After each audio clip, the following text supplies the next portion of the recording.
Ddc Skool of Thoughts, yeah. Kubatirana, sana, ambusana, fila, kuona sana, simutirana, ya. Panondo pato sangana, batirana, panondo pato kumana, sana. Ddc Skool of Thoughts, Ddc Skool of Thoughts. Yautete wachimonyo pila icho kwadi upenyu uyu unoda kupana na miwono, yeah. Kubatirana, sana, yambutana, pila kuone sana, kusimutirana, nekukurutirana, yeah. Panondo pato sangana, batirana, panondo pato kumana, batirana. Ddc Skool of Thoughts, Ddc Skool of Thoughts. But Ddc Skool of Thoughts. Real life matters now. Mondays and Fridays, 8:30 p.m. UK time. Live here on Facebook. Ddc Skool of Thoughts. What?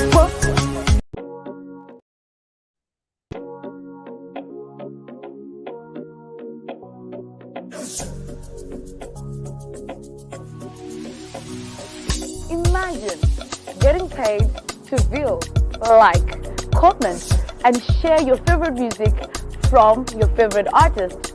Now, that's an easy job and convenient.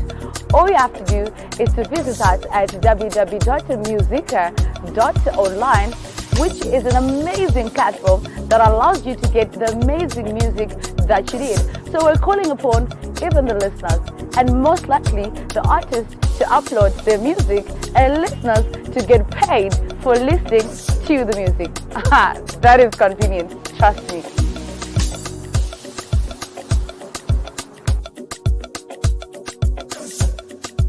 Whiches Marabino one time. Ungabe udinga indawo yokuchadela kumbe udinga indawo yemihlangano esikubiza sithi ngama conference space. Ikulu indawo emaGolis Resort. Loba uthanda ukwenza imidlalo enjengokugada escape, ukugada amabhizi kumbe ikanu. Woza uzobona ubuhle bemvelo. Ikhona njalo izipline emaGolis Resort. Kumnandi labantwana asibakhohlwa. Ikhona imjingo emihle emangalisayo emkhulu futhi. Ama virtual reality lama TV amakhulu atholakala ngaphandle. Hawu kwakuhle emaGolis Resort.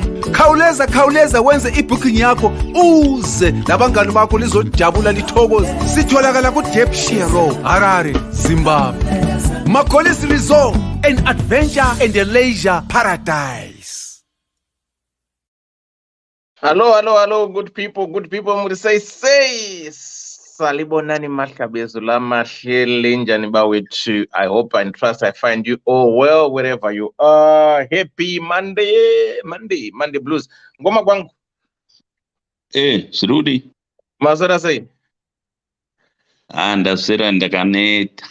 Kwa Murgo toti bonoiti. It means good night or good evening. Imi amat obrigado. Kuri kudziya Apo chakanozi yaka. Others would say. Kuri bozo kuti. Munogoti makaneta ndimamchi drive ndege. Panbenda 1 hour 45 minutes up. 1 hour 45 kudilewa kwataita kubva kuEdinburgh pacho muLondon same thing. Ayo ndimamchi driver munogonda nene mukoma apa 1 hour 45 minutes kuenda pa Portugal apa. Panete sera masipamba nitsoka. 1 hour 45 minutes unozatiri padhuze neMorocco. Muri ku Gibraltar. No, Madeira. Okay. Saka matongo Africa. Itori padhuze neMorocco kudarika zvayakaita neEurope kana kuti nePortugal yacho. Okay, but otherwise chikafu chiri semurudya here seafood. Seafood handibati. Hamudyi seafood? handidyi seafood. Muri muvhitori zveshuwa chaiye.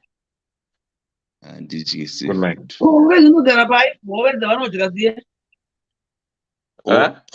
Seafood techiria makakanje nezvimwe zvakadero. Aiwa fish seafood. Yes, Namaprawns. Hamudyi maprawns? Handibati prawn. Aiwe. Saka malobster hamudyi futi? Lobster hamudyi? Handidyi. Mackerel hamudyi? Hapana, kusara kwehove musoro wangu unozvimba kuita balloon kudai. Okay. Saka datya hamudyi? Datya wese. Okay, mratidzoke kuseafood ikoko. Good people, muri sei charo chake zviri sei mari yakawema zviri sei Nelson madzakatire ndepi zinda nechkaka vedande zviri sei. Edna Clegg, how are you doing, my dear? Did I miss anyone there? Nelson, I've seen you there. How are you doing, brother? Ogo kama ngibe kumbali zviri sei. Maria Kawema ndeipi mukoma charo chake muri sei. Right. Zuckerberg arimboti masters ngumusano ndipa nhasa atora akamfana kamusoro wakakutori mushow futi. Aiwa, zvaZuckerberg zvinhu zvamahara zvonetsa izvo. Kastupid kemunhu kana izvi kandorera futi. Mangwana ndienda nawo. No, ndiripo good people. No, kana mafamba bho mukoma gwangu, that's good. Kana mangu famba bho. Kuri bho zvokuti muri bho how many months? Ndodzoka musi wa 31. Saka muriko? Muri mumbishi. Muamorese. Right, good people. If you want to get rid of me or anyone, munondibata pakambudzi yake. Ende kambudzi kanosenza Monday ne Friday chete. Saka my thing anonzi whatever. If you wanna undibata direct, munondibata panhamba dzangu dziri paFacebook, paInstagram, paTwitter.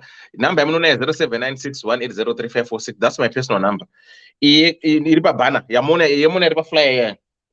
That's my personal number. Yameta sei yamundibata ipapo. Ukanyorera kukambudzi kuno kanetsa chinhu wani kuti ndokasenza panoita live chat. Saka ndikapedza live na1 ndautokadzima ndichakasenzesa ndozokabatidza musi Friday. Answer, hello, I can't access DD on Facebook and show what is happening.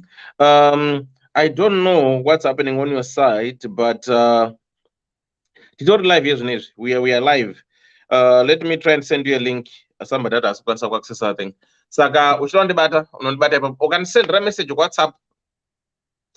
That my personal number at the moment I cannot see the message because no phone and no sensor with live. Saka the best is send a message, but I cannot respond, I cannot do anything, and you can see those live. Sonia Smith, how are you doing? In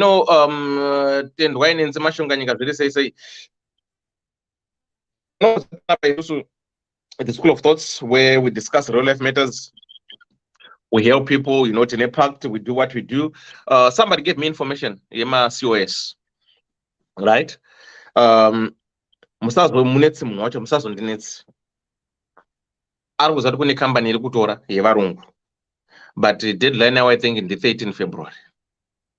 Saka it's your luck. Ukaapplyyawo ukatorwa ndizvozvo vari kurecruita even from Zimbabwe. Ukatorwawo ndizvozvo, ukasaitorwawo usazoti mukomadhewa makati zvakanzi zvinofamba simwe zita unoziva vanhu vacho here ubva wandiisirawo ewedhi ikoko. Handizivi vanhu vacho. Somebody just shared this information ipai vanhu.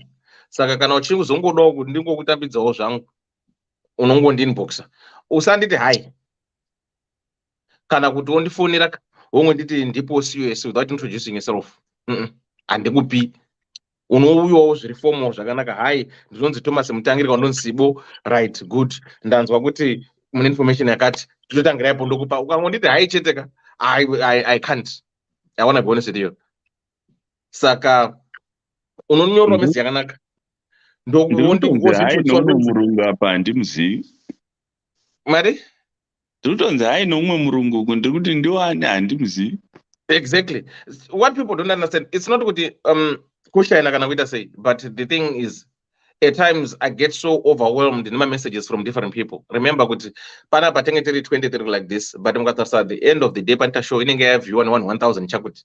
Saka all those people at times they come to my inbox. So kanditi hi. I don't know where to start. So at times it's much easier to introduce yourself with your cinema. I need Thomas Mtangiri. No, I need help. Then I know what you want. But if you just say hi to me, to be honest, it's very difficult for me to kuzokupindura pamaino zosiya, but I will try by all means kupindura. But anyway, so another one is handisindiri kupinzwa basa, handisindiri ma COS. Munhu akanepa information ana ma COS, but ari kuziya company iri kutora. Right? Saka don't hold us responsible for that. Inini changopa information yakanitumira zvayangori ne-email zvese woitawo zvaunoita. Kana waitawo laki rako, waita laki rako, ukazouyawo chifonawo chibata fundi ano dewa nditendere munhu yandakauya. But mazimba hatizoiti futi, ndo problem yacho. Mazimba futi. Anyway, ndikoko. Salani kona mukoma doubt chimonyo. I'm dying with the laughter. For real, they have to say more than hi. True. I will show you. Right. The name Mozaban, every day I pray.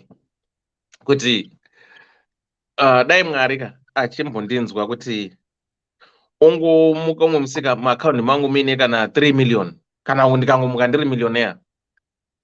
I would have loved to help a lot of people. I tell you, kuti munhu akangonditi mukoma doubt,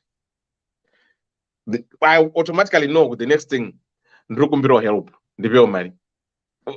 Munhu akangouya kwenibhoska unchena ngoti mukoma doubt brother, next thing ndiri kumbirawo mari.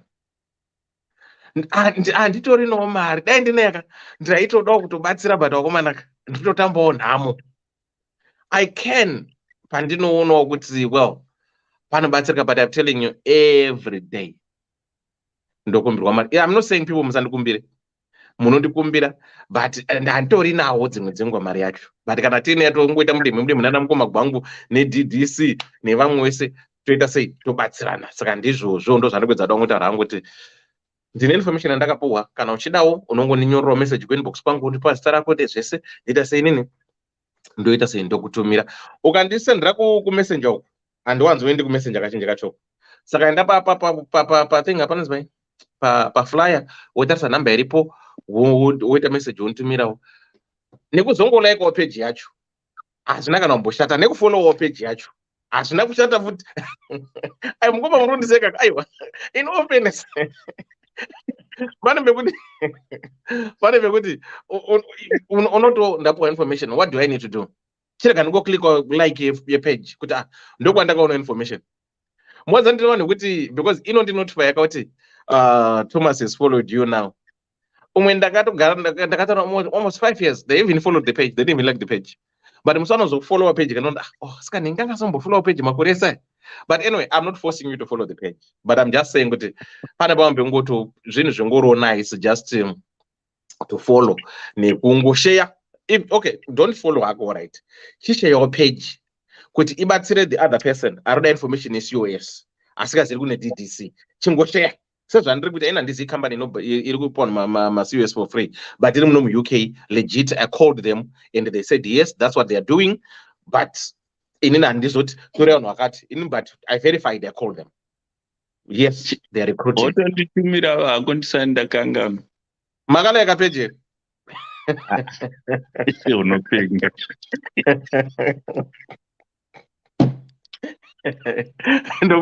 Ndokuti Nungoti hai mukoma gwangu chingotiwo hai ndiwo. Hai dawo. Hai. Right. Yeah. Ndiri kuholiday, ndiri papage, ndiri kushanda papage. Yeah, so the same way andiri ngoitawo kuti ndiri kupuwa information and I'm passing it for free, and isomboti ndipe kana cent. Ndo zvaunongoitawo chichewo page to someone angonawo page maybe arida usiwo yes ongonditodewa how are you toita sei toenda takadaro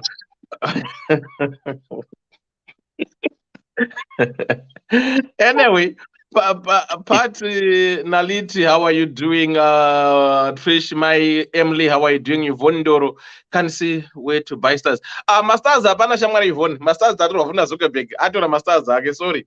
Masters atorwa futi saka tombopuwa ngomstonyimwa. Saka nasi masters atina. Zuckerberg atora masters ake wena Yvonne. Right, peace mugezi elder gwangu very soft as a wool zvawo. It's unopenga for me. Salana, how are you? Jen Chishongo Zuri say hi guys, how are you? And that's the time. Trisha Emily, how are you? Do part in the corner or Mashu story? Hansi, I wish we could give a man the means to catch fish, not give a man fish.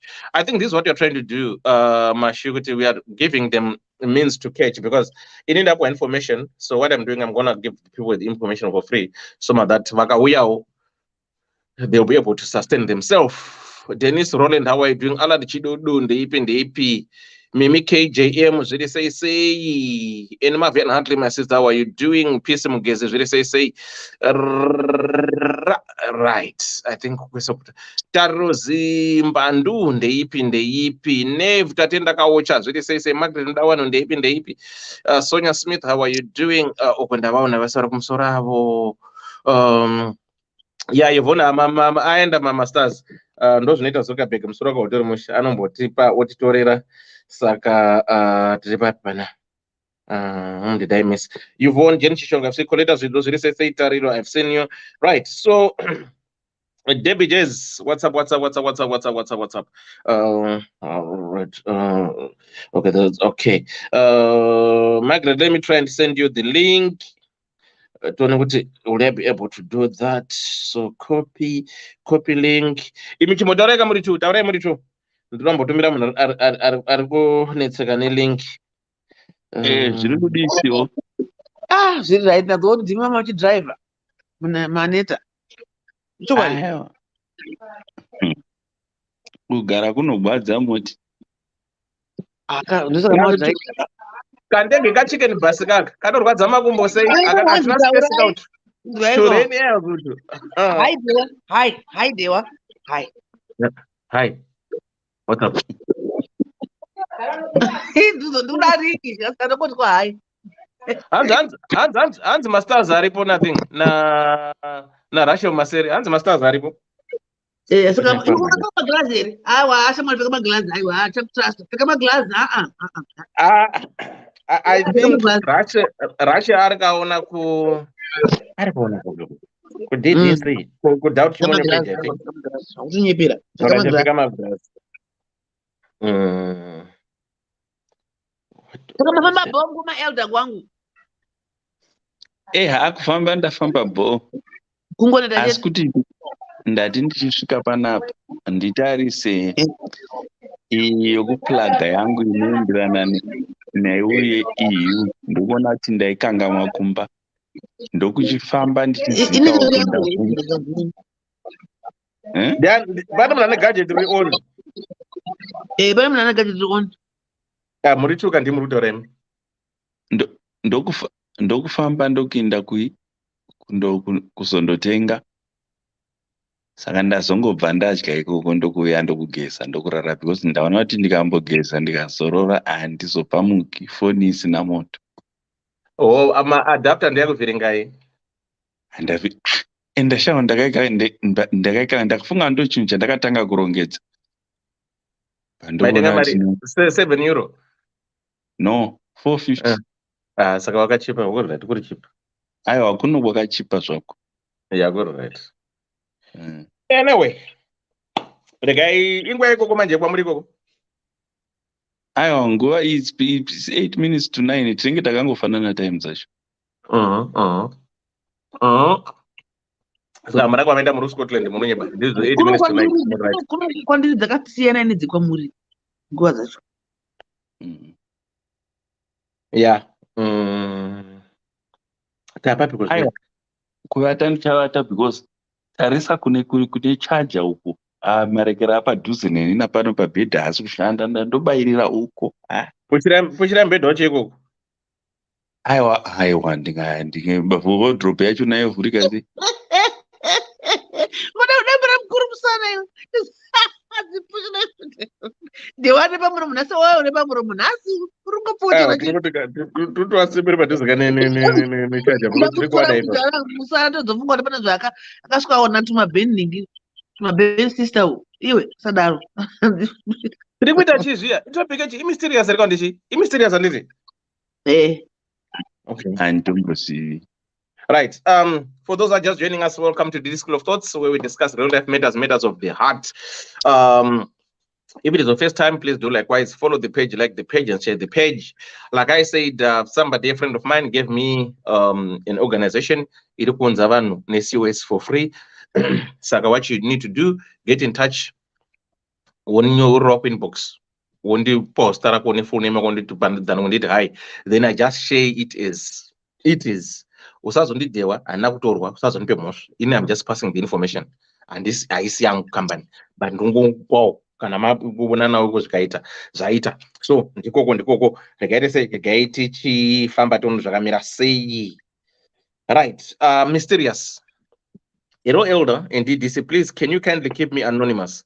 Elder, I'm a woman, age 39, single mother of 2, and never been married before. So what happened is, a friend of mine, one didn't know it, and I am Mukando, Maround, said to me, Ana Sekuru Wake, who wants to settle down, and he is 59 years old. So my friend hooked me up with this man, and everything fine. Never bothered to ask my friend or do background check on this man. Ndanganda wira murudo. Mira pana mnada kusapa mute pa kadi pasibona mkoma kubangwa. Pana ndrokonzo watikeke. Right, mkoma kubangwa. Right, ndanganda wira murudo. Elder, anyways, fast forward. Zvakaitika gwangu tairowa, and I am now 5 months pregnant. We are supposed to get married in March. Everything is already done and prepared. Elder, panenya yangu ndi papa, murume uyu. He wasn't truthful about his past relationships. Elder, I remember very well when I asked him about his past, and he told me that he was only married twice, and the women vakaenda kune vedzinza ravo vakamusiya.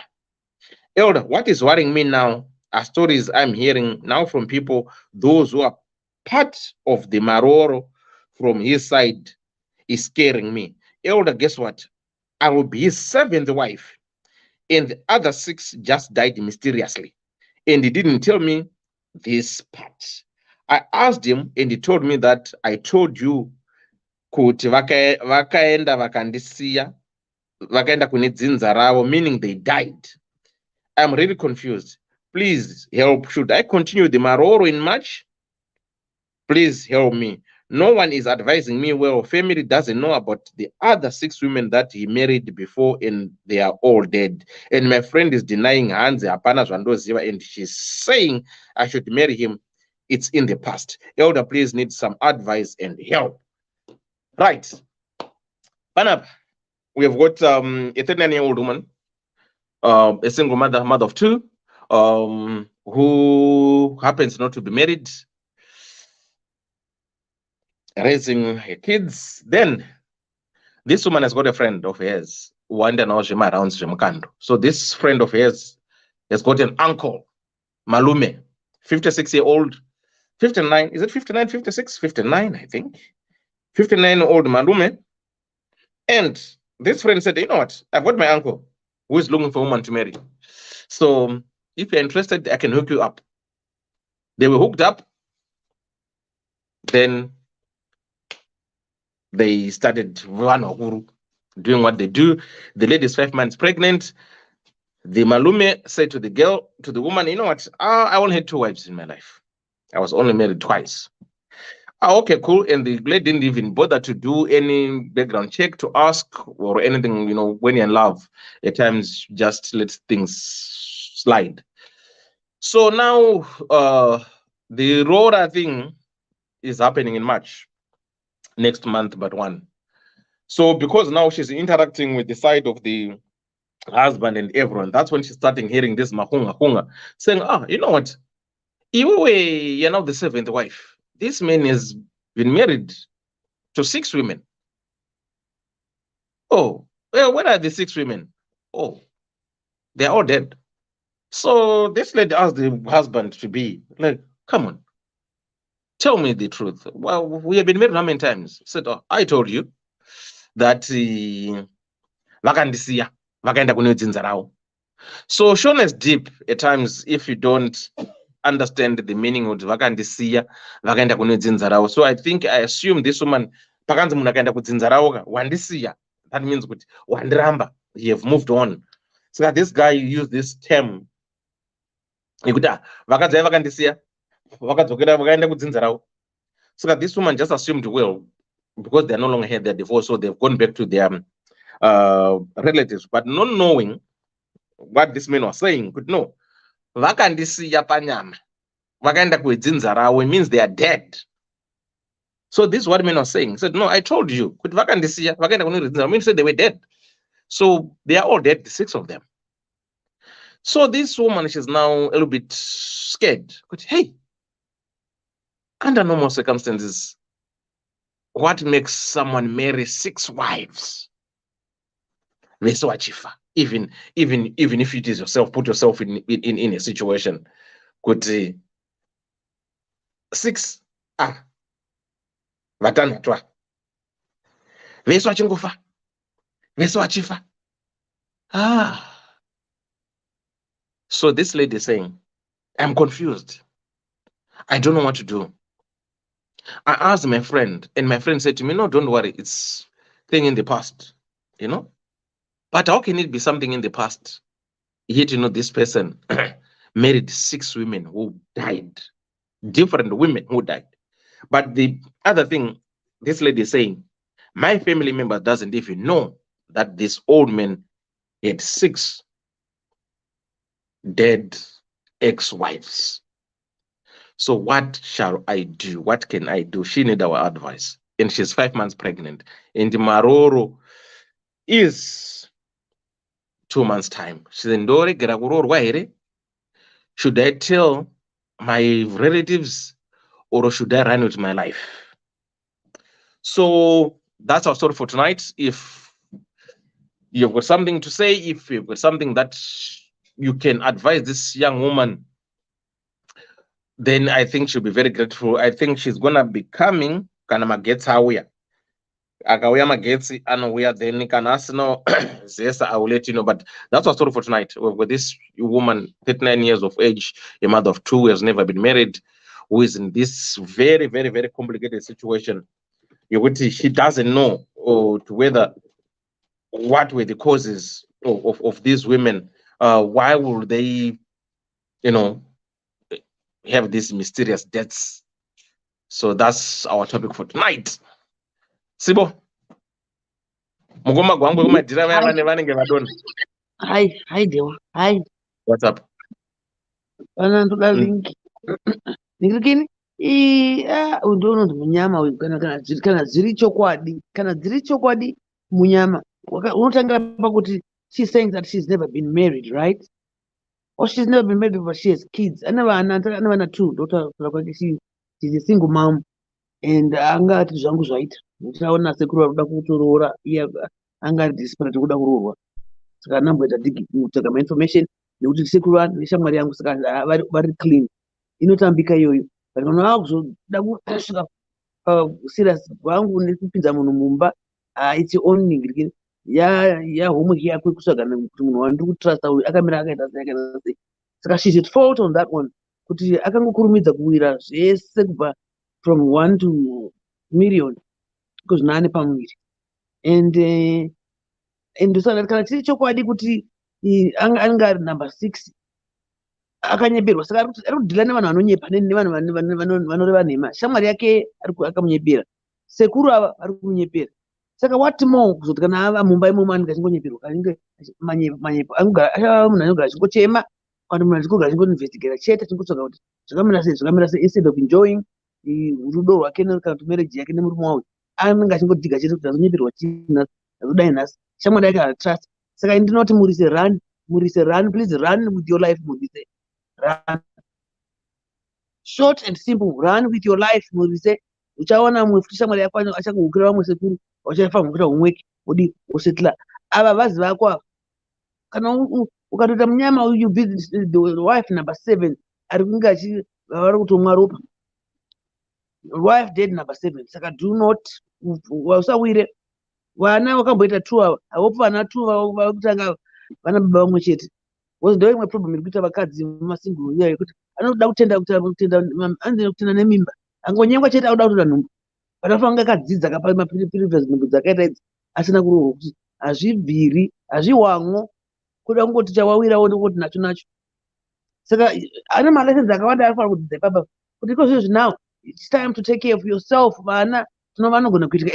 anytime iko zvina ane 3 because I'm not going to say she need to abort angamboabort chivi saka relax take care of yourself kuita kuti mwana waakatakura ave ari healthy chokwadi atochiudza chokwadi isizo atiudza haasi kuziva akangozonzi munhu ane vakadzi 6 hapana munhu anonyepera munhu kuti akafirwa nemukadzi hapana kana zvichitaurwa atozvidzwa mumahunga it's true hapana munhu anonyepera mumwe munhu kuti anzi funge baba vakafirwa nemukadzi wavo for the why not even 1 not even 2 not kana kuti 3 kana rudhanda rwese 6 what is it doing murungu wano anofirwa nemakadzi 6 ari kuroora vakadzi ava achigara navo for how long asati aroora mumwe mukadzi at his age whatever 50 years old akutova nevakadzi 6 vakafa akavaroora rini akagara navo for how long akazofa akachema kuti akachemwa zvezvekuti anombobviswa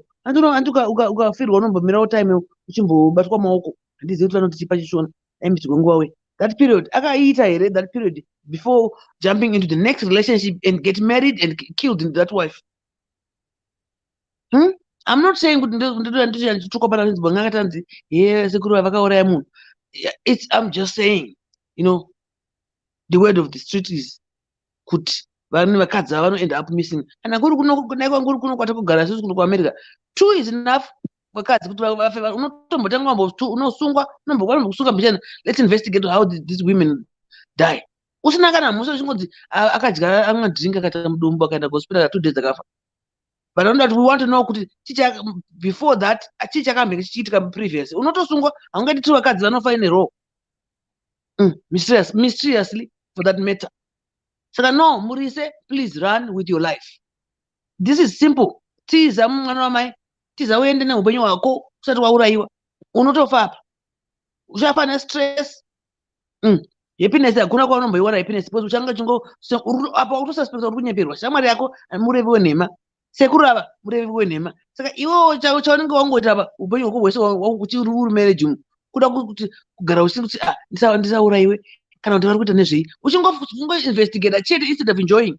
Aiwa Murise, Murise, don't be fooled. Uchiri mwana mudiki said something 2 kids before. Ufangowa mature by now to think for yourself. Some of these things anzi rumwe rufaro runouya ne sacrifice, but not like this one. What do you want to say there? Kusekerera? Nothing. I didn't want to say anything. No. Okay. This is simple. 6 dead wives. Unexplainable. Not accident. Not suicide. What happened? But then if I can my suicide, can machi murumo one. Munyama warudzi baba va sekuru.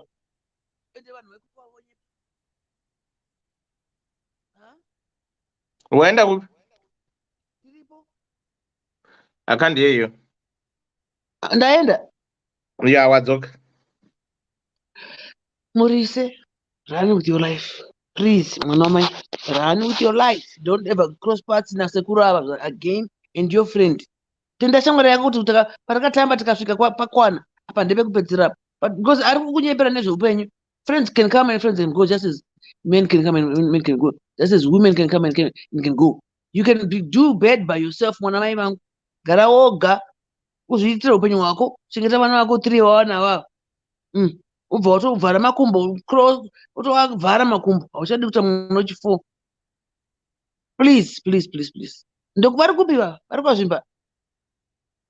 Meno kwavarimo munyika imomo, varimo imomo. Kana vari kwazvimba, mune zvavo. ngatosiyana asi ngasinini changu ndode kuti ndanga ari inini tudzwarwo ndatosiyana nazvo kana ndari mwana wamai yangu chai chai ndinomuudza kuti nyaya yaundiudza ika ndatombotanga ndambokwatura mubama watsu 6 usambouya nenyaya dzakadaro kwandiri. I'm just saying kuti that's a no amene vachaexplainawo vamwe vachataura kuna comment section kuti chi inini I'm just saying kuti ngaasiyane nazvo apo atoratidza kugunyun'una kuti ha why what ende vanhu vafanga vachimba maanswers acho vari kumunyepera. Saka acha anoudzwa nani munhu anofamba answer murume wake to be nese mwari yake close. That's the two close people that are vane nyaya vane first hand information on this lady nyaya, but they're lying to her.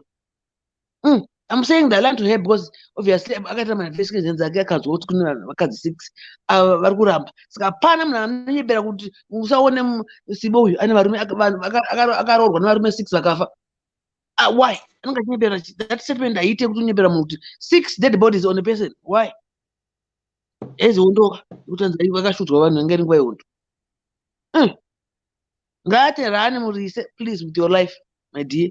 This is not a laughing matter. This is a serious matter, and this is your life, your happiness, and you don't want to kupedza upenyu hwako uchingondivhesika kana tuchitya kuti pamwe ndingazofa futi nonyaya yekuti uda kunzi wakaroorwa. Ndiwe kai kufira kuti mwana mai nhingi ndiwe uri kuda kufira kunzi mai chakadeno. Nai mai chakadeno siyai munongodedzwa zita remwana wenyu mai Aaron zvopera izvi ko zvakaipai kuti wakaroorwa goshamisa here nai mwana mai. Aiwa siyana nazvo izvo, siyana nazvo. That's what I'm going to say there. I don't know hangu kuti vari kuti chive mucomment section. I can't access my comments. Okay, thank you so much. I think inini hangu personally, these things do happen, don't get me wrong, right? Zvakafana ma-divorces kuti one can be divorced 5-6 times wozorora wasetla catch 8. I've seen these things happening. I've seen this happening again, not as was 6 but 4 vakadzi vakafa, right? But because munhu anga asikarori munharaunda, andinoziva kuti kana uchirora kaungarori nemunharaunda mako same area, pamwe wazoendawo kugwera wasangana nomworora una zvichienda zvakadaro.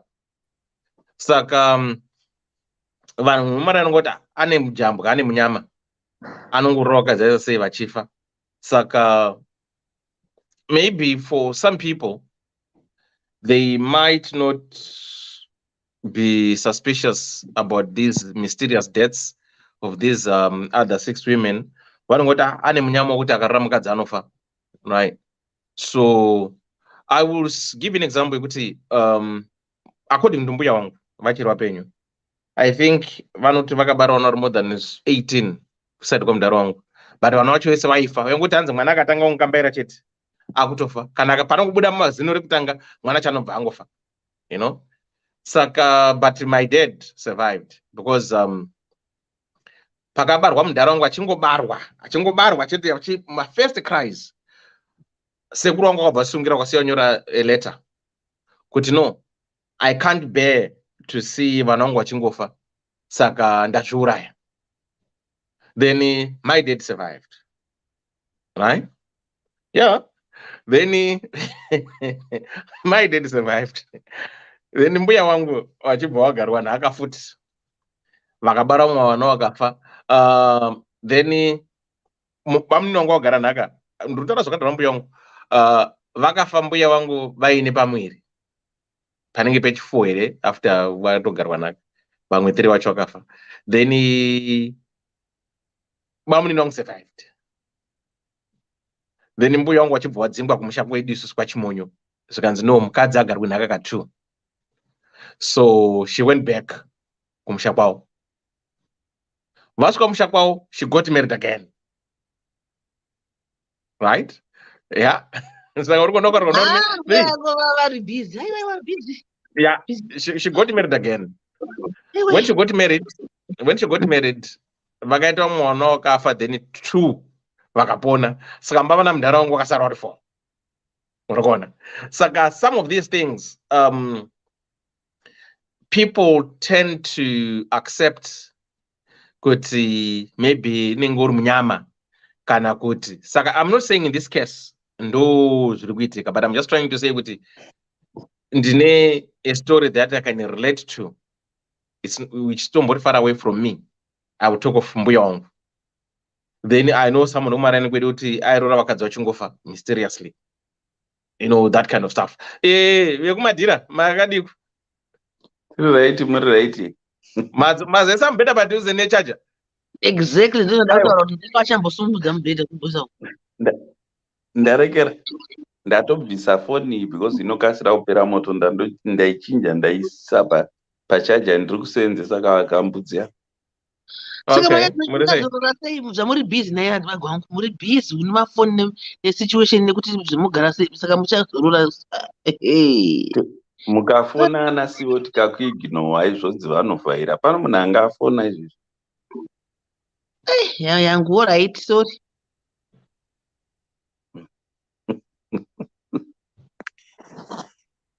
Vamwana aida ngofona kunzwa kuti uno mukadzi here. Hamuna mukadzi ndichatsvakira kuno. Right, pachirungu vanoti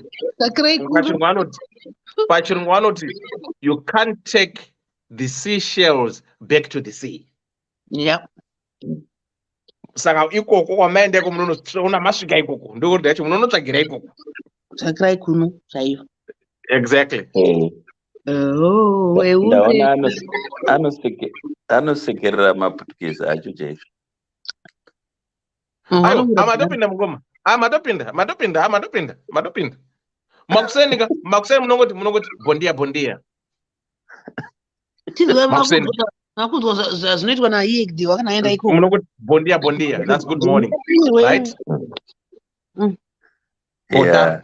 Thank you. Matopedza chete.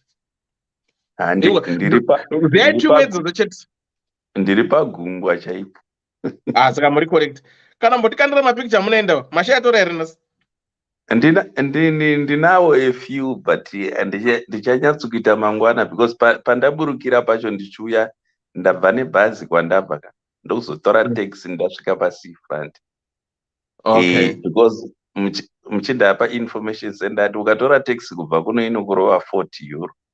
Saka kwira bhazi €5 kusvika padhuze napahotera pako. Perinoperera pachona wotora taxi pamwe chakupostera €5. Ime dzakanaka idzi.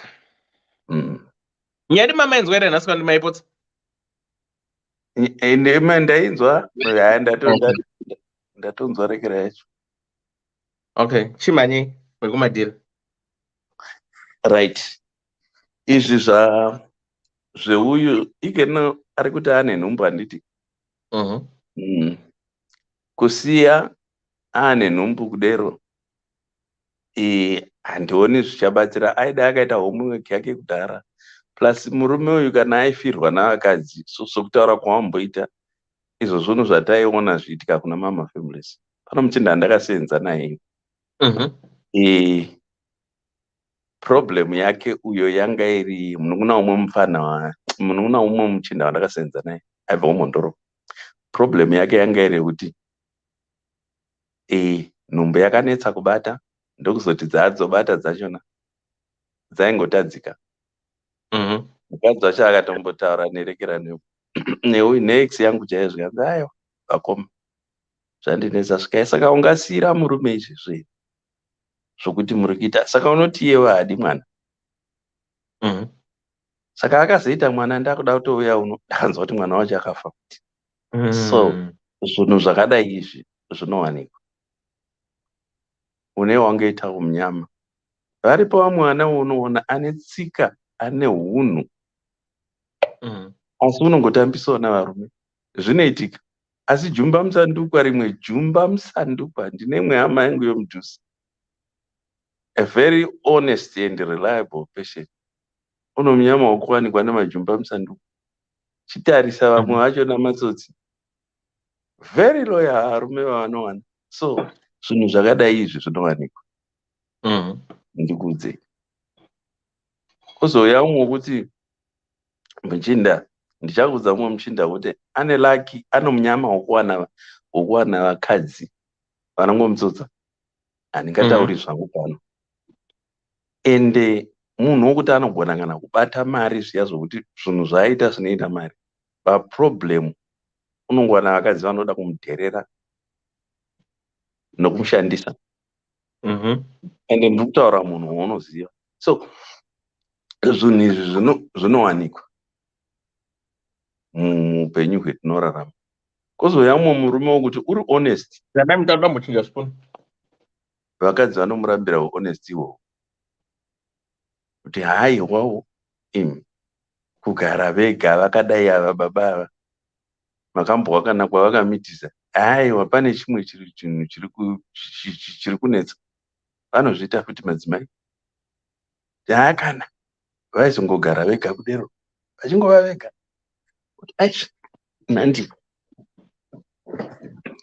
So chakaipa kuti munhu aiti munhu kwaechi. Saka zvinhu zvacho zvinongonetsa kuti unzwisise kuti chii unozvishayira pazvo. So fomula chaiyo zvinhu zvacho izvi hazvina.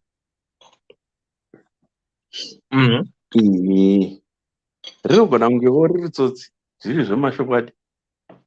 Tsotsi hariwanzi kurambwa. Tsotsi hariwanzi kurambwa kana madzimai.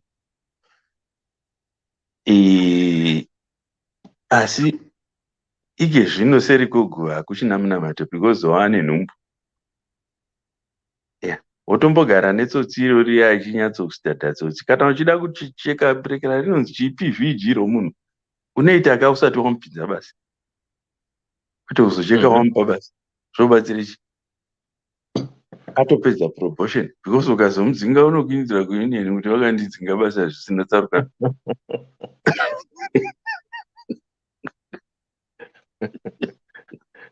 Mukoma, ndakakudza here kuti ndakambokudza ri kumusha kwedu kune mudhara akaita vana 17. 16 vasikana, wekupedzisira uche 17 mukomana. Yeah. 17. 16. Chinodhuva some of our sisters munhu chero akaita tsotsi rakadero haarambwi. Makamona umwe akazadza vana mubhoti ari kukaripa. Ike nondonzwa kuti munhu iye wafuti neumwe mwana nechimwe chimwana chiri under age. So matsotsi haarambwi, matsotsi for whatever reason. Matsotsi haarambwi. Rinogona kunge riri tsotsi zveshuwa, asi tsotsi mazire endinoitaini tsotsi hariramwe. So unogona kunge chungu achingeitawo zveshuwa munyama. Tina amwe vakomana vemhuri yoko kudhuze nokumusha kwana Jumba Musanduku. Vakomana vacho vairambwa navasikana vomudhuze nenyaya yekuti vana baba vacho vakakura vachidya makudo. Vasikana vomudhuze makudo. Zvikanzi kundosasikiswa nyama yamakudo. Saka vaitoroorera kure.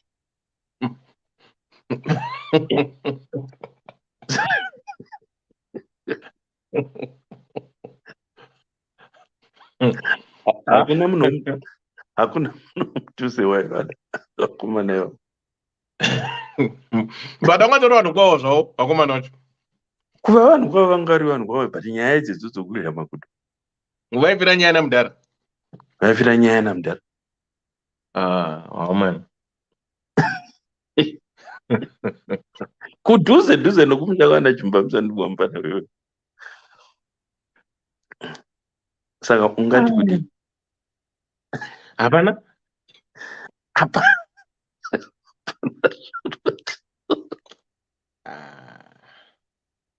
So aida akaita cheka maPVG yake munhu asati atanga mabasa atatomboda zvokupinda deep murekena nomunhu. Handi chero chivambuka rwizi zviya unotesta nekadanda kudai kuona kuti kunonyudza here. Haupinzi makumbeseka, unotsvairwa. unotsvairwa because current inouya yakasimba, but kana kurohwa nedanda. we don't do these things. Saka panonetsa panhu pakadai, patichangwe tikataura munhu unotozongouya unozozviona awira. Munhu kana akawira murudo, especially vana sisa vakavawira murudo, my god, anopinda ese 90%. Haamborizi. Zvinoisu varume kazhinji hatowanza kupinda 70 toreserva 30 yedisappointment. Vana sisi kazhinji vanowanza kupinda ma90 kana 95 kana even 100%. Azopinda maona kuti haastaki, ndopi zvinozopa kuti vati varume mashuruku. Yeah, I know. Ndo mamiriro enyaya yacho. Hanzi masters ariko wanidewa. Saka hanzi masters ariko, ipai masters kana ariko. Endai kumasters. Hanzi ariko masters. Yeah, saka but I think murume mmoza pakaita mistake mukoma kwangu. Akataura nemadimikira kuti vakandisiya vakaenda kune dzinza rawo. Muri kuona? That's too deep. Akataura ndozvonoona ka problem yetinayo. Munhu akareswa chirungu panapa masekebwa anoitwa navanhu, but akareswa shona hatiseki. But we should know our languages better than English, because English is our second language. Isusu tinokudza foreign language kudarika language yedu. Vakaenda kunovedzinza ravo, akataura zvakanaka-naka. Ini panapa ndogona kunyeya vanhu panapa ndichitaura chikaranga vakasanzwa kuti dziri kunyewa namukoma kwangu, because language yedu takaiignore so bad.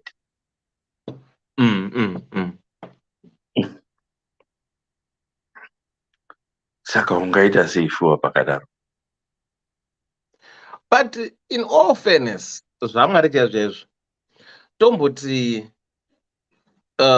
semurume uyu akafirwa newakadzi 6, handiti? Pamwe pacho as a person haufani kumira here kumboti aiwa inini zvinenge zviri kundikona izvi. Kuna vanhu vanoshina. Wakaona mai vaya vaitaura kuti ndipo kwai anotariro haroorwi vaibuda vachitaura murekera. Vanoshina vanhu kunze. Weshiri yangu. Vanoshina vanhu kunze. Varipo vana baba vanorara navana. Varipo vana mai. Aiwasi handinyadzogona kuitaura nyaya yacho. Yomwe mufana akandoromba apesera arara namai yake. But mai vacho vakaita bofu. Vaita bofu. Vana mai vacho pavazofa vakataurira hazvanzi dzavo. Zvanzi abvunzai muzukuru wenyu kuti yes, andoromba. So vanhu tiri kuita mari iyi dewa dei taizviziva kuti tichaisiya at some point. Taisaita zvimwe zvinhu zvetiri kuita nenyaya yekuda mari. Imbofunga kana zvaiitwa naiyeyo yapurezidendi wokurekera wokuCameroon, kuti zvinoimbarasa sei vana vake nedzimwe hama dzomudhuze nenyika yeCameroon. Unoenda kumusangano kurekera kuUnited States, unondopedza musangano uchiita mweya zviri kunzikwa nedelegation yese vabva kuAfrica, maAmericans. Apa haasi kuziva anzi verenga pamphlet, haasi kutomboziva kuti ichi chiri kuita. Nouya purezidendi wokuzviretera. Zvimwe zvinhu zvetinoita nenyaya dzemari idzi, tinoita sokunonzi mari is the alpha and omega. Tinozoipisa zvakapfurikidza.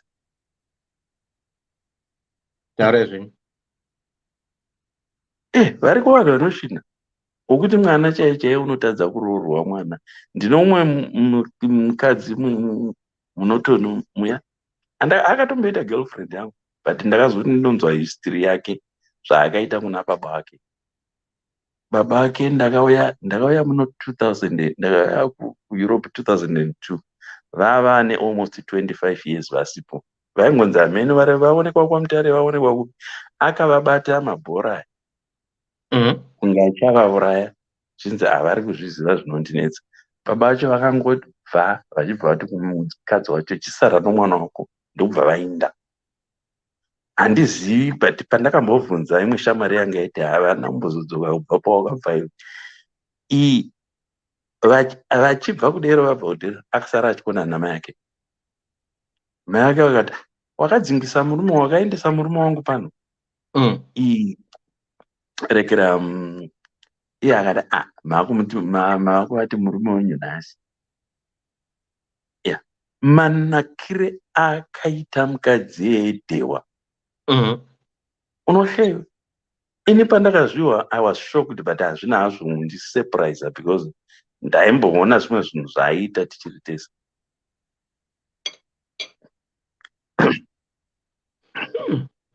So vanhu tine zvibata-bata. But ndaimgomo kana kuri kuromba kwacho, kana iri mari yacho, unoidya sei nounakira sei uzoti ndakaurayisa Grace, ndakaurayisa Vimbai, ndakaurayisa Mary, ndakaurayisa Elizabeth, ndakaurayisa Stabile. Aiwa, munhu ane dzakanzokwana mari yacho ka unoidya sei, inokunakira sei mari yakadaro? Tarise zvakangofanana neleadership. Tarisai Putin ike zvino. Umbomutarisa chero akarekera. Makaona zvechero akagara zviya. Vanhu vane vari 20 meters away from him. Musuna akaadresa vanhu ari bulletproof box. Vanhu vari uko haachatrust kana munhu. Do you know he's one of the richest people, the richest person in the world? Putin. Handizi kuti una mapalaces mangani, mansions throughout the year. But ike zvino afunge kuti he is now boxed into a corner. And unogona kungoisiya post yachona iye. Tarisa, even my girlfriends ake chaiwo mamwe anorara the outside. Haana munhu ari close regera. Zvinhu zvinoti mari nepower zvinotivhiringidza dewa. I think imbomutarisa Putin uone kuti munhu achiri normal. Umbonyatsomutarisa uone kana behavior yake. I think money, power, ne Christianity zvine kakuvhiringwa brain zvakanoita. I don't know. I don't know why, but kana munhu achienda, let's talk of this. Say for instance, murume uyu. I'm not trying to judge him, but I have to judge him for me to have a clear picture and understanding. Yekuti kana uine 6 vakadzi whom we married to, wofa hauna kuramba navo vakafa mysteriously. In all fairness, kana riri business rako rachochi zvako mari yacho uri kuidya, I don't know kuti I'm failing to find the right words. I'm failing to apprehend and say kuti mozandikwedza kuda kunzotsvaga kuti what can I say, because I don't think 6 pane mashoko andakataurirwa nomunharaunda isenza mucold storage mumasvingo muya. But akasvika pakuti abasa handichada. Ndaimubvunza akasiya even imba yanga iri mumasvingo muya, dzimba dziya dzokunge madhibha idzi. Anga ane imba iya, ndaitoti munharaunda makachengeta henyu imba iya, handimaide mutenga mari yerende. Saka munharaunda aita basa rokushuta mombe nekarevolver. Okay. Akanditi mwanangu, chinhu chinonzi kuona ropa hachisi chinhu chiri easy. Ing'ombe inyama yetinodya, asi funga kuti ng'ombe ndaiuraya ngani ndiri pashift uchiti po, because ivo vaiti mutemo ng'ombe haifanirwi kuvoora, inenge yagbadziwa. Vanhu vechichawa vaya pavaishuta paya, vanhu vechichawa vaya voenda vondocheka, vosungarekera kuti mauya asaenda ropa riya risanyanya kudunduvira. Kwai ndakaona kuti aiwa, because vakaita 7 years varipo vachiita that job. But iropa remombe kai, what more uchiziva kuti uri kuurayisa vanhu, vangava vana kana kuti ihama, unozoita munhu here?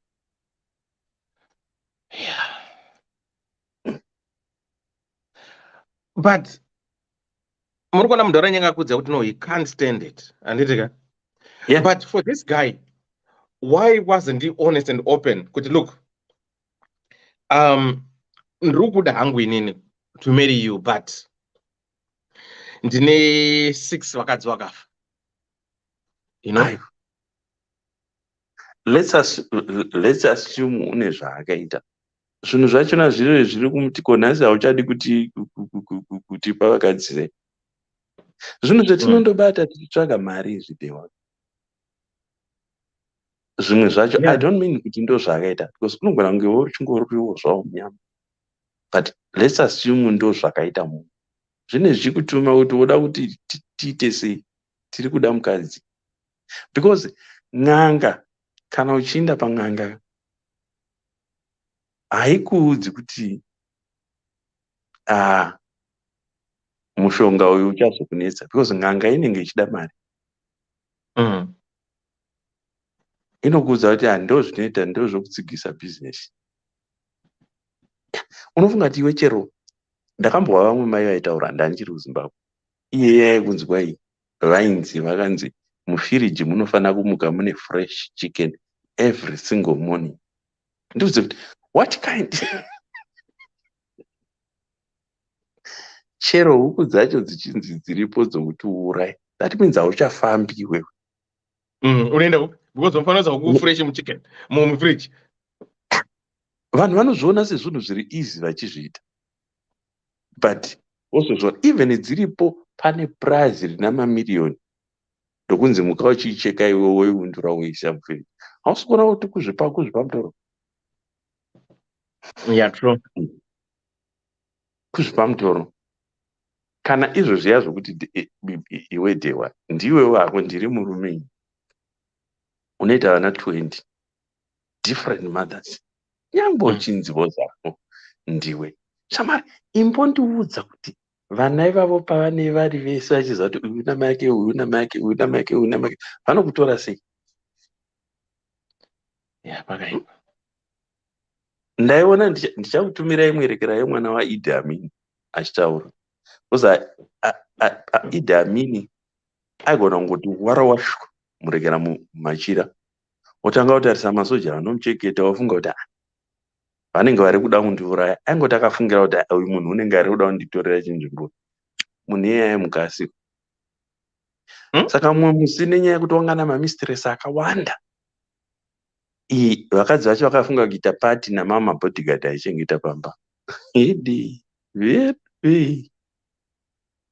Wakamuka, vamwe mai vacho vakaurawa, vanga vakadhadwa nongosona zviya zvokuita faninga munhu ari kuriketa. Mwana wacho ndichakutsvakira vhidhiyo yacho nandokutumira achitaura kuti taivhunzana, because vana vavamwana mai ava vakadzingwa, vangu inini vakaurawa. Vamwe vainditi, ndaiti kuna vamwe, at least imi muchina ana mai venyu havana kufa. Imbondiudza kuti iwe unenge uri pai. Ndozvondoti power nechinhu chinonzi mari. Tikasazvipa neiyo Christianity yaumbotaura. Ine vhidhiyo yatakaona ya, neiya vhidhiyo yaibvisiswa vamwe vakadzi mabhurugwa, vamwe vachindofura sora. Ufunga kuti vana ava zvichiri zvechechi here kana kuti zvano umwe mukadzi. Waitofura soro rananika. Pane enda kuona marimwe zuro muchechi makadzara vanhu vakadzi vaikumura hembe, pastor akarara pasi, wogara pamusoro papastor wachidai kudai kungarunyengana pastor muchechi, vanhu vachiita present worship. Hamuna kuiona here? Ndiri kutaura koya vaya vakadzi vokuWest Africa vanga vakashama chitarisa uyu pastor achifamba achifembedza magaro, apa havana kupfeka. Pastor ndiye wanga akapfeka kabudura. Imbondiudza iwe, imbondiudza vako kuti zvinhu zvetinobata dewa nenyaya yokuda chinhu chinonzi mari. Zveduveka dei tamboisa mabreak. Dei tamboisa mabreak. ukaona taakutanga kushaudhirana panapa kuti tiwane malove nemalikes, taakutanga kushama zvinhu zvatenda musango. Yeah, true. Yeah. So, amen. It is what it is. Mirai makadaro kumadhira. Mirai. Sister P ngakanani? Inkalakatha tewa muri sei. Right, tina kunjani? As right. Hello Mr. Gwangu. Muri sei? Polato. Mr. Gwangu sePortugal wakhuluma sesi Portuguese manje asakhuluma sesingisi or sesishona. Umportuguese manje Mr. Gwangu. Angisafuna ukudlala lawe Mr. Gwangu. Uhambile semadire serious. But ngihambe ngishiya njani? Uhambe nomunye umfazi. Hey! God forbid. Ungani God forbid. Andivela umnikisa iCV la kwena. Uhambe nomunye umuntu. Umalume uyazidla imali yakhe. Hayi khona. Hey. I have to give permission first. From where? Mukoma gwangu ndowanaonza tanzi mukoma gwangu akunakiro kukuwa semangwe kupedzisira is now enjoying his life urukunzwa from Madira uchanzwa dza ku New York from New York atokuza ndiri pa Spain ndiri kusvitsa 59 musi wa 28 so ndau yakube this is from me to you pamunotena 60 Murutena 60 muromna January again. February. January. Right. Your 60th birthday. Right? Vanhu nyokondo vari kupi mimi?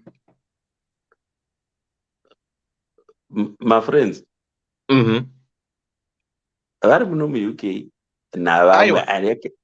Aiwa, toda kwamunoti this is location. Where your location kuti kwakaenda kwamakasvikira here kana kwamuri reside at the moment kuna vanhu kwanda ndikupi kuEngland ikoko I can say kuno kuEngland right saka kana kuri kuno kuEngland haisi surprise yatora kuitira iyi ndika yeah we are going to work with you on this isu says DDC and Pact and it will cater for you. Disco tinokuitirai chikafu tokutsvagirai penyongotsvaga zvenyu zvenyenyuka toisa musoro umwe chete zvese zvitokuitirai for your 60th birthday. All right. Thank you Dewa, why do you want to think like me? I was thinking the same thing with it. Tinofara kuitira sekuru something nice ne 60th. Yeah. Saka imimi January munongoridza kuti toda kana birthday renyu kana ari musi wa 20 kana ichipinda mid Wednesday Saturday ichimusi wa 23 ndo patikuitira birthday renyu. We'll just book. We have to start advertising it muna November kuti venyu tengenda robhadhara kudhara muna January zvese tengenda bhadhara kudhara zvese tagadzira kudhara. People have to come and celebrate mukoma gwangu from all walks of life. Munhu wese is invited. Uya kwa mukoma gwangu mukoma gwangu ndo elder wedu unomfana mutsvagira kugwangura musiwo ipapa mabirthday ipapapo vanhu vanoti culture yedu pakafa munhu wekuchechi vanhu vanorova vachiimba vachitamba zvekuchechi vanoparidza pakafa mbavha panokwanisa kungobiwa pakafa uchidhakwa vanhu vanorova vachihudikita vachinwa pakafa huri handiziri panoitwa sei saka handiziti mukoma gwangu tichava pakudepartment mogwangurana the whole night saka ndizvozvo saka hativapi vanongopuhwa musi wacho iwoyo iye ndiMr. Gwangu so achaita gwangu saka mukoma gwangu ndiMr. Gwangu saka mukoma gwangu your 60th birthday count it on DDC and Pact mungazongokandawo a little bit of macoins zvedu kana zvatoomera but tinoda kuna to galavant and enjoy and invite people. Andika? Yeah. Vanhu vouya vari kuuyawo muri kuziva this is an open invitation. Unouyawo kana uchiziva kuti unonwa fanda sezvandakaita izvo, unouya ukabata keni yako yefanda but inenge iripo muuya kungowedzerawo chindakadaro. But in all fairness, you're going to do your 60th birthday. That's good. Looking forward to it. Yes. Tokuita 60th birthday hapana chamunobata. Speech yenyu 2 minutes chete yongoti thank you. Isusu toda kufara hatidi zvekutaura. We just want to enjoy ourselves. Last year ndakaitira kuGibraltar and this year kuno, but guess what, nzvimbo 2 idzedzo ziri mutop 15 enzvimbo dzine most dangerous airports. Saka pamutori kubirthday renyamatenderei? Birthday yenyu kuri muzoni kwini? Muzuva 28. 28. Muri kubirthday. Saka tongokuita 28 tongokuita next year amuende kuGibraltar amuende kupi tokuitira isusu kuno muri kuya kuLondon. Next year ndio 60 anditika. Ndo 60th birthday. That's good. Saka mazonaka. Moya family. Right. On that note, chifarira mukoma gwangu birthday rawo next year. Like I've said, panapa we are here to support each other and help each other and talk of matters that happens to us. The information ndakapiwa a friend.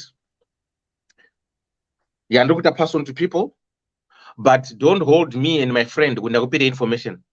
But I called the organization. Yes, they are recruiting. Vani COS. Saka laki rinosiyana. Right? Inini ukanyorera kuinbox. Ndikakupa information. Ukasaitorwa, don't come to me the one ndimakanipa information yanakutorwa nei. Ini ndiringokupa zvazvingori.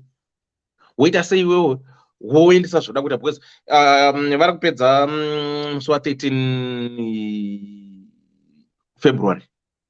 Vanga vachida vanhu vari muUK but vanhu muUK macho hamuna vanhu. Saka vari kuti we are taking from Zimbabwe. Saka handizivi kuti paapplication pako uchanyora sei, uchaita sei, kana uzoitawo laki rekuti uri kutorwa, ilaki rako. Zvikarambawo, don't knock at my door so dewa, vane vasanipindura mwazonita, ko ndisiri word of mouth ikoko, handivaziye. Ina just konyera ngokuconfirma, ndakataura kuti yes, but that's not my organization. Handitombosenzi, handitombovaziyi, but ndakanopiwa information nemunhu. Saka ndingokutambidzawo information. Yandakapuhwawo zvaingori yemaCOS. Saka nawe nehama yako kana uriwe ukazoitawo laki rako, I'm just saying ukazoitawo laki rako, chakanaka kuzongodzoka uchiti komana ndekwa thanks so much. Zvinhu zviya zvakaita sei zvakaendeka, handisina kana sendi rako kana handikuti kana sendi rako kana kungoti ukayambukawo tinenge tayambuka takawanda.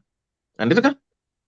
Saka nekudaro zvakwauri ukada kushayawo vhidhiyo inei kuti ichazwa nomunhu ari kubuku ari kutsvagawo COS aneiona because hatisese tinoya kumapages aya mapeji akasiyana siyana. But this is what I'm just trying to say kuti I'm just trying to help. That's what my organization, but I'll just give information. But when you inbox me ukanditi hi handikupinduri, ukandifonera uchingonditi hi ndodawo COS without introducing yourself, handikupi. I want to be honest with you, I'm not going to give you.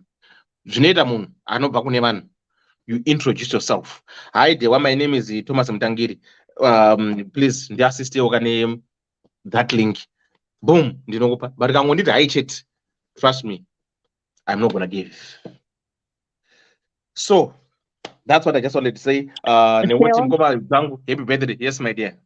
You know, Nenya, pane something I don't understand nema British andetaka. Tine mazimba ari panapa ma-asylum seekers akawanda. Vari panzvimbo already. Inini, what I don't understand is, why are they not also offering those people mabasa so that they can work for themselves? Andinoziva kuti what happens, it's a system that has been designed. So if they are kuvapa mabasa, uyu basa rake ka anodhira masala musika zinobva rapera. But it's not fair, you know. Ayo, in your eyes is not fair. Zvakafana kuti mupurisa anditi ukasaiba kana kuti musirenyasi hazvimunakidzi anoziya because basa rakanofanira kusunga. Yeah, no, it's a fact. Mukazviramba zvenyu. I've got a friend anosenza kufina upola kuno ku-UK. Mazuva eCovid akandifuna kanzi, my friend, God is great. Ndikati why? Zikanzi, we are making money. You know, no stress, we just go and chuck them there and bury them. Achifara muvhende muri kunzwa mukoma kwangu, achifara achinzi tikuhambana negovernment yekuti I've already finished buying my 2 houses. Aitofara. Ndakamti, seriously? Kanzi, yes, I'm happy. Because it's business. Yeah. But you all you won't celebrate. But anogadzira macoffin anofara kuti zviri kuita ifai because ari kuda mari kuti mutenge mabox. Yeah. Yeah, so this is the same yekuti yes, your point is very valid yekuti they should have just given those vari in. But again, ukati vari in mapu vari kunza nda kumurundi vharira window regaini ndiuye uye atori mukati kudhara. No, but they have enough mabasa still to distribute. I just think sometimes, if you look at the system, how many years? Some people are still 12 years, 13, 15. Not 20. I've got 4 friends. When it's 20 years, these people are not seniors. If you don't want Munu, why don't you return them than keeping Munu for years and years? Ndo basa racho kana ideas vatiri kutaura kuti ukabuda iwewe uyo case worker hasina anything to deal with, saka kuti aramba ari papayroll anokufanira kuhold a ransom to delay to give you your status so that I'm still working on the case. When they say evidence, your evidence is not enough, ndine backlog, so payroll yake is going akapedza clear mese kuti grant. Okay, what do you want to do now?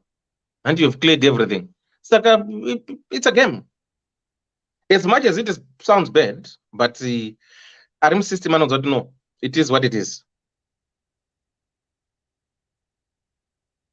Varobvunza namba dzangu, namba ndo dzamuna dziri pabhana idzo kana dziri ukamwena paFacebook page pangu pa any website yangu yandirika any handle 0796180356 kana ukaenda pabhana ndo namba dziripo ndo dzamunotumira. Mukatumira wakambudzi aka andiioni, tumira kunamba dzangu idzi chadzidzo. Right, Sister P, let me recap this one, then you can proceed and say what you want to say on this case. Right, sorry guys, tanambotiza nyaya yacho. For those who are just joining us, our tonight's topic says mysterious. Elder and DDC, please, can you kindly keep me anonymous? Elder, I'm a woman, age 39, single mother of 2, and never been married before.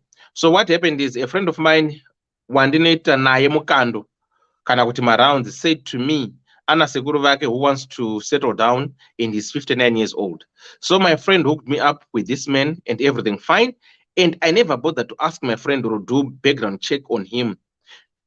This man Nanganda Wira Murudo. Elder, anyways, fast forward. Zaitika Gwanguraitra, and I'm now 5 months pregnant. We are supposed to get married in March. Everything is ready, done, and prepared. Elder, Paninya yangu ndi papa manji. Murume uyu, he wasn't truthful about his past relationships. Elder, I remember very well when I asked him about his past, and he told me that he was only married twice, and the women vakaenda kunive dzinza ravo vakamusiya. Elder, what is worrying me now is that the stories I'm hearing from people, those who are part of Maroro from his side, is scaring me. Elder, guess what? I'll be his 7th wife, and the sixth just died mysteriously, and he didn't tell me this part. I asked him, and he told me that I told you kuti vakaenda vakandisiya vakaenda kunine dzinza ravo, meaning they died. I'm really confused. Please help. Should I continue the Maroro in March or not? Elder, no one is advising me. Well, family doesn't know about the other 6 that were married before, that they are all dead. And my friend is denying Hans, and he says I should marry him. It's in the past. Elder, please need help, some advice. So that's our story for tonight. We've got this young woman, 39, a mother of two, 5 months pregnant, and she's gonna be getting married in March to this 59-year-old man who happens to have 6 women who died mysteriously, those he married. So this young lady wasn't told. This young lady didn't do any of the background checks because they were hooked up by this young lady's friend. So now this young lady is saying, oh, now I happen to hear these gossips from his this guy's family side that, you know what, you're now the 7th wife of this man, the other 6 has died. And she said, I asked this man, why were you not honest with me about your past relationships? And this man said to her, I told you that vakaenda kune vedzinzara vakandisiya, meaning to say they are both dead or they died. But akataura nemadimikira. So this lady, family, no one knows about the other 6 dead bodies or wives or exes, whatever you want to call them. And she confronted a friend, and the friend says, no, I know nothing about what you're telling me, but the only thing that I tell you is he's a good guy. Marry him. And the other 6, forget about them. It's something in the past. Vakafa, you were not there. You are who you are. So marry your man. So this lady is saying, so that's what you're talking about tonight. For those that are just joining us, feel free to share the page. If you want to share the page, feel free to like the page and follow the page. Feel free again to send stars if you want to send stars. Right, Sister P. Yeah. Atinosangana nazo panze apa. Ayabona le complicated. Complicated kanjani? Because kuti afira nemadzimai ese 6. Yeah. Aiwa, pane something going on. Going on. Either he knows or akatira. You know, there are people bakatira. Even if you marry your wife or husband, the person unai an offer. Why? And they will benefit what? Mukoma Gwangu tie that line. And what will this people benefit? What happens? It's just with senior. You know, when we tell people what Huroy is there, people don't believe it. They say, hey, blah, blah, blah. But it's there. They don't get anything. Do you know, have you ever seen a rich Mroy? But not Tambura to the last point, but would senior would why should they were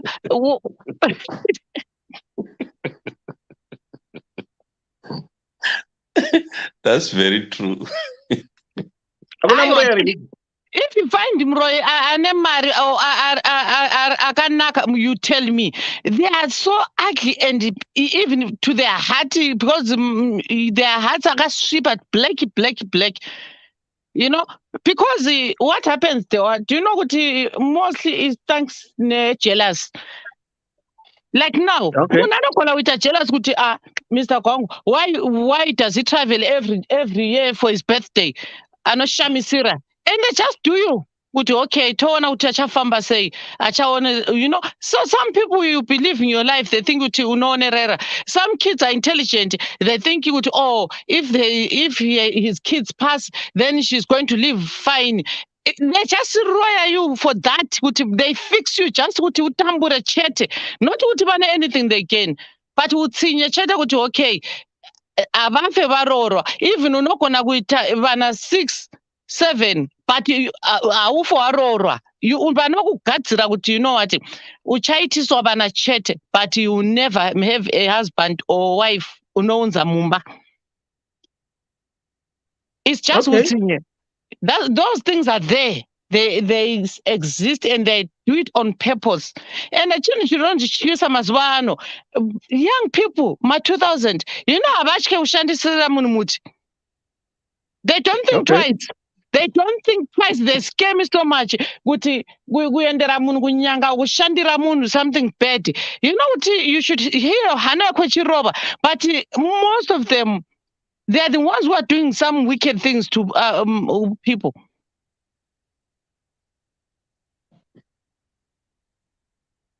Okay, go ahead, Sister P. Especially, you know what? The sad thing is, we know we grew up with people saying, "Hey, guys, you don't know varume vanoroya say, varume mazuva ano they are wicked. They are wicked. So people just just okay. That family, they will never marry all these kids, no matter but they will never have a job. So I always tell people, a lot of things you see happening, you don't understand what's going on, but a lot of things are spiritual. Okay. A lot of things are spiritual. Unogona kuwana munhu ari bo, but one more fambizana, even 1 year or 2 years, and it just ends in thin air. Amuna ku fight or anything, no argument. Munova and a chat. And something happens. So it's either this guy, Akatsira, or I'm sorry to say, Aromba. Between those two. But Tombo, Sister P, say Tombo bisa kutaka romba. Okay, Tombo tanaku romba. Anditika? Say Totaka Gatsira, like what you're saying. Anditika? But Iwewe as a person, are you not supposed to question yourself and to put a stop? Because you know what? Why is it on this one go for mysteriously? That's where I was going. What I wanted to say, okay. Because if him is concerned, because they were, let's say the first one an offer. Okay, we might say okay. Second, okay. But just switch up by 4, 5, 6, and you don't bother with okay. Unofambira kufambira nyaya dzacho kuti no. Endai mubvunzise kuti no. Chii chiri kuitika kwandiri kuti kana ndarora madzimai angu anoshaya. Chii? But why he's not bothered? That's what I'm saying. Either he knows, because if you see first husband, second, third dying, and you are not bothered, why your own should die like that? Some people they marry for 50, 60 years, they are still alive or they die at all. But before this guy is only 60 and he's past 6 wives are 6 feet under. So he buries one every 10 years or something. So all right. But can we not say, Sister P, can you not say maybe are you comfortable in the sense that yakafane kuti I marry you anditika? Then totaradza kuita vana anditika? Yeah. Then you and me were not bothered kuti what's going on. Tongoti, you know what? Let's stay as we are. Atisi kuita vana vedu and tatadza kuita vana, so tongochembera takadaro anditi? We accept kuti we're not going to have children, right? So can you say maybe this guy is not bothered? I don't go to, you know what?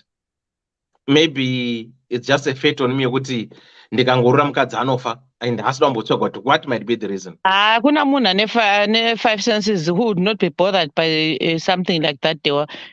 Honestly, that's what I'm saying. It's like if you see munhu achiita miscarriage 4, 5, 6, there's something wrong.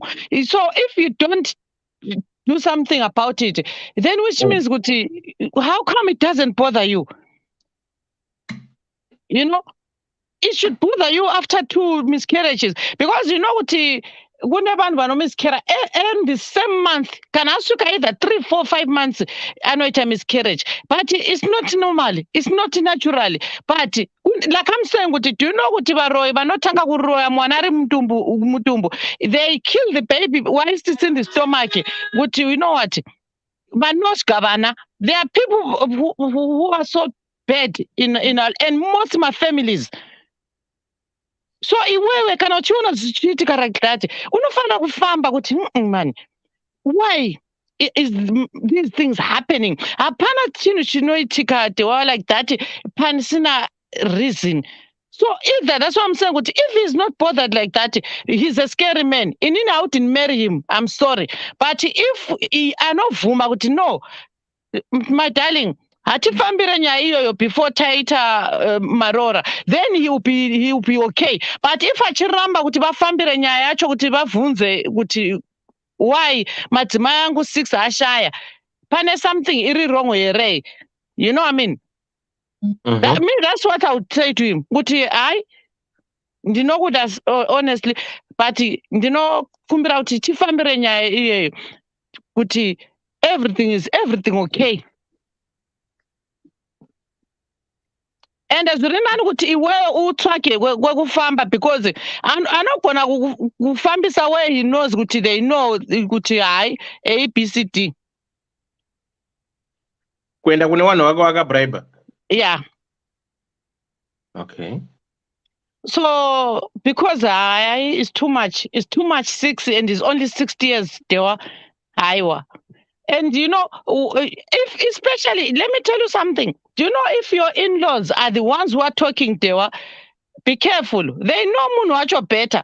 If they are telling you something and you force things and tomorrow you get into a situation, then what happens? You start crying. Nowhere to tend to. Yeah. They will say, we told you it will be too late. Wapinda. So either, that's what I'm saying, that there are two things. Akatsira, or he knows. And this friend is a very bad friend, because if you lose 6 wives and she's denying what she doesn't know, you see what she knows. She knows. How can you not know your uncle's dead wives? Yeah. Never manoshanda together as a muri to lure people into things. Yeah, true. So she has to be very careful. She should go and get help. Afambire nyaya dzacho. If I don't believe in God, I don't believe in Shivanu, fambira nyaya yacho uvunzisisa kuti ndinota kupinda mumarriage nemunhu wangu, but chinhu chinondinetsa is that 6 my wives akanga arora before, they're all dead.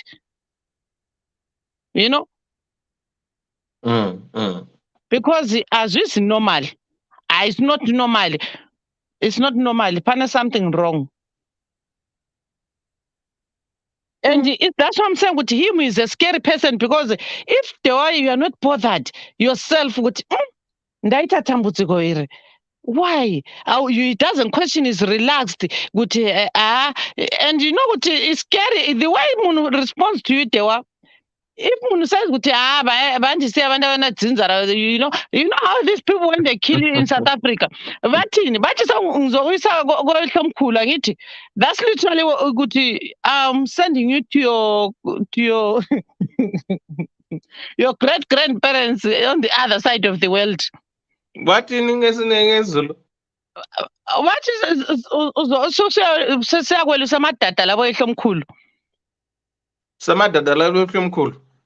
you are going to we are going to send the tax with your grandparents. Yes. So dada mkhulu.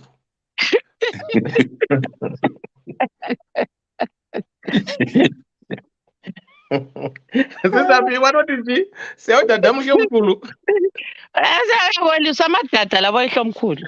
Oh, sizokubonisa amadada emhlomkhulu or when you hear them saying it means amadada is ducks. So we are sending you to your grandparents. You'll be there tending to the ducks. That means they are killing you. Okay. We are going. Okay. So say it slowly. Sizohambisa uyokwelusa amadada labo ehlomkhulu. Okay, sizohamba uyekwelusa amadada labo ehlomkhulu. Okay. Yeah, it means they are sending you to the other side. Okay. So Next She time when I needs go to South Africa, mnakanetsa chinzoti kuhambisa madhadha mushe mukuru. when you hear them saying that the way you are gone. Bakufa uhlamvu nje ekhanda kuphela. Okay. Banonisa bullet straight msoro. So my sister fambira nyaya dzacho first before maita commitment iyoyo. And you know what like I'm saying, the family knows munhu better. So if they are warning you, then she needs to be worried. But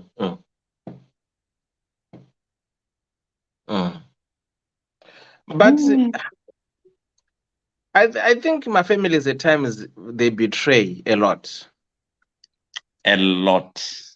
My Yeah. families at times Yeah. they betray a lot. Mm. Because Nasi, I was listening to this audio. Yemukadzi abatwa nemurume wake anga nema boyfriends ake tu masoja. One is man, my Derek, one's man. One is man with this woman. So afonera tsano. Akafonera baba mukuru murume watete. Ndire?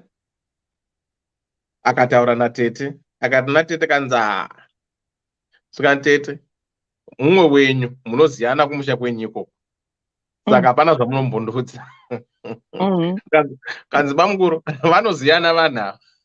You know? Yeah, so somebody said kuti zvinoitika mafamilies ekuti vamwe vanoziya kuti this is what our mwana is doing and they'll cover for that mwana. They won't tell the other person who's coming with the family. You know, they play normal, they play holy. Vana zoti no umwe wedu uyu ari kupedza dzinzai, but kuti wakudza ushamwari apa this is a suicide bomb rawagarira iyi, they won't tell you. Yeah, because 6 vakadzi. It's not signore. Dewa.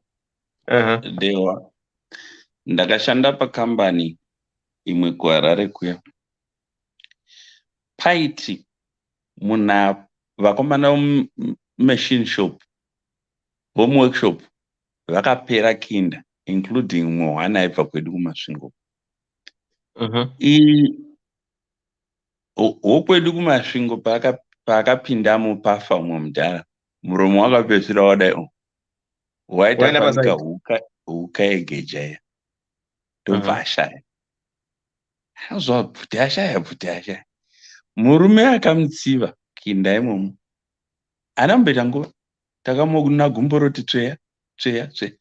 Ini ndikati kuvapfana imwe age group yangu ndikati kana ukaona mafa madhara aya, kana ukabvuma promotion yekuinda mumachine shop une uchipenga, siya vapedzane madhara iwawo. Aiwa, vanhu vari deadly. Amusiri mere makataura kuti rakaitwa, was it a drama or someone? Mudhara angari foromana paplaza aidrive tractor. Paakafa tractor yachadanza kaenda bhoridha pana aibata. KuJMB. Yeah, paakazofa I think yakabviswa kuauction kanotengeswa. I can't remember the story.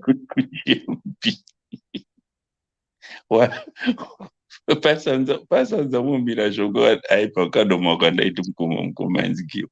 Umwe mudhara kwaioshedzera kuti paita mhepo chiforklift chachona chisati chichamuka. Kana mudhara aenda kuti paita mhepo mwanangu. Saka pakaipa. Hana sera nyono kwatete telled hana mukoma givi sizokuhambisa uyelusa amadhadha ko esemkhulu.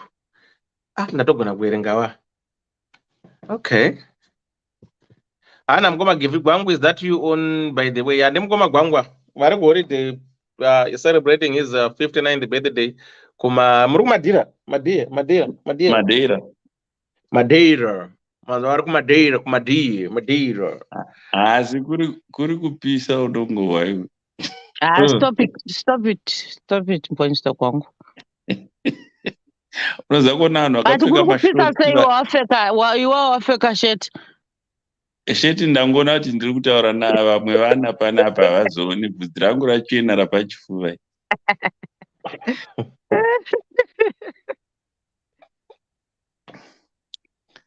You know what? In this world we're living in, a lot of things they are spiritual. Zvinhu zvakawanda zvinoitika are spiritual. And a lot of people, if you don't understand, you won't understand. Kana iko kuvarungu zvinoitika zvechivanhu vanhu. Yeah. Unoziva pandakaenda kuiceland gore rapera paseri, vanotokuudza uchipinda mulaguni imomo mune mvura inodziya kuti kunoku kuchaitiwa marituals, unopfekedzwa imwe armband so yokuti ine chimwe chinenge chikoina apa ndoyoone uchitengesa paunopinda, because doro rachona munongotenga muri mumvura, mune muchingoone mvura ine ichisvika muno muwest, munondopinda mune imwe rumu yomunondosiya maarmband imomo mostima iko kavabvumiri marekera mafotos. Okay. Yeah, vanoita chivanhu vanhu musasweswero nyepegwa zvinyu. Kana pandakaenda kuFrance kuBordeaux kuya, riripo rimwe bako rine mapaintings, fanikaiwoya zvakangoita mabushman paintings aya, vanopinda havakubvumiriri futi kupinda nekamera, vanoti mukapinda nekamwe kanenge kachitreni so vanoflasha vanoflasha mubako ndoponoona mapaintings edzimwe mhuka maulira inosara saya zvirimo imomo murekera riri kuBordeaux rekera racho havakubvumiriri kutora marekera kutora mafotos. Yeah. Vanoita chivanhu vanhu. Varungu vane zvinhu zvavo, but you know what, that's why if you look, I always tell people that here a lot of, they used to kill my witches. Yes. They used to kill witches. There are plenty. Bakazara panapa. And you know what? There is something. If you look at, you ask anything, but you see that person is always an anger. You know? But vanobata stereki varungu, but because vanovhara nesu vanhu vatema kuti, that's why tewachiona manje panapa, if you munhu akuitira shakala yaona nemanigerian, they can, munhu unogona kusungwa aiswa mujere for witchcraft. Do you know that? People don't know that. Kunoko, if munhu akuroya akushandisira mishonga, une right yekumuripota ne-evidence anosungwa. Okay. I was talking to someone who said to me, I don't know, that was their own observation. Kuti akanditi, have you noticed kuti ukatarisa Zimbabwean community, those who were born soon after independence, 1980, going backwards, 79 zokwamashuro, and that generation iyo kana group iroro really so bitter group iroro, hanzi vanhu kubva 80 zokwamashuro hanzi vari bitter, very very much self-entitled, vanoda kuonekwa kunzi ndo vaita chakati, akakuitira chakati, they have constantly to remind you, they can't help. I was listening and it make a sense when the person was telling me, look at this. For example, tarisani ngosho inzwa zvari kutaura ndiwa gore ripi, inzwa taura ninguyu, listen to this. Hanzi generation yanzi very bitter, and mune self praising inotyisa generation yenyu iyo 80 dzokwamashuro. Munhu angaingopo zvake heads up. Haisi nyaya yanhasi bai, yanhasi ndeyekuti 6, 7 hainini kana ndirini pakadaro ipapa pandimiri. Kana iko kuda kuzvara mwana uchada kumitisa wane wasvika idzo age group dzedu idzi kuti uzodii? Imimi handiti munoti murume apere. Ndimi munoti murume apere. Aiwa, but listen, handingafushi vana somuriwo womunyemba at my age. No. Unoziva muriwo womunyemba here? Taakuda huku dzenyama kwete dzamazaidzi. Maoff layer. Kwete kuti uchada kurekera kutangana namadhaipa at this age. Wosvika uchindoona mabhuku evana kuchikoro wakabata zima. Aiwa. You know what the thing with us is that you know when you meet somebody amuna mwana together they say kuti mwana ano olihlanganisayo lobalibili olihlanganisayo so but age yacho 60 aiwa chitora off layer mopota muchiuya mese kumaholiday and ozo zvinonakidza uine off layer kwete kuti nechimwana chidiki tarisa iye mwana wapresident wandandichitaura uyu who was fighting all the way kusummit kwaakashaidzwako president wokucameroon mukadzi wachona is only 57 mudiki pendirini and chaangoda mukadzi ende chokuti iwe mudhara chifa ndisare nditore zvimwe zvinhu zvese. That's all what she wants. I think inini hangu I might beg to differ in a way yekuti why madhara izotora vanhu vakuru vana vadiki and what have you handiti zvine I think mukatorana vekuti same age handiti ka hazvina spark hazvina no let me be honest hazvina spark hazvina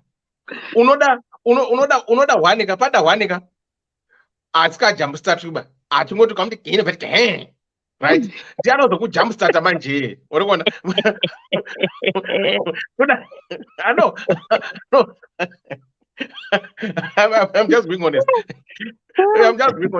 kuda ku jump start ana kuti one achine mabattery uya reserved mabattery handiti ka angu akuda jump start saka mese mukada jump start mese muri churu start ka hapana nopusha umwe saka umwe achine motoka ndianombokumhanyisa unzi iwe mira patiri kupicture takamira paswimming pool apa uya apa uchidhonzwa ita sei zvinekamika dhati so zvazvinongopa so zvinhu zvacho izvozvo I think that's why muchiona kuti I'm just trying to be real and try to be nice to the facts zviri kwese that's why muri kuona vakadzi vakuru vada maben 10 havadi isizo zera rawe vanodza kuti kungodai soka kungosvika pambedha kungodai manje kaben 10 kanyimbotokonya iwe mani iwe handirika uchinza usanitse mani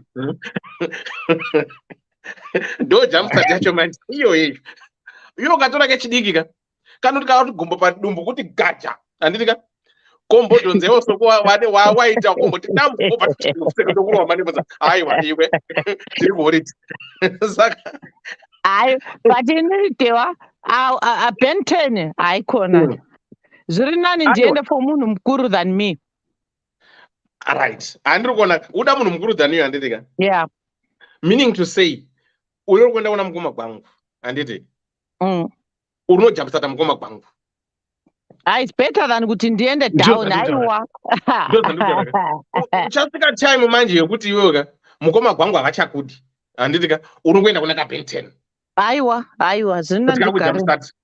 Ai Ben 10 hai basa hai unochopindurwa ka ndachembera naika ndirare nomunhu ane 19 years pakomana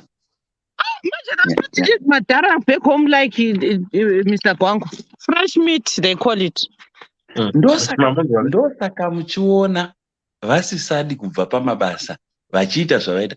Munoza president wokucameroon wakaimbarasa Africa yese, in fact munhu mutema wese nezvaaita zvi.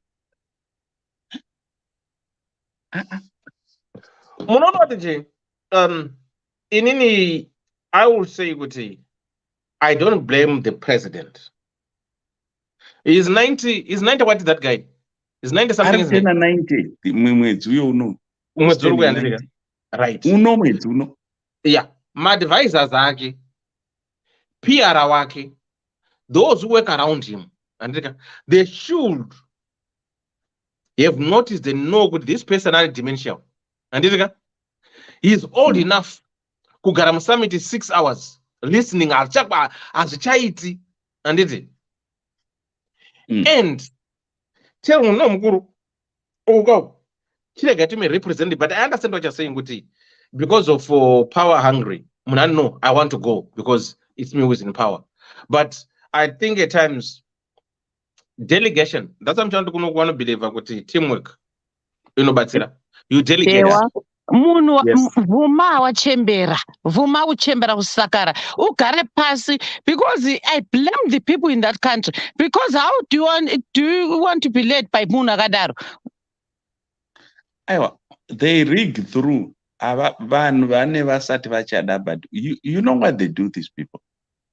Asi kuti you are punished. Ini kana kwakuri kunzi imari chaizvo, ndakaregedza basa kudhara ndakufamba ndichinakirwa. Tarisa vana Zidane aitambira France uya 34 years anga aregedza kutamba bhora, enjoying. Ndaimuona ari kuMauritius akarara pabichi paya apa, ane family yake. Zvinonakidza, kwete kuti ukanzi navazukuru handei kuholiday une uchikotsira uri mboti muyoti. Hazvisenzi zve. Pozoti uchanakirwa papi. You were working all your life. You are getting to the end of your life. Aiwa vanhu zvana Putin izvi zvokuti wakomwa ike zvino nenyika dzese dzeNATO, hauchisina mufaro, hauchisina munhu uchatrust.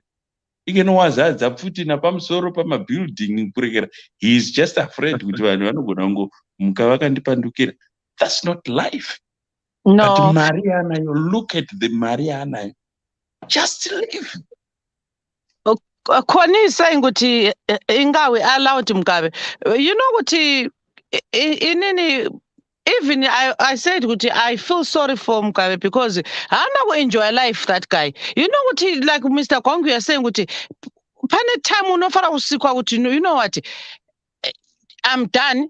You start enjoying your life. But if munhu anorambira pachigaro up to the point where haugoni kuzviitira anything, where is your life? Honestly, I would love to be in Zimbabwe by my 50s. I'm home enjoying, just walking in the bushes and feeding my chickens. But not kuti I still want to be in Guchando. So some people, they don't think that there's more to life than kurambira pachigaro, So Mugabe didn't have a life. He didn't enjoy his life. Sometimes you need your privacy. Not kutenderwa nemakamera kuti kana waenda ipapo vanokuona. You need a time in your stage where kuti unogara your life uchinakirwa uchienda anywhere you want. But some of these soldiers, they want to die kubasa and the bachembera. Why? We were to given a choice, and yadinga kuti life expectancy yemunhu kanti iwoyo wangafunga kuti kuri kunzi hangu ndapuwa hangu choice naMwari kunzi uda kunzi ufe wane makore mangani, ungada mangani? Me, I think 80. Okay. Yeah. I want to die whilst I can do everything myself. So I'm going to masawa 21 years. Yeah. Yeah, that's a lot. I don't want to be a nuisance to people. Yeah. Vanenge vazviitira tsvina. No, I don't want that. Ndosaka ndichinakirwa ndiri pendiri panapa. And you are doing the right thing, Mr. Kwangu, because there are people. This is what I always tell people, young people, everything has got its time. You know, if you don't enjoy your youth, when you are chembera manje otanga kutamba nema 15-year-old, you know, so you have to live your life per stage. Dewa. Tarisa dzinoitwa madhara achinzi mupushire uku mupushire achipukutwa tsvina azviitira nursing home. Do you want to lead such a life? Namazve ndikaona kuti zviri izvozvo ndotanga kuita ndinoenda kuSwitzerland ndikandoti ndipei injection yandizorore. Seriously? Yeah, me I would rather do that. I don't want to go over 8. I'll go kuSwitzerland uko ndaronga zvinhu zvangu kuti ndichingopedza iita izvozvo pisai. Sosoro shupa mwana kuti hey itai mudengu. Don't want that. Moda kutsva futi mimi. Moda kupiswa. It's fine. Why waste space? Kune vana vachazvagwa vachada kugara vanoda pokurima. Wasting space muchita basa rese. And do you know, Dewa, we need to actually have a discussion about this issue one day, Dewa, in cremation. Because do you know, it is not just that I was looking at a lot of Africans that are from China or abroad that can't be transported back home because the body is so expensive. My families are to buy to cremation, but we need to really get over this backward thing. We want the body because now you can't afford the body. No years, we fly home. So is it not better to cremate and you have my ashes sent to you? Is it not better? Because Karamuna Afa is expensive. So we need to really look at it because what dies is the body, but Mwewake will always be there. That's one thing people need to know. Mwewake is always there. The body is the one that we bury. So whether uno pisa uno itachi, it doesn't make a difference. But like Mr. Kwangu is saying, as we are going, we are running out of space in this world. So Zurina pisa to save our environment, you know, it's better that way. It's space yenye. But I space space is running out. It's running out space yacho.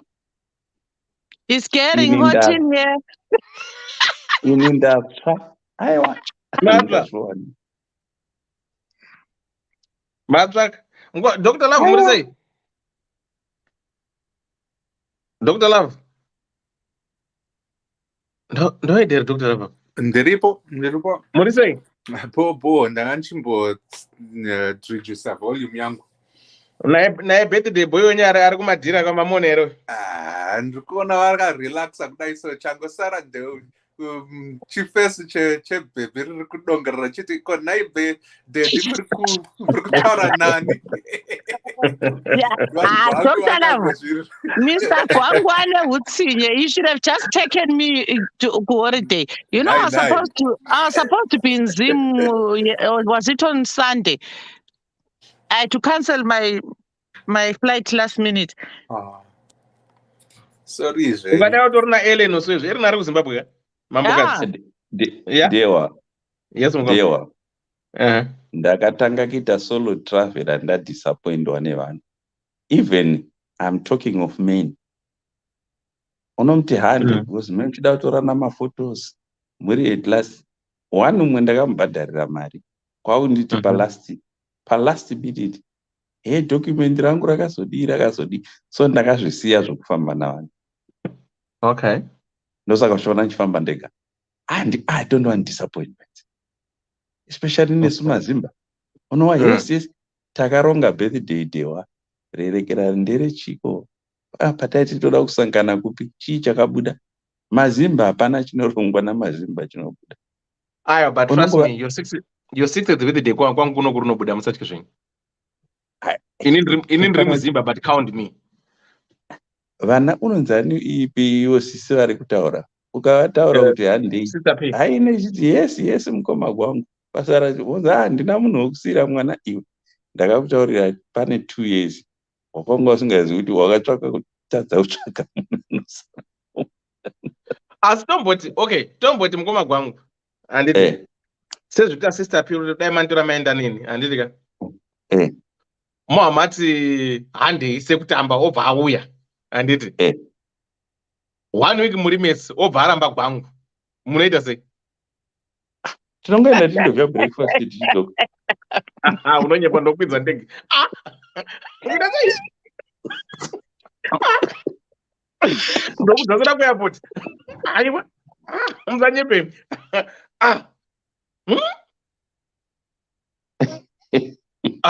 Imi Dr. Love muri sei?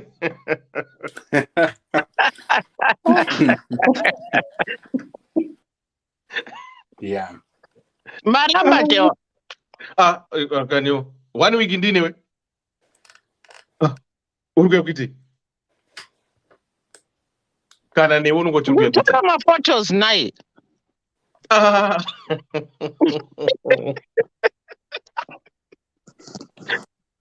Mazaro ngwangu ndakauya kutora maphotos.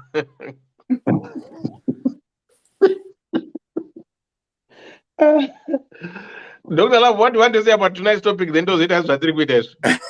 Aiwa, ndandototandadzwa nenyaya idzi.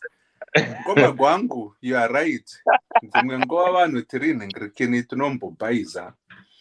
We don't keep our word.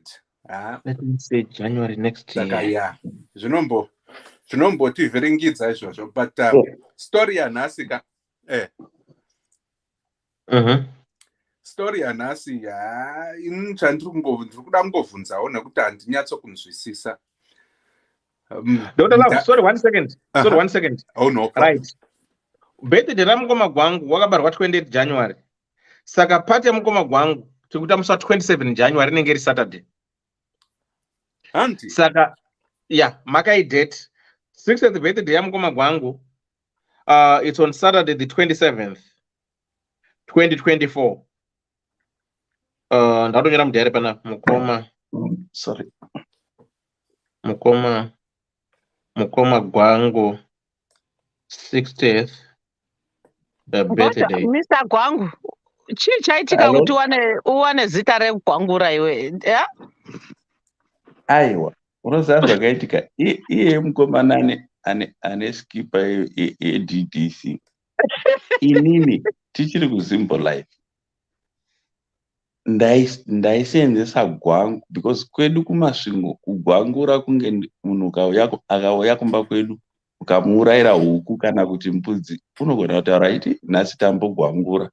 So inini inzwi rokuti sex risanyadzisa ndaisagona. Vamwe vaitiraura direct tiri kuZimbo Life. Ndaingotaura kuti gwangu inoda kuitwa zvakadai. Saka vanhu vakavongovhunza kuti kweko kugwangura kuita sei? Ndikati sex. Uyu ndiye akazotanga kuti mukoma gwangu. Iye the one. Ndiye Mukoma gwangu. Right. Saka manzwa good people. 27th of January next year 2024. That will be on a Saturday. So make a date. Ana Dr. Love, Ana Koni, Murugu States, Ana Auntie Clarity, my Brian, Veswe Uko. Mamda was a date. That will be the 27th of January. That is on a Saturday. So that's when you're gonna do Mukongwa Gwangu's 60th birthday. So what I'm going to do, I will try to find a venue in Iripa Hotel. Then we can get a discount. Yeah,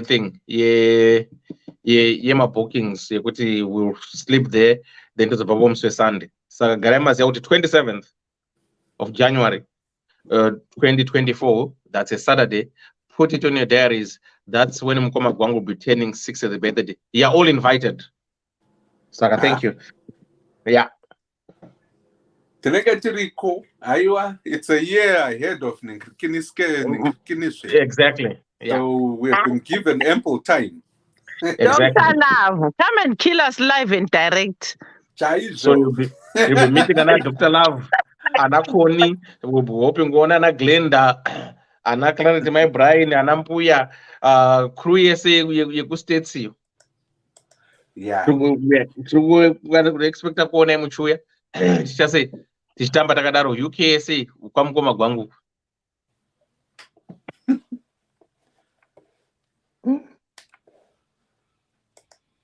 Dr. Love, your take. I can imagine that day. What? What are you imagining now?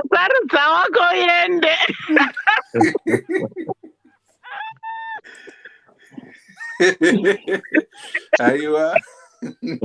Hana kone hatizoti kurohwa kwangu ikoko.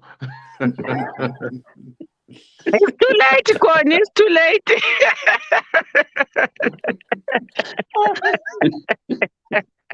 Anything can happen. Saka what we'll do, tinotsvaga a neutral venue, you know, yekuti it's accessible to everyone. Then vanhu fanobhuka, but toda zvekuti nozobva pati nofana pera matuma kuseni tichirova music tichinakirwa chete tichienda takadaro takaenda murudo. Saka 27 ndizo we pray kuti Mwari atichengete, you know.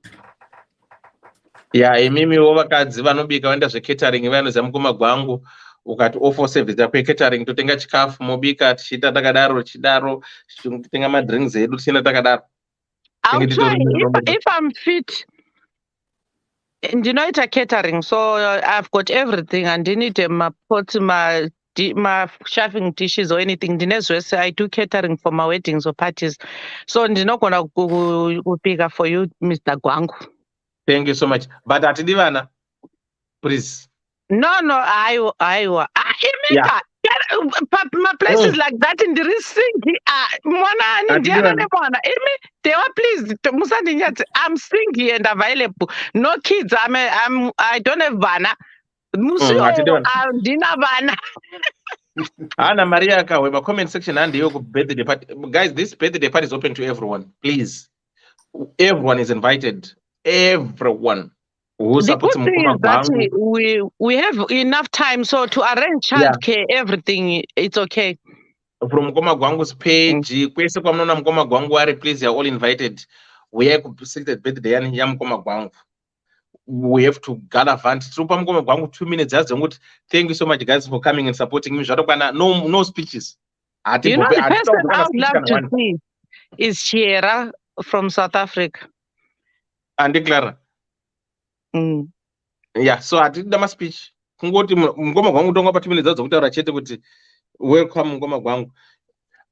Kana mata dress code and remember dress code katongopfeka zvakanaka, I don't know, but 027 will be there. Come Mkoma Gwangu's birthday. You're all invited. Right. And the good idea nas.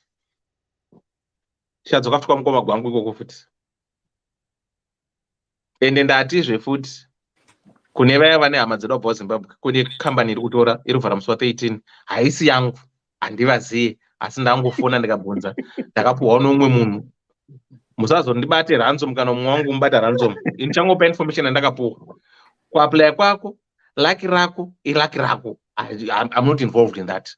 I'm just gonna pass the information ndakupa yandokupa ukada kupa umwe munhu zvozvo zvazvinepita nenizvo munongopana muchienda makadaro aita raki rake anenge aita raki rake. So munondibata kuinbox, namba dzangu munadzo dziri pafly apo, wonyora zita rako, ndini Nhingi, senemu yangu nonzi Nhingi, ndanzwa zvakati. Ukanditi hai handikupinduri, ukandifonera uchingonditi hai ndoda information handikupi, you have to introduce yourself zvakanaka nakatoenda mberi chienda takadaro. Share, mukada kushare page zviri kwamuri, mukasaidawo kushare, it's entirely up to you. Anenge aluza ndiye anenge aluza, but I'm just gonna give you this information for free.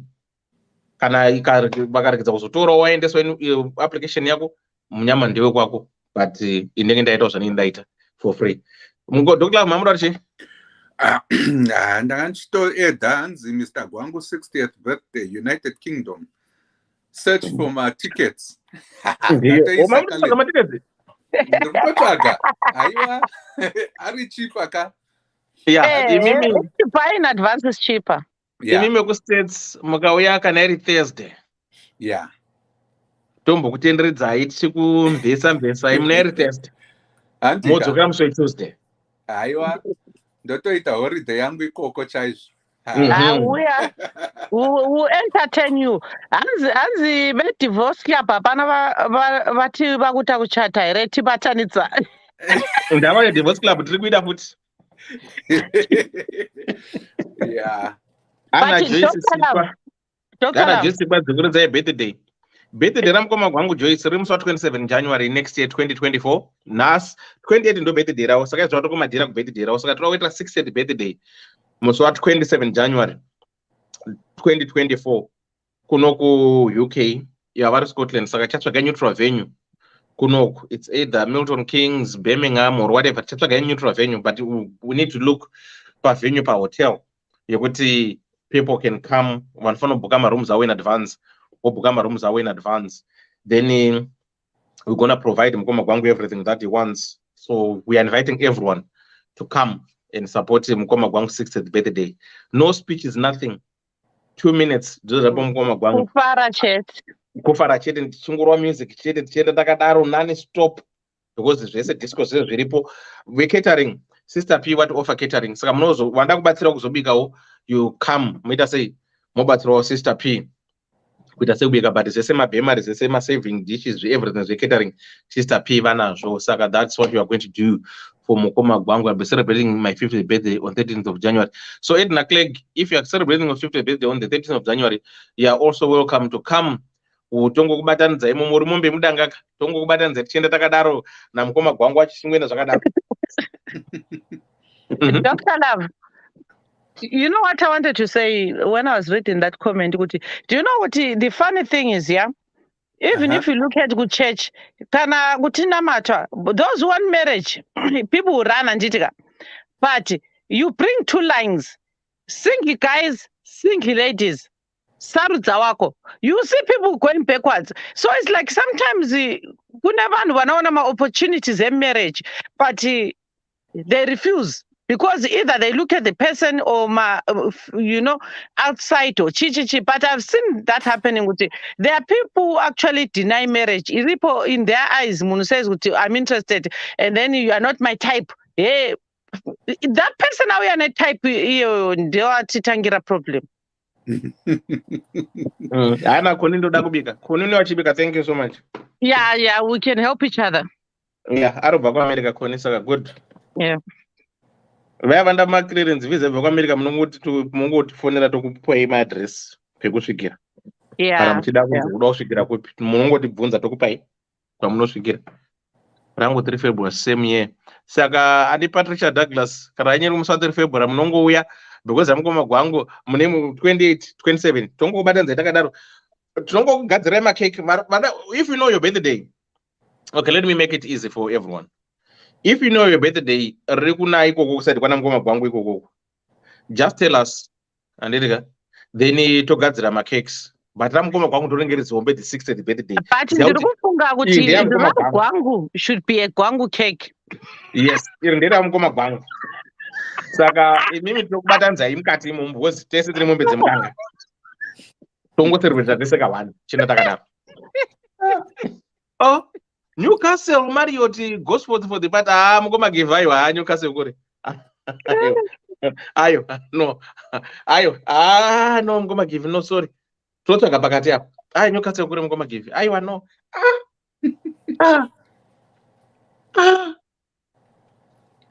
Kwapirira nyika uko. Ora ndaripodzoka unyadi na Slaveness. Hello DDC to DG, how are you? Dr. Love. Yeah. What's your take on this story for tonight? Anything the Nemvunzo more than anything else. Read it again. There are people who just got in. Yeah. Okay. Right. Let me do this. Right. So another topic at an end there, nakoni burial versus cremation. Cremation. Yeah. Doing my chaita and Yamruda. Right. Mysteriously. Hello, Elder and DDC. Please, can you kindly keep me anonymous? Elder, I'm a woman aged 39, single mother of 2, and never been married before. So what happened is a friend of mine, Wandinoita naye mukando rounds, said to me, Ana Seguruvaki, who wants to settle down and is 59 years old. So my friend hooked me up with this man and everything fine. He never bothered to ask my friend or do background check on this man. Ndanganda wira murudo. Elder, anyways. Fast forward, zvakaitika zvakaitika gwangu tairowana, and I'm now 5 months pregnant. We are supposed to get married in March. Everything is already done and prepared. Elder, panyaya yangu ndepapa. Murume uyu, he wasn't truthful about his past relationships. Elder, I remember very well when I asked him about his past, and he told me that he was only married twice, and the women vakaenda kune vedzinza ravo vakamusiya. Elder, what is worrying me now are stories I'm hearing from people, those who are part of the maroro from his side, is scaring me. Elder, guess what? I will be his 7th wife, and the other 6 died mysteriously, and he didn't even tell me this part. I asked him, and he told me that I told you kuti vakaendisiya vakaenda kune redzinza ravo, meaning they died. I'm really confused. Elder, please help. Should I continue with the maroro in March or not? No one is advising me well. Family doesn't know about the other 6 that he married before and that they are all dead. And my friend is denying hands hapana zvandoziva, and she's saying I should marry him. It's in the past. Elder, please need help, and I need some advice. That's our story for tonight. Dr. Love. Yeah, mkoma. Mira ndibvunza hangu mubvunzo yangu nekuti that it's pertinent to the kunyaya iyoyi. One, iye shamwari iri kuti shamwari yaka introduce shamwari yake kune 60-year-old. What is their relationship na 60-year-old uyu? Ndibaba mkuru ihama yake kana kuti munhu wanoziva? Ndisekuru. Sekuru pachi nekuti ndina nasekuru wakawanda vasina neukama hwangu nenizvi. So ndinobvunzisa ipapo. And secondly, the reason why I ask that is this: if it's a good friend, also wudzwa kunzi this guy anonzi sekuru wake has been married 6 times vachifa vakadzi vavo immediately after that. Let me ask, ndisekuru pachi if she does not know that very important nengrikini nyaya yoyo, nekuti ana sekuru kana kwava nerufu handi munoendawo maybe once maybe twice mungakwanise, but 4 more times musingazive kuti pakaitika rufu kunana mai guru kana kuti ana mbuya. Aiwa, I don't trust that. Pane chioko mnomwe ipapo. That's one thing, because it doesn't add up kuti she would know those stories kuti ambuya 1, 2, 3, 4, 5, 6. Aiwa, ndaramba ipapo. I think pane zvimwe zviri kuitika. Vari kunzwisisana on some level. The second thing ndiye kudai so iye mukadzi wacho nayeyu ari kuti ya vakazombogwangorana vakazodii atowira mutswanda. She's hearing this information zvichinzi nehama dzemurume kuti pakatomboitika makuwa 6 and it all happened in a mysterious way yekuti iye anonzwa kuti zvinhu zvakaitika ka they were never explained. Owana nguva yekuti nyorera isusu kuti ndingaita sei. Varume navakadzi kaimika hatina kupusa kudaro man. That on its own, wanzwa, not from one person, maybe 2, not even 2, 3, 4. Vanhu vachikuudza vachirumanzira kuti aiwa izvi ndizvo zviri kuitika kaizvi. Rudo haringapusise kudaro, but pamwe you are desperate kuti uunze amainingi and you want to forgo this. Ndiko kuzorasika kwako. Unenge waguwa number 7 kana wakasachenjera. The third question yandinayo ndiyo kudai so. Murume uyu hana vana ka? Tinozviziva kuti ane vana here kana kuti hana? Mukoma dewa maenda. I will assume kuti aitiswa amitiswa mwana uyu amitiswa. Saka panofanwa pane history yekuti kune vana pamusha ipapa nemurume uyu. Vana vachona vanozikanwa here? One, kuti vanorarama here, vari kufa mysterious here, vari kupi. Tingoziva izvozvo, munhu ane 60 years anga ane vakadzi 6 angashaye kuwana 1 mwana kana kuti vana. Saka chandinoda kuzonzwa ndichokuti, what is the current situation nevana? Have you met them? Mavataura navo here kuti zvanga zvakadii, kuwana mai venyu vanga vakadii, zvakazonzi chii, makanzwa chii? I mean, a mystery yakadai haidi kunyarirwa. You don't have to be shy because it's your life yauri kutungamidza nayo. And what it is, and it looks like, is you are actually substituting your life for the temporary joy nekuti wakagwangurwa wakuda kunzi amai nhingi ko wakazorambwa mangwana wezonzi chii, unenge woti chii. But the biggest and the most important thing is the factor yekuti upenyu hwako ndo huri panhingirikeni. That's on the line. But if you cannot usingakoshese upenyu hwako nekuda kwekuti uri kuda title iyoyo kana kuti uri kuda kunzi une munhu wako, kukoshesa ikoko ndiko kuzviparadza kwauri kuzozviita. Because I don't understand shamwari isingazwe sekuru kuti vane vakadzi 6 vatova makuwa. Wakambosvika kumusha kwavo sezvo wakuda kuroorwazvo, ungoti aiwa ngatiendei kunoona kumusha kwenyu tonoona makuwa yayo. Sezvo anzi murume ndiye akati vakaenda kudzinza rawo zvichireva kuti vakafa. Uko hanzi madimikira achona yayo. How can and what can how would I put it?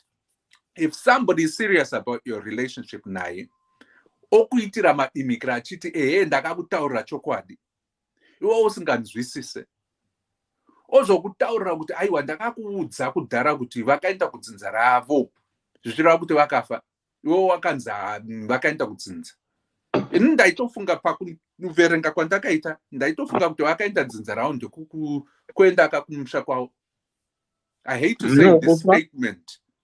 I hate to say this statement, but vakaedzokera kumusha kwavo kana kuti ma-return soldiers. Ndiro zvandaitofunga until at the end pandakazonzwisisa kuti kuenda kudzinza kuya ndiko kufa kwavakaita. Munhu anotaura nemadimikira iyayoka ane chiwande-wande, chii chaari kuwandisa. And that is the problem. And then uona nguva nemasimba ekuti nyorera izvo. Dai ndanga ndiriwe kaini, ndanchazomhanya kuenda kure. Mwana wakatakura yeka, Mwari ndakukomborere chitonamata hako, because I don't believe kuti munhu uyu akanaka. He doesn't have any good intentions. It is important, very important, especially pane zvinhu nyaya dzakadaro. Maybe one unongonzwa kuti sorry zvenyu makarasikirwa nemukadzi, mava tsvimborume kana kuti whatever they are called. Saka moitei, I feel your pain. Ukazoti 3 vakadzi, wozoti double that futi. Wogaya kuti vakafa sei. Uko hama dziri kuti chenjera. Iwo uri kuti maybe vari kundinyepera. Vava kuita jealous kuti nekuti ndava kuwana. Imi kaini, chenjerai vakadzi. Musafunge nepakati penyu apa. Fungai nenjere. Makapiwa njere, and your sixth sense also should tell you kuti apa hapana kumira zvakanaka. Unotofanha kutotiza upenyu hwako. The last thing I want to ask, the fourth and last thing is this. Iye shamwari yako iyoyi yauri kuti shamwari, akaroorwawo here? 1. Akaona sei riri kodzero kuti iwewe uende kune munhu uyu handisi kubvumirana naye kuti hanga asingazivi.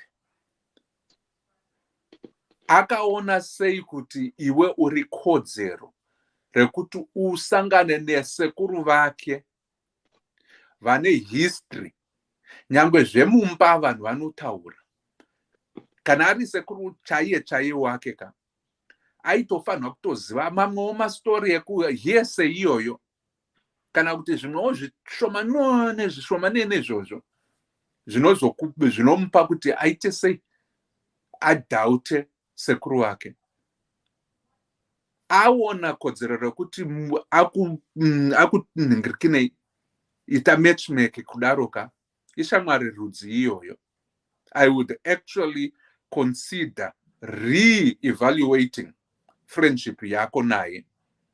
Munongoita zvenhingirikini zvekutamba marounds at a distance.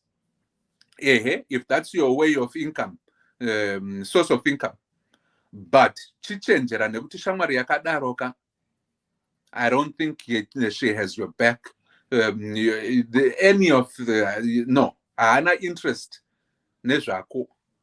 She doesn't have your back at all. Ari kutokupinza munjodzi imwe inozotika ramangwana nyango wakapona.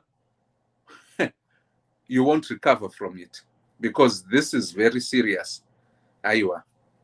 Anonzi Black Widow kapaya tinovazinzwa ana Black Widow. Uyu kauyu anonzi Black Ngirikini anonzi Black Widow wa. Chaiye.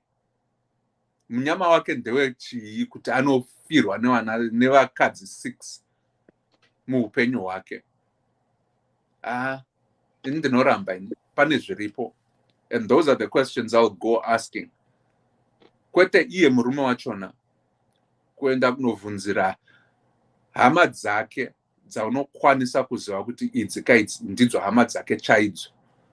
Semuroora akusvika vanokupawo nyaya dzavo, vanotaura vanhu, especially such juicy stories. Hapana munhu anonyarara pakadaro. Vamwe vanenge vachitogunun'una nekuti vanenge vachiziva zviri kuitika, and they would want to spill the beans. So enda kunovhunza, usatye. Kana waziva chokwadi, usagarepo, because I bet you ihora yauchanzwa. So it's your choice. Ndapedza. Thanks, Dr. Love. Thank you so much. Koni ndeipi? Mushe team murisei. Bobo, zviri sei? Bobo. Comment section. Kurisei koko ndo watotanga kutomurisa ndo vakuru. Vari right zvekuti. Tipa topic here kana ndapinda kune gwangu. Tanga netopic toziya kwa gwangu tinoda kubika kai. But topic aunda zvatotaurwa na thing up. Na Dr. Love. Na Dr. Love, yeah. Chana nyasoja emphasize raka. Akadzi tazozvinyanya. Ndingati ndingarume wacho kuti ndibvo takaudziya. Zvese zvenyu. Gwangu inongonaka nyange uine condom wako. Wait. Chiko chaungoti mangota casual sex and casual babies and casual everything. Ngatiboisai mabreaks. Every relationship wakutotenda munhu nemusoro zvakarehwa namukoma gwangu musuye. Haiwa zvanyanya. Ungati ndadhaita munhu handitika. Onditi ndinofanira kutobvunza 59 years. Ukaona munhu angopfuura pa40 years chete. Akakudza atangambone mukadzi. Mutsvage mukadzi iyeye. Unomwana kana mafacebook kana kuchichi. Mustokewo kana at least 1 or 2 months. Uchimboread about that person. Zvokungonzi kwanzi vakaenda mheno kwachishona chataurwa dzakaenda kupi. Obva wangosiya zvakadaro. Vakatisiya. Vakaenda kune dzinza ravo. Eka, but chibvunzo zita rake, uchitadzwa zvimwe oitwa investigation yako iwewe. Kana akafa, everyone's wato akafa. Chitsvaga kuti vakafa nei. Pamwe akaromba kababa. You are the next one kuuraiwa. Unenge titi rakatunzwa tuma goblin twake vanhu vachatyi inozati tsamba yani pandakaiverenga musoro makaposa ngumadhe wake ndakavhunduka ndikati no zvanyanya ndopandakakangotaura hangu chidika ngatimboitawo mabhureki imboitawo wasangana nemunhu chimboshandisai macondom kusvika zvanaka mumboda kunotestwa naHIV chichi musangomhanya kuti nhasi maenda unotestwa maita negative nhasi chai makutoriwa iri nyoro usikuyo no chimbotovhai nemacondom iwa modzokera futi kumatest no man ndakutotyei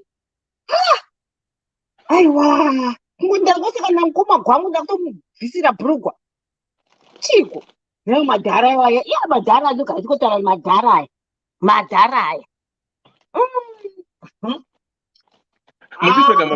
muchipfeka mabhurugwa here eka ngumatewa mabhurugwa kanopfekwa butizve chirega kukasika kuribvisa bhurugwa racho koni mira naye vakadzi vari pana da kuti munipindure mubvunzo 1 vadawana koni wekuti ukadheta tsvaga history yemunhu yakanaka tanga akaroora akaramba nemukadzi, will you do that? Kuti you have to stalk that woman kudoza kuti anonzani aita nezvei, munozviita here zvatawana koni izvi kana kuti is it doable or it's not doable? Ndibatsire ndikomenda yamundiudze kuti wana koni izvi munozviita here kuti ndakudheta iwewe ndoudza kuti mukadzi wangu ndakaramba naye ndakafa oda kumboita investigation da kumbotsvaga da kumbodii uchimbomustoka zvinoitika here? Ndibatsire iwo tinzwe. Inini, I think it is very important, Dewa, because like Connie is saying, sometimes tinopinda my situations and you realize when it's too late. But some things as women, we could avoid them by asking and investigating. Okay, mukadzi wangu maseparator, munevana, ari kupi, chichiritika. Because you remember I told you, I was in a situation where ndanyepera munhu hanzi handina munhu blah blah blah tasiyana nditika. And danger iri papo as well. Family yake as well. Introduce family yes, unonzwa. Best bachinyepa all of them. So sometimes it's hard. It's hard. Some of these people are not shanda as my families.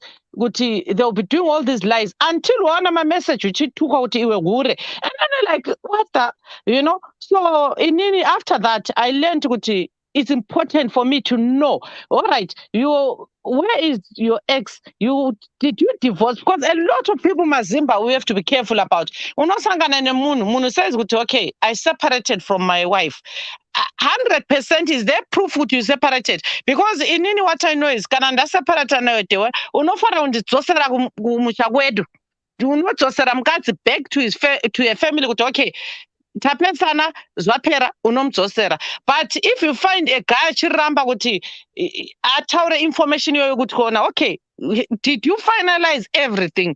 Pane red flag. Inini I learned that, and it's important kuti uvunze ma questions iwawo kuti ex yacho iri papi, what happened? Or you ask family members kuti okay, ndiruza kuti akanga ane mining, what happened?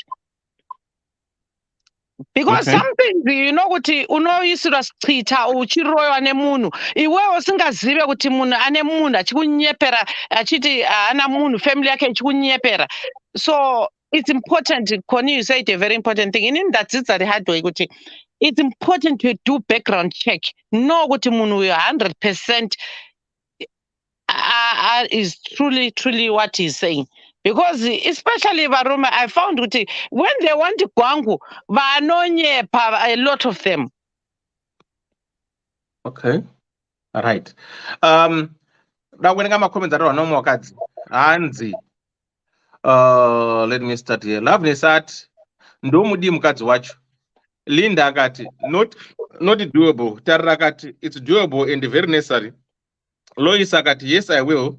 Linda akati how and where would you get all that information? Joyce akati tozongozifunga takanyirwa kuti I should have. Astabile akati me personally I would try to investigate. Maria akati condom ronetsa kushandisa. Loveness akati iye akandida wacho kana ari pachokwadi anotarazve kuti anotarazve ko munhu akunyepa zvoonetsa here kuona. Joyce akati vanoplay a victim. Let me see if there's another people here who Wakadzo might have different ideas. Stabile said, me personally try to investigate. Right. Boys, Mira, Sitsa, how are you? Oh, you want to add something? Yes, Mkoma Dewa. Hi, All right, Mira Kadaro Tsitsi, hold on. And my panelist. Mkoma Gwangu Koni. Hello, darling. Dr. Love. Zotaura Konika. There are people who can get to the point of being intimate with somebody wasina kunyatsoita ma investigations akanatsokwana. People, to me, that's the highest degree zvatinoti zvivindi, because vanhu munhu wausingazive asi munhu wekumba kwenyu, a stranger, you have to get to know them. Getting to know someone involves trying to get to know their past partners, because someone's partner tells you a lot about that person. Tingati zvedu kana kuti ndinomudii mukadzi wacho, mukadzi iyeye will tell you a lot about the guy wauri kudata. And where do we find the person, like the previous partners? Mazuano kwangozara internet. People's information is all over the internet. If you go there, unogona kutonowana munhu achikutaurira kuti inini I'm divorced or stuff. Wotozoona kuti ava vanhu atori kana murelationship kana kuti mumarriage atori happy zvekutoti amai vachito pafacebook apo havasitomboziva kuti baba watozvideclare divorced. So I don't know hangu madating styles evamwe vanhu, but chinotibatsira kuti tisazosvike mumasituations akaita senge yatiri kudiscussa iyi is getting to know someone. Hatingati ungasvika pauziva munhu kusvika peupedzisira, because munhu anokuudza zvinhu zvaanoda kuti unzwe handiti, but get to know as much as you can. Anything chaunokwanisa kuwana, try to dig. Chinotostoka wataura nakoni kwewe, it's necessary. You are not doing it to harm anyone or to try and figure the other woman out. No, it's for your own protection. Because ukaziva zviri kuitika, especially women, tinotaura zvimwe zvinhu zvinenge zvakaitika painternet apo. Unogona kutoona kuti senge vamwe vanhu vanenge vari bita vaya vanotombokanda tumanuggets twezvinhu zvinenge zvichiitika murelationship imomo. But inini zvangu, my emphasis ndeyekuziva munhu, kumubvunza. Well, pane ataura chanzi munhu anofanira kutaura. Varume havataure, varume havataure peace yavanoziva kuti, the part yavanoziva kuti ndiyo inovarambisa. Vanonyepa. Ana mukomadhewa muchiona vachitsenga popcorn zvavari kuita izvo, vanoruka. Vanhu ivava varudzi runoruka manyepo kwete zvekutamba. So it's your responsibility to find out, or to add 2 and 2 to see if really it's 4, or maybe ukutonyeperwa it's 35. So iwo ritori basa rako, because the life to be protected is yours. Mfesi senge situation atutaura nezvayo, the guy iye mainterest ake ndo anenge angori after, it's my best interest ndeake, zvake zviri kutoita. Iwo rako basa ndere kuti wo protect rako side kuti zvako zviita. I think ndo zvandanga ngoeda. We Okay. need to take responsibility, and we also need to be very responsible. Okay. How easy is the decision to just have a kid, to just fall pregnant? I don't know. It's a decision ingori easy yekungoti hareketa ntongo chirungaita mwana nemunhu whether ndomuziya or whether they are still a stranger. But also pane some mysterious part to this issue. Friend yako or refers or introduce to someone, but that I think you know the most important part. Past the relationship. Kana friend yako ikauya ikati, I have an angle. I think the first question you would ask is he single? What happened to his past relationship? And this is what I would say. I think, yeah, that's what I had. What I had to say. Thank you. Okay. Hold on, don't go. I've got so many questions for you guys, especially you women. Stabile said, I feel sorry for those women who get married without knowing the background of their men. Maria said, true, my divorce, I wonder,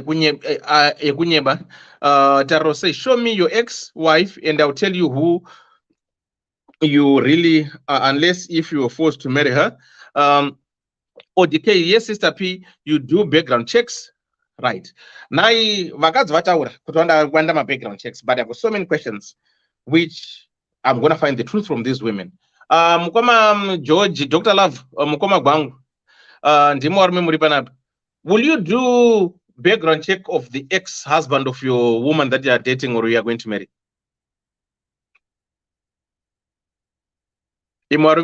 They don't, because on one of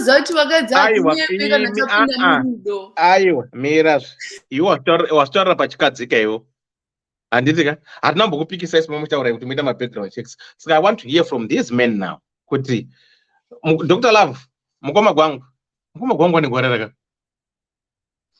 Gwangwara handizvinosevenza madhara kungodzirwa chete.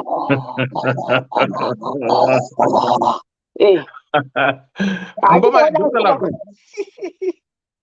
Zara win. Mukoma Dr. Love.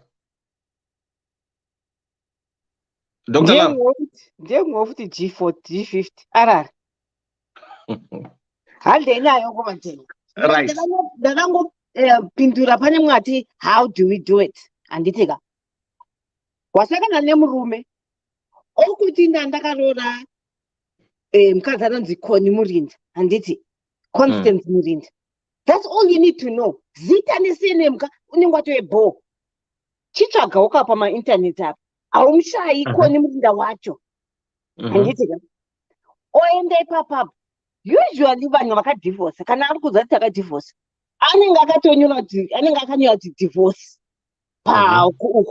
kuprofile kwake. Ukaona akanyora kuti married, it means it's not resolved. Hazviiti munhu wemukadzi kuti oramba akanyora ipapo kuti married iyo akasiyana nababa wemurume. Hazviiti baba wevanhu. That's number one. Handitika mumwewo unogona kuti zvodhipenda necriteria yako kuti unoda vanhu vakaita sei. Kana unoda varume kana kuti vakadzi vakadzidzawo vanenge vakadzidza handitika uri kufisha vanhu vako apa. Anokuudza kutoti kwanzi inini ndine masters chakati chakati PhD chakati chakati haumushayi kuLinkedIn. Antoine profile yake ikoko tiena unoverify because matsotsi futi ikoko kueducation futi kune chitsotsi chinoitika futi. Munhu zvakakaguma ave form 4 akabuda ne2 subjects asi anenge akanyora paprofile pake kuti ndakaenda kuHarvard. Izvozvo zviri important futi izvozvo. Saka it's easy kungotsvaka. It's not kuti uchasundza foni yako uchifonera munhu. No. Unongoita investigation yako wega kuona kuti panga paine vana vangani handiti. Unotobona kuti nyange kamustoka 2 months chete pachaita time yekuti uchaona post inenge yapostwa nemukadzi kana kuti murume handitika vanga vari vese last night handitika. Saka unobvoziva kuti aiwa kamurume uyu pamwe ari married kana kuti you know. Saka there are so many ways. Pane mumwe akazoti ndamuudza yeye nekustoka iyoyo because murume ataurika kuti takarambana nemukadzi sei.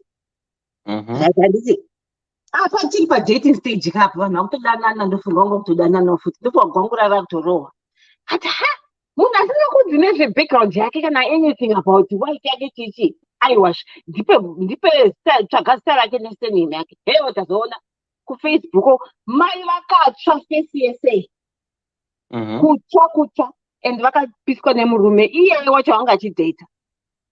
This is why I'm saying it's always important. Izvi zvakadaika wakutodhata bhinya saka hazvinoti vanhu ameno chichi and I always want, it's not kuti ndichataura naye munhu iyeye, but I just need to see kuti zveshuwa munhu uyu anoexista here, achiri mupenyu here, kana achinzi akafa unotoonaka pamwe pane panzi rest in peace kuprofile kwake. Saka there's so many ways. Anyway, bvunzai mukoma Deva makwestions amamuchida kuti bvunza. Right. I like the passion yamina vakadzi mese mamuchinyora zvamuri kunyepa mese muri kunyepa. I disagree. Mese vakadzi mataura kuti hey tinoita research ndozoda kuzodai so I need to dig the information ndinoenda kuFacebook ndinobvunza chidai so kukubvunza imesa kuti ukaapproachwa nhasi iwewe kana wanga uri married uri divorced wobva wabvunzwa nemunhu handaa kudheta nhasi kuti ndiudze kuti doubt ari sei unotomutuka uri kunzwa kuti that's none of my business. You have to do your own research. Vakadzi musabva makanyamba kuti unoona information unofonera munhu wacho kuti saka makarambana zvanhu zvaita sei zvakazodii. No, that's not true. And musabva makazvinyepereka. You don't do what you're telling us here. Hazvibudi. Dewa. Mira, hold on.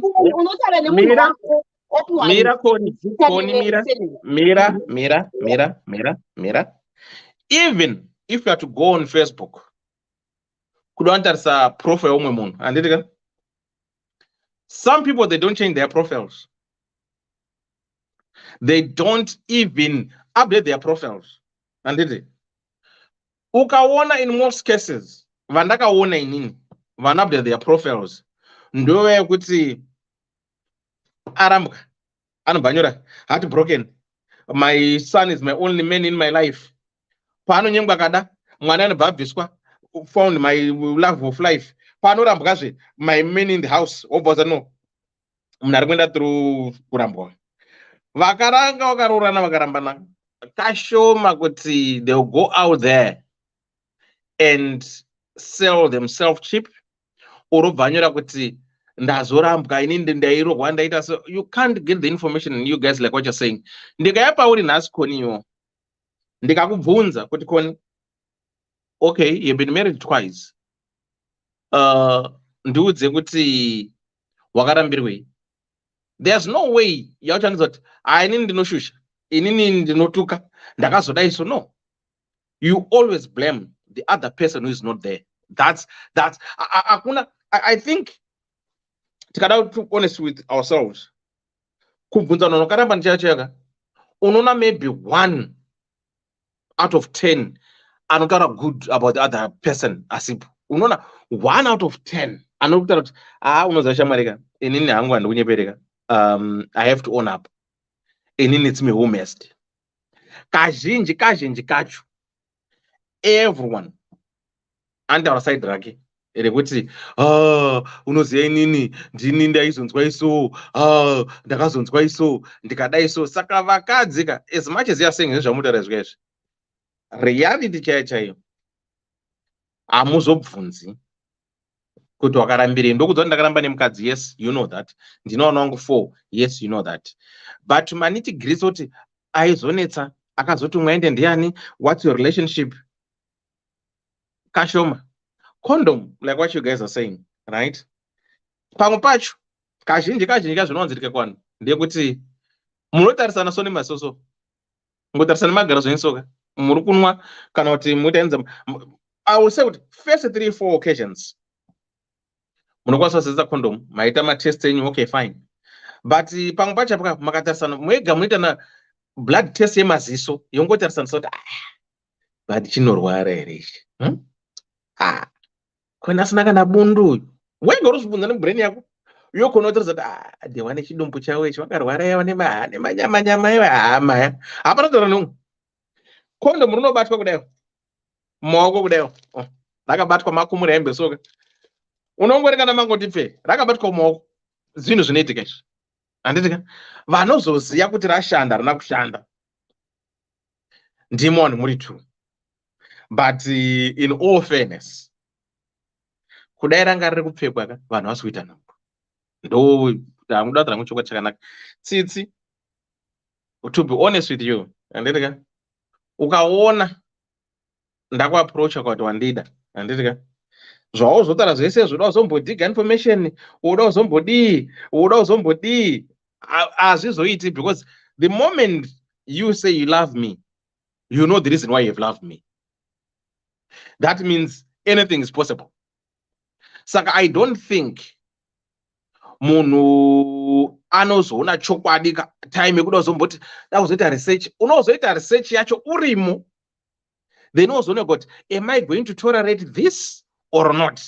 But in most cases, once you're in there now, ndo panoziya that mind yekuti unonyepa ndinomuchinja, I'm gonna change this person. Saka hapana takaenda murudo izvo kuti ratagara zvatiri kuita izvi yes, we can move mountains. But once wasangana nemunhu wacho manje ukangoti ndakuda ka ndataura pachikuru chaipo zvamotaura izvi murusona mabhodhoro vasikana kusona mabhodhoro kwamuri kuita Nkobatiwa. Yes. Taura Ndinotaura pachimjolo handiti. No. Tinodzidzisana ma-relationship, how to handle or how to get into a proper relationship that will last. Handiti. Wasangana nemukomana handiti. Apa tinodzidzisa vakadzi. Akuti ndinokuda handiti. Akanda shoko rake. Hauna kudziritambire musiwo yobva ndokudawo Dewa. Ndo patati unomboti obva wanotsvaga manje information about iye mukomana yeye about his past, if it's possible. Musati matombotanga zvenyu zvekutomboita anything. Apa dating kamuna muchiendesana kumadhina muchibibi muchitaura nyaya ndipo ipapo, that's the stage yekutoita investigation yako ipapo. Paunozoona kuti aiwa iyi anenge bho handitika profile yake iri bho, ndo paunozoti aiwa Dewa ndakudai. Can I ask you a question? Back into how it's supposed to be done. Not to ndasakana Dewa nondida ngata Dewa ndokudawo tatotsva usiku ihwohwo. Ndo vanota mahit and run. Those type of relationships has to last. I think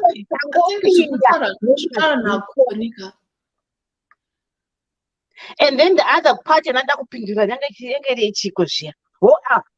Ima muchiti kuzobvunza kuti makarambirane chii, that's a minor chaiyo. Utotsvaga munhu unotobvunza zvazvo kuti zvakufanira kuti interview. The way you do an interview, don't got year of birth yake, my interest ake chichi, that's what you call investigating yoyo. Zvekuzobvunza kuti makazorambana nechi nemukadzi wako zvakuma number 15 uko.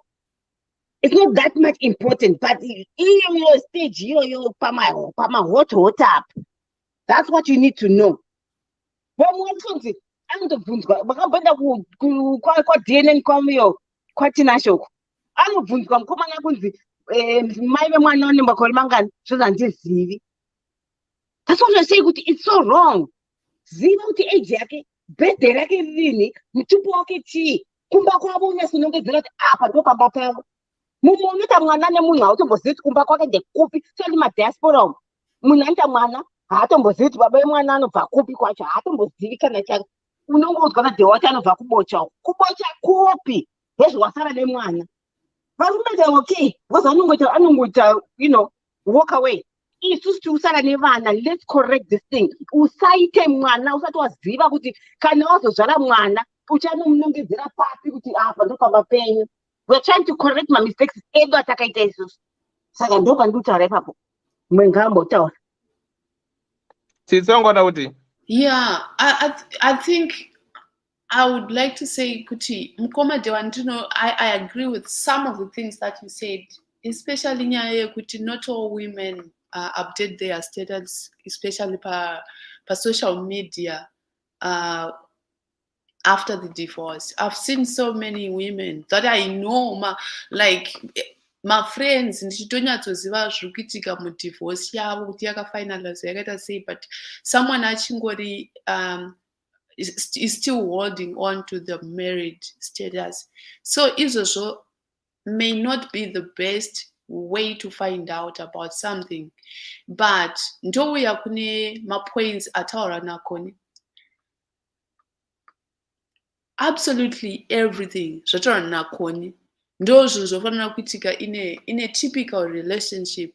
Koni was describing a normal relationship, a procedural relationship that I would personally, the procedures that I would follow personally. But I don't know kuti koni uri kupi geographically.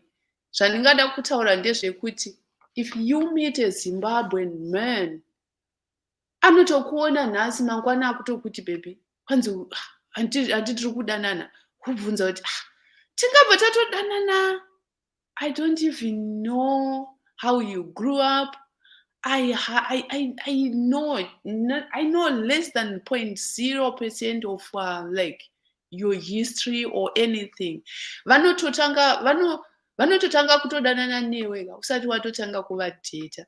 Saka ndo pandiri kuona pane difference kuti mukoma dewa, the kind of relationship that you described yekuti unozosara kuziva munhu iwe ndikakuti ndakuda iwewe unokanganwa zvese izvi. That's not, I wouldn't call that a relationship, like Connie said. That's just I don't know what you guys would be doing, because a real relationship, honestly, ungatanga kudanana nemunhu wawaziva like in a week before munhu wauchazogara naye for the rest of your life. You make such a term like a casual. I feel like it's a casual decision to decide kuti usati wamboziva munhu. And like Connie said, unoza painternet apo pane information anemboi kwamuri mukoma dhewanje saka makarambana nene chichakaita kuti murambane nemukadzi wako chichakaita kuti tinenge tichitotaura nyaya tichifara, atmosphere iri very very positive zvoti aumbozive. Ndinendira kuvhunza usingambozive kuti ndiri kukubvunza kuti ndogona kutounza scenario iwe wobva wazotaura wega kuti okay, actually in my marriage this is what happened. And enough, I've talked to guys, maybe kuti vanenge vari mafriends angu andinotoudza, I keep it real. Vano admit, both men and women, kuti ukavabvunza kuti what really happened, vanotaura kuti inini I think I contributed my 50 or 60%. There are things that I did that I wish if I were to go back to that marriage, I would do different. Pane vanhu vanoto admit, but that also depends on the level of maturity yemunhu. Saka ndikubvunze ndichi-investigate, because this is information that's going to help us, not only me, it's going to help you, because ndinenge ndakutozivawo kuti maybe pa issue yaya yakaita kuti muzoita tension, maybe inini pane a better way that I can apply, like a better way I can use to handle our now new relationship, could maybe to avoid what happened in your previous relationship. It's not just to finger point you. No. We are trying to learn lessons from what happened in your previous relationship. And then you don't go okay, so I think ukadai zvinozodai, maybe ndozoitawo zvinhu differently to improve a relationship yedu. But kuti chii chakaitika murelationship yenyu mukomadhewa, munotondiudza zvenyu pasina kumbomanikidzwa ende muchitonzwa kutoda muri mega. And information per internet, ndipo paizere manje. LinkedIn yataurwa naKonye, munhu anonyepa. Ndakamboona muface aiti ane degree remechanical engineering from UZ. No LinkedIn profile. That was a long time ago. I knew someone who had done that program that same year. Apparently, dude was using a fake certificate. Saka, zvinogona kutozviwana, especially depending on how much you know, like how much experienced you are in terms of using the internet. And a LinkedIn vesavo. Ndogona usatomboenda chero kuFacebook kana pa any social media. I can find a lot about someone by just the schools that they attended. Especially ukangowana full name yemunhu, first and last name. Sometimes you can find someone based on some little information. Oh, my family runs a business inotengesa Mexican food, and my family is based in Denver. Ndirikungoziva first name yako. Ndoenda kunyuza ma keywords terms iwayo. Totokuwana zvangu. Ndongoona picture yako, I can match with the name. So I still feel it's important to get to know someone. Like relationship, zvotaura naKonye kuti ma stages anofanira kuti iwe uzo make a decision yekuti now I want to date this person. Decision iyo inofanira kubva mukunge waziya munhu, woziya kuti zvaari is what you are looking for.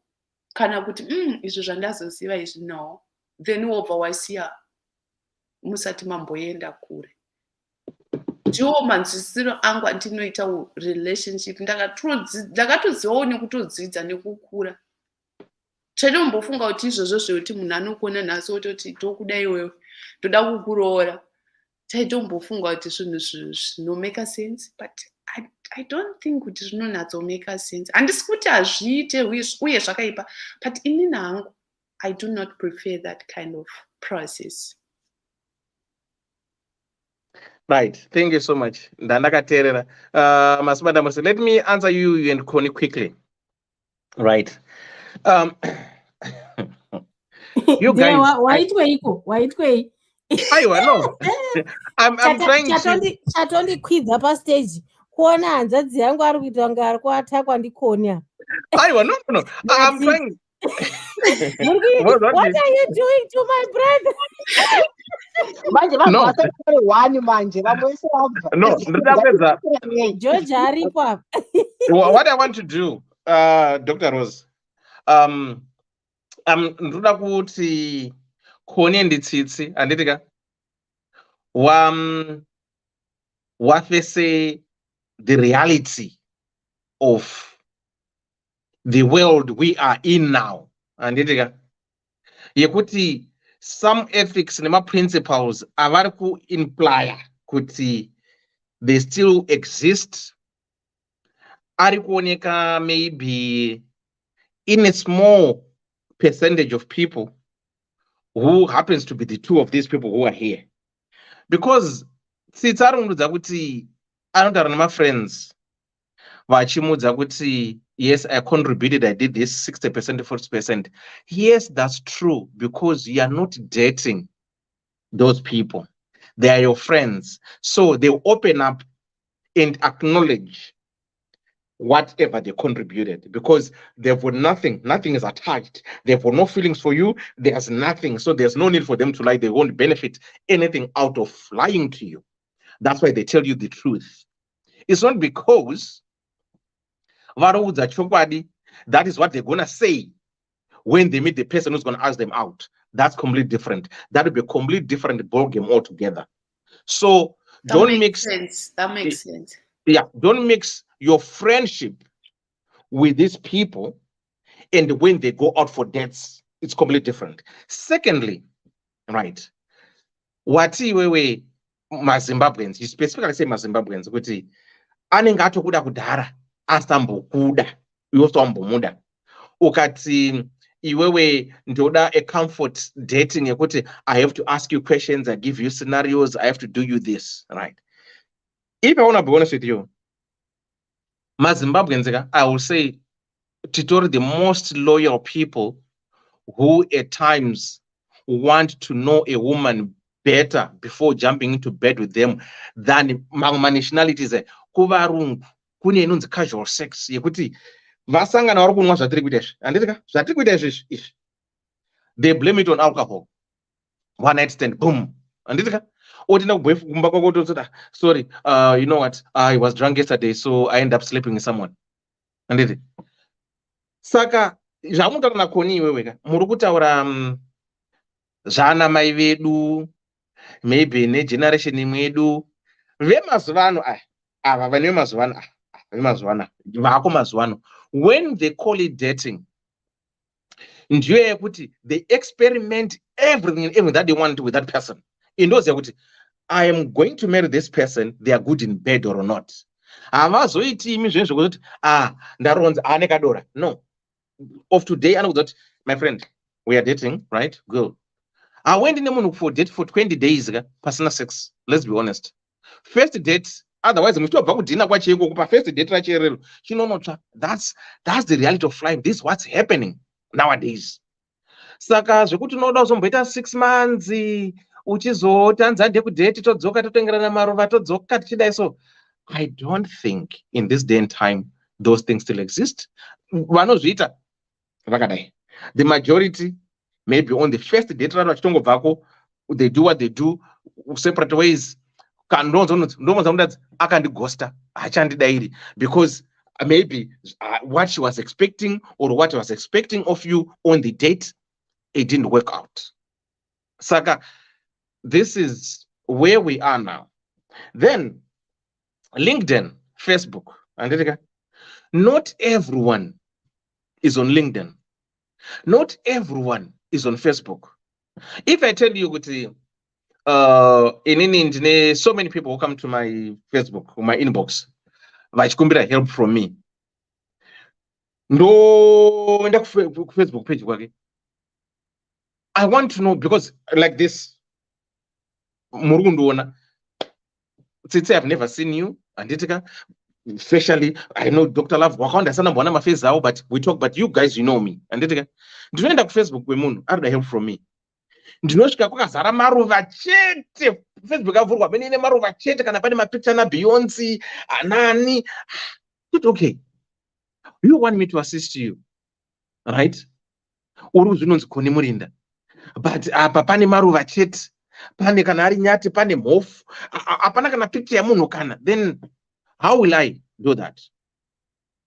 Saka, Panama plays a which you can go to, you can't get that information. Remember, the last time the guy Zoom meeting ne one recruiter and the actually Vamidrikwa Nima Masios because see Vira Geparnoya Argositi doubt Shimonyo, but kind of Facebook, kind of my LinkedIn, you won't even find the person.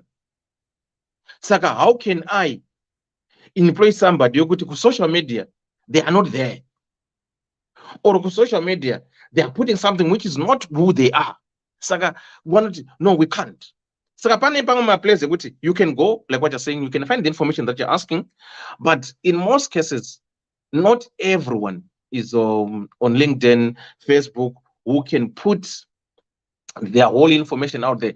But in Google says no Google doubt chimonyo no buda zvese doubt the watch even never Google yes never Google chat kuzana addresses andagara muno mu UK anokudzai nezve zvandakaita upenyu hwangu muno zvese it will come out because I put it out there. But most people, some of their jobs, they don't even allow them to use their real names on Facebook. So it's not everything that is on Facebook that you can say this person's character is this. So that's where I will want to beg to differ with you guys. Yes, you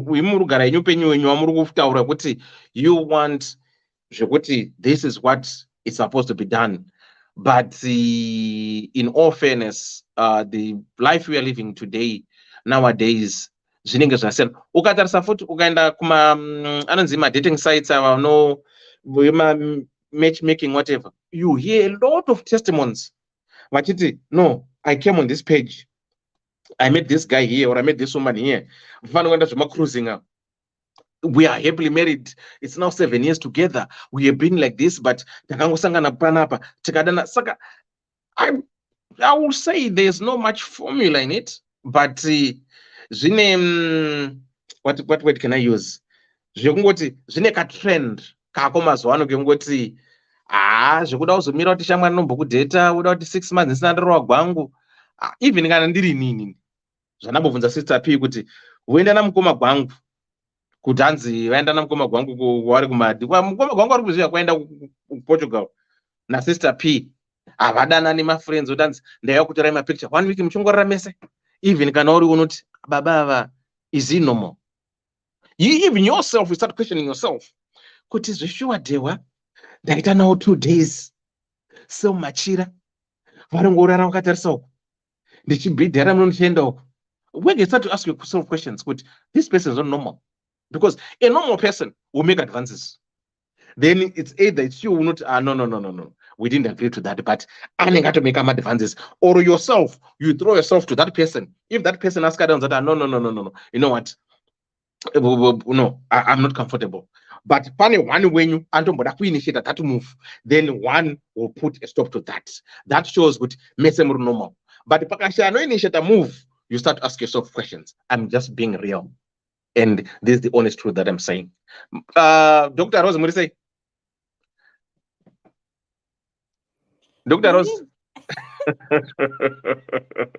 Kana kuti ndinyatsoziva kuti nyaya yacho yabva kupi nenyaya yandakaona iri mudariro ka ndinatsoshaya kuti how did we get here? Hanzi, yauya pakuti hanzi, this woman should have done her own research. Kuti baba ava kuti wazofirwa newakadzi 6 years aita wachi 7, why didn't she do her own research? Ndokwabada nyaya dzese ndokwatasvika mai nenyaya yacho yekuti vanhu vari kublema mukadzi kuti no problem ndeyake because akakurumidza kumedza kutsenga achada, now ane nhumbu, now ndopakuzonzwa kuti no murume uyu ane vakadzi 6 vakafa, then murume muti no iwo ndakakudza kuti hanzi vakaita sezviya hanzi vakaenda kuhama dzavo hamene dzati shona word rakasenzesa, saka vanhu arikuti no problem ndeyako iwewe, why didn't you do your own research? Saka vanhu vakutanzi no hazvinetsi, saka vakadzi vatanzi hazvinetsi, you stalk the ex-wife kuFacebook. Hanzi you stalk the ex-wife kuFacebook. Unobvunza ndiri kudheta Dr. Rose handiti ka? Ndo handati Dr. Rose, I was married to Susan Mapfumo. Handiti ka? Ndiri kutaura like scenario yatarwa naTsitsi. Then what do you do iwewe? Then you go kuFacebook, you Google Susan Mapfumo. Handiti ka? Then you start stalking her. Wobvunza kuti saka wanga ari munhu akaita sei? Then that's when you pick kuti no what causes their divorce. Muna mamchikodzokoroza ai mina nditaure nini aiwa Rose kunyeperwa tati unobvunza first name ne second name handitika, then you do your own research. Hatina kuti ungamufonera munhu, aumufoneri dewa, aumufoneri, hautombomuinvolve zvako kana kumboti no, zii zvako, research neta nezvigune zvako on the internet. That's where it's Koni mira, can I ask you? Ndaida na Susan Mapfumo ndo ndaramba na Susan Mapfumo, handitika? Right. Unono research ya Susan Mapfumo, what do you want from Susan Mapfumo? Ndoda kuona kuti relationship yenyu yakapera here or is still going on, because zvinotooneka chete. Pane one of you achatoposta chete nezvecurrent musi wamakabo ndozvandinotaura kandikati vakawanda vedu vakarorwa vasingazivi kuti murume anotowe nemhuri yake somewhere else. 1 nevana 2 ndopaunozoti bhedheni honga usingazvioneri because you were not hauna kuita homework yako. Enzewa tati dating yekurova gwangu vanhu chimboimirai because ndo iri kukanya zvese izvi. Kana mati kwanzi vanhu fast muri kumhanyire piko kumanyira kunobondera. Date munhu wako. You don't have to do my date 6 a day. I mean, you know, do one one per weekend. Muri kuonana 2 hours muri kuita maybe dinner yenyu muri kutaura nyaya chichi ndokudzidza munhu ikoko. Then the next weekend again. Usangomhanyire kuti kwanzi ndianaribhadhara dhina yacho tese ndogona kuti nhasi imimi mangwana ndini, you know, that's dating. Ukadzi kuZimbabwe unobhadhara dhina iyoyo unopenga iyo. Ndakutodzidzisa kuti from now ndakamboidzidzisa iyoyo kuti vakadzi chimbobatsirewo varume. It doesn't mean kuti dating, I mean nyange uri mukadzi wemumba itawo uchibatsira baba mumba, sangoti kwanzi baba ndianoita zvese. No, mbiri yayo yakapera kudhara. Tiri kushandirei? Shandira ngozeni. Anyway, Rose, ndopatada timbojekesa ipapo chipinda tinzwe kuti uri kuti chiine zvazvezvi nemusikana uyu. Naidawo kuclarifya mukomadewa munenge pane pamusina kutinzwisisa. Kana ndichiti I take the time to get to know you better tozodata.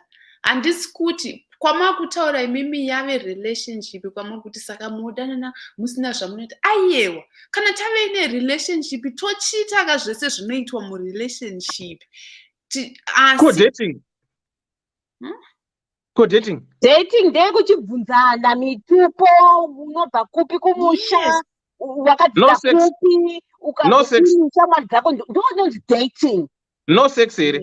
Haina sex iyoyo. Haina. Kana wakangobatwa chidya pasi petable muchidya, that's fine. But haina sex. Imakambotambiriswa here kubasa kwamuri kuinterview nemukomadhiwa makambopiwa pei pamunoenda kuinterview. Imi mambokadzi, mirai, mambokadzi pano vakati mudating, handitika ndotaura zvakaita nevamwe vakadzi venyu mudating ndo maunoziva kuti zvandiri kuda kuvhotera izvi ndizvo here. Mudating imomo ndo maunoona kuti is this person good for me or not. Ndo mudating macho. Are you separating dating nerelationship mukomadewa? No, ndutaura dating, not relationship. Ndutaura dating yekuti uda kuziva kuti okay, if I want to get into the relationship with this person, right, ane maqualities andinoda here. How good is this person? Mira chimbonzwa kuti good yamutaura dewa munoda kuziva good yechii kuti kona uri good chii. Aiwa, no. Let's be honest here. Handitika? Ndimi. Urikona panapa vanhu munonetsa chinhu one day munoya muine this thing. Mira, vani manibvunza here. Mangwana munoya machinja zvemagopost. Handitika? Ndimi munotizve vane tudora. Handichadi, handina kuzati ndakadora ndakapedzerwa nguva yangu. Saka mambokadzi akati no, the purpose yedating ndeyekuti unoda kuona kuti nemunhu wangu uyu tiri kuenderana here, tiri kuwirirana here. If not, zvobva zvangopera. Ndopanzonzi munhu anzi akandigosta. Handika mamusana marelationship, but makatoona kuti akanoti no, nemunhu wangu hatisi kuenderana. Ingatogara ndichitaura pane nguva. Saka mutaura kuti saka tofanira kuona madora tichiri kudating uko. Dora doesn't mean kuti ndofanira kupinda mukati. Tarisa nemaziso dai. Kana muri kubatana paipai ongobatawo pachazi papo ongonzwa kuti ingakanani. Handiti zvinoitwa. Uda kuti ipinde mukati kuti igodini. Muchaita vana 50-50 mini. Nai Dr. Love muri kuti dating.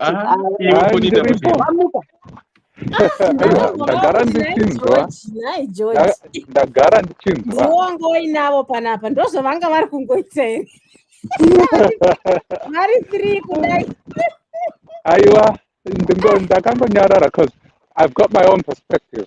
Tiri kunyatsokusanzwisisa. Dr. Love, fone yenyu iri kubreka. Oh, iri kubreka. Iri barra. Ndiri kufamba. Saka garai pasi. Mira indigara. Okay, mira ndichadzoka in about 10 minutes. Okay. Dr. Love, muda kuti chi? Matondiponyera brain vanhu mese. Okay, So okay, seriously. Dayangari, let's say munin'ina wangu. Handitika. Ndaimutaurira kuti mufana uri kuona zvawakaita handitika. Wakamhanya handiti. Yes. For sure. It is every woman's wish. Handitika. I'm 45 years old. So I've been there, done that. Handitika. Pane pamwe kutozongoona kuti tsvedzu fe yapinda nhai mwari konda itei handiti wotozongo chiko chaitika handiti unoona kone tiri kutaura chokwadi kone handitika. So handimbodi kunyepa kuti we have made those mistakes. So that I'm 45 in the champion. So ndikutaura hangu zviri kuti I have made such mistakes before handiti.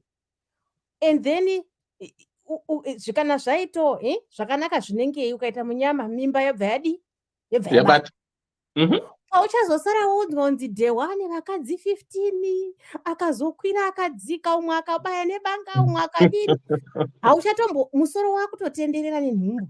This is where this girl is, right? This woman is. She is at an age wekuti akabva apinda muhot love iye asina mbogara aroorwa nditika abva urorwa iwewe ari kutoimagina ari mugauni rake rewaiti zvinhu zvichitomufambira handiti nahabhi wake ari kumuda chaizvo. Then obva azo nhumbu ndobva yabata obva ati ndakuroorwa pawakuti ndakuchiroorwa ipapo pacho pane breakthrough inokwirirwa makomo iye ndokuudzwa manje kunzi open your eyes. This man has got zvakamira zvakadai kuseri kwacho. Apa kungoti uyo ane mysteriousiwo dzake dzevakadzi vanofa but kune hanzi nagledi zvechokwadi mujolo yanyisa handitombodi kunyepa. It happens to the best of us honestly. Utori sisita wekuchechi uchinamata uchita imwe yei vanhu vazongokuona zvavanenge vakungopfira naye pasina murume chii chakaitika zvavanenge vanga vakatsiga one. You know, these things do it does happen honestly, zvinongowanikwa. So at this stage inini hangu for her I would say, my sister, slow it down. Gara pasi nehama dzako, your brothers kunyanya vechirume, because men know men. And I've always told you that most of my advice on men came from my own father na sekuru vangu tete murume wa tete, you know. They told me things about my ex-husband and the other mjolos in between. Anditika ndiri muhot love ndichibhebha ndichipengereka obva wanzi iwe zvinhu zvako izvi ABCDE ndotoita nharo ndozodzoka ndakuti sekuru ko munhu uya wanzi handiti ndakakutaurira. So I learned inini along the way kuti men know men. If you want to understand kana kuti zvimwe zviri kuitwa naDhewa bvunza George. If you want to understand zviri kuitwa naGeorge bvunza ask another man kazhinji. You get the right answer, because vakadzi isu tine world yedu. We have our fantasy world. We like to be loved. We like to be pampered and all these things. Zvinizvo zvezvo senge zvambotaura natsitsi kuti zvikangotanga mberi zvikangokublinda chete wakaura umjolo yakunyisa vhele ipapa ukangoblindwa nazvo chete zvikangowandisa kwekutanga uko, by the time you realize kuti mai ui ndavharwa unenge wavharwa zveshuwa. So but in this situation this lady needs to sit down, take a deep breath and say, okay, I messed up, so what can I do going forward? She needs to sit down with her family. Ochitaura kuti guys, ndinoziva hangu ndiri single mother, ndina vamwe tu, asi apa pane zvaitika. Whether uchanzi uri benzi kana kuti uchari I mean azvisinei. Apa haamukadzi mungu asi mwana mudiki kona. Handiti she's 39 handiti. Wotongoshinga kuti mwana aripo asi nini baba ndichamboita my investigation nekuti ndaudzwa nyaya dzakamira dzakadai. They will sit down and advise you and help you. And handifungi kuti pane munhu in this day and age kuti hanzvadzi yako Dhewa dairi hanzvadzi yako ungamudza kuti haroorwa iwe pakafa vanhu 6 ndopengera pakafa vanhu 6 handiti unoona manje. So she will get advice. good advice or how to deal with it kuti okay chigara pasi naye wochimutaura kuti shamwari zvekundiitira rafu zvokutanzi vakazoenda kudenga vakakwira ngoro yaElijah. I want to know exactly what happened to each and every one of them, one by one. Uchitaura kana pasina izvozvo tora mombe dzako and go away. Ndandagara ndichizvigarira ndiri ndega ndichengeta vana vangu. This one will just be an additional to the two. Ndakaita mistake ndikamhanya tikadanana tikadi, but right now the head that is facing us is the truth. If you don't want to tell me the truth, then just buzz off, because kana dai uriwo ari mwana wako musikana ari kutaura ada kuroorwa nemunhu anenge iwo ungamurodza here iwe asina kunzwa what happened and why was zvazviri kuvigirwei. Handiti so inini hangu yes, my fantasy handiti ndekuti ndosangana naye mukomana wangu naJoji wangu ari kuAmerica ndoenda kuAmerica tichinoita hot love pasina anorara neumwe ba handiti tichinyorana matsamba tichitumirana machokoleti. After 6 months Joji ozondikumbira ondinyengerera ndochizomupa mbichana mwamusi ndomupa 1 kusvika abvisa mombe dzake 100 kwadewa waotambira mombe ndopfeka gauni rangu ndochienda. Amen. You see, that is every woman's fantasy kuti ndichasangana naye murume asingandimhanyiriri mberi, asingandimhanyiriri kuti hey ndazoona chi andinoona dewa. Men are fun. Ndakaposta picture yangu musuna nditi ndichiti birthday ndanditi ndobva ndaisa picture iye ine kama flash iye. Do you know pane akatozuma kwakunditumira message I need to talk to you chaya kuti kochi vandazomufonera nhasi ndikati yes sorry I couldn't call you the other day, I was busy. Wati kuti zvikanzi shuwa wanga wakapfeka chibvarubvaru so kuona zvidya zvitsvuku ndozedhewa papikicha iyeye munhu akuzuma koni pikicha yawakaiona shuwa kuita unotozuma kuti uzvione zvidya izvozvo. Ndokaindati kutaura kuti stalking yacho ndoinofanira kuitwa iyoyo uzive bundu riri pamunhu wako. Koni iwe you are really honestly munhu wacho kana birthday racho munhu angotumira message hapana kana chocolate kana chidho rangu ranga rakazara my sweet my ruva and from other people vasiri kutumira zvinyadzi izvozvo asi munhu unoti call me agent wotanzi ndakanakirwa nekuona zvidya zvitsvuku. Damn it. Varume vemazuva ano soka avambonyari no respect.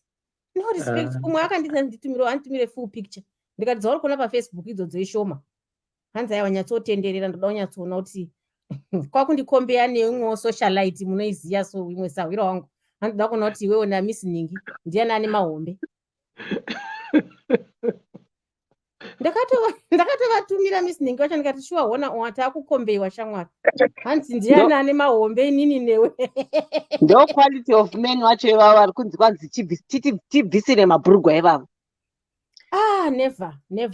In fact munozoti you ladies intikatoona mufesi notini ndikuti if you see mufesi anouya achida kungomhanya achida kuskipa mastages ari too excited achiratidza kuti ari kunyanya kumhanyira kupinda mudo red flag iyoyo. Pane zvinhu zvari kuvharavhara kuti you always before you notice that. Saka it's always good to stay sober.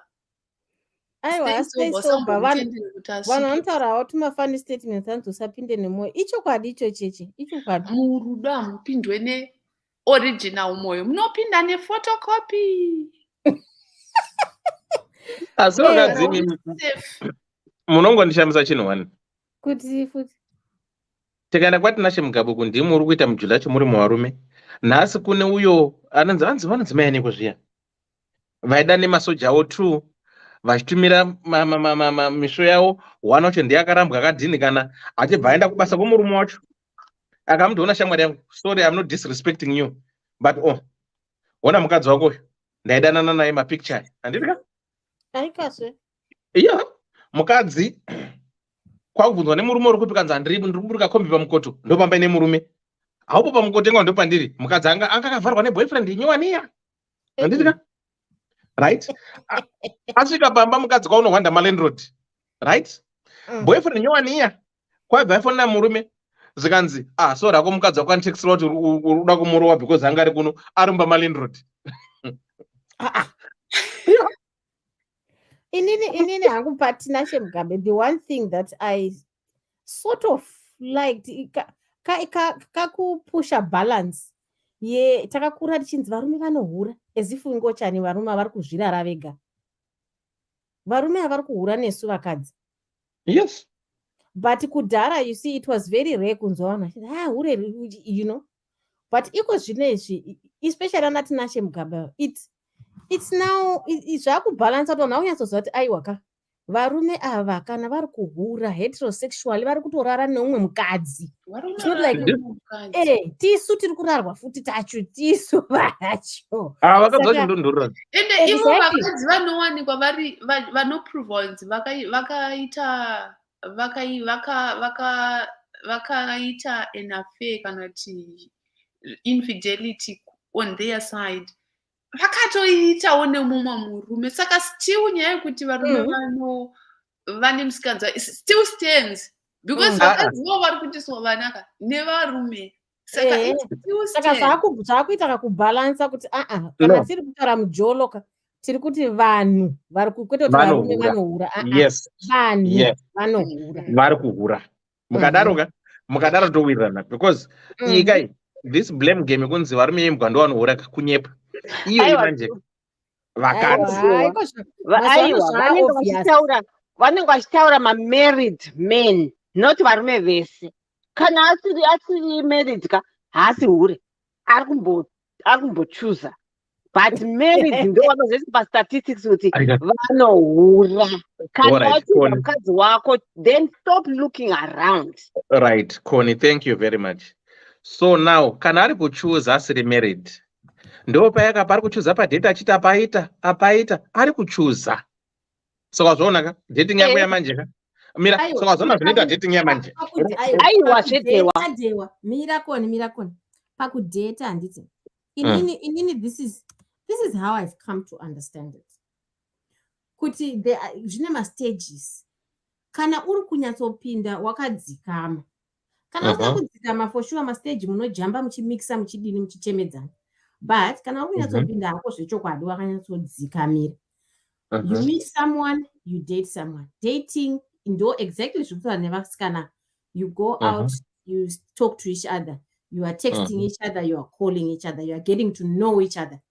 Anogugula achipinda nepasi pei, ari kuita ma-credit checks, whoever on each side, you are getting to know, we are trying to get to know each other. Handiti, iwo wati iwo zvako hazvinetseka for sure. Ukangoti dauti dewa chimonyo. Handiti, page rinozara reGoogle. Page ende hafu rinozara reGoogle. Handiti, tichiona kuti ndobva zvazodai. Akamboita maskiti, zvese zviripo. Handiti, for other people, for sure. Unozvishaya pa social media, ukada kubvunzisisa vanhu vanokuti Dewa is a very private person. So there are people, yes, who are almost like a mystery name. Unongona kupi information. Wana kupi. So yes, we no dating. After that stage, you make a decision. Kuti I think I think we can and you discuss this. So this is the ideal situation. Okay. This is the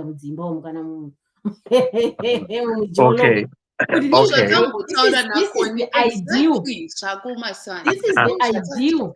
Kuti you kuti ndo dream yedu yekuti ndochigara pasi tochitaurirana kuti okay, you know, we've been dating for whatever time yaunozvipawo iwo semunhu. Munhu ane time frame ake.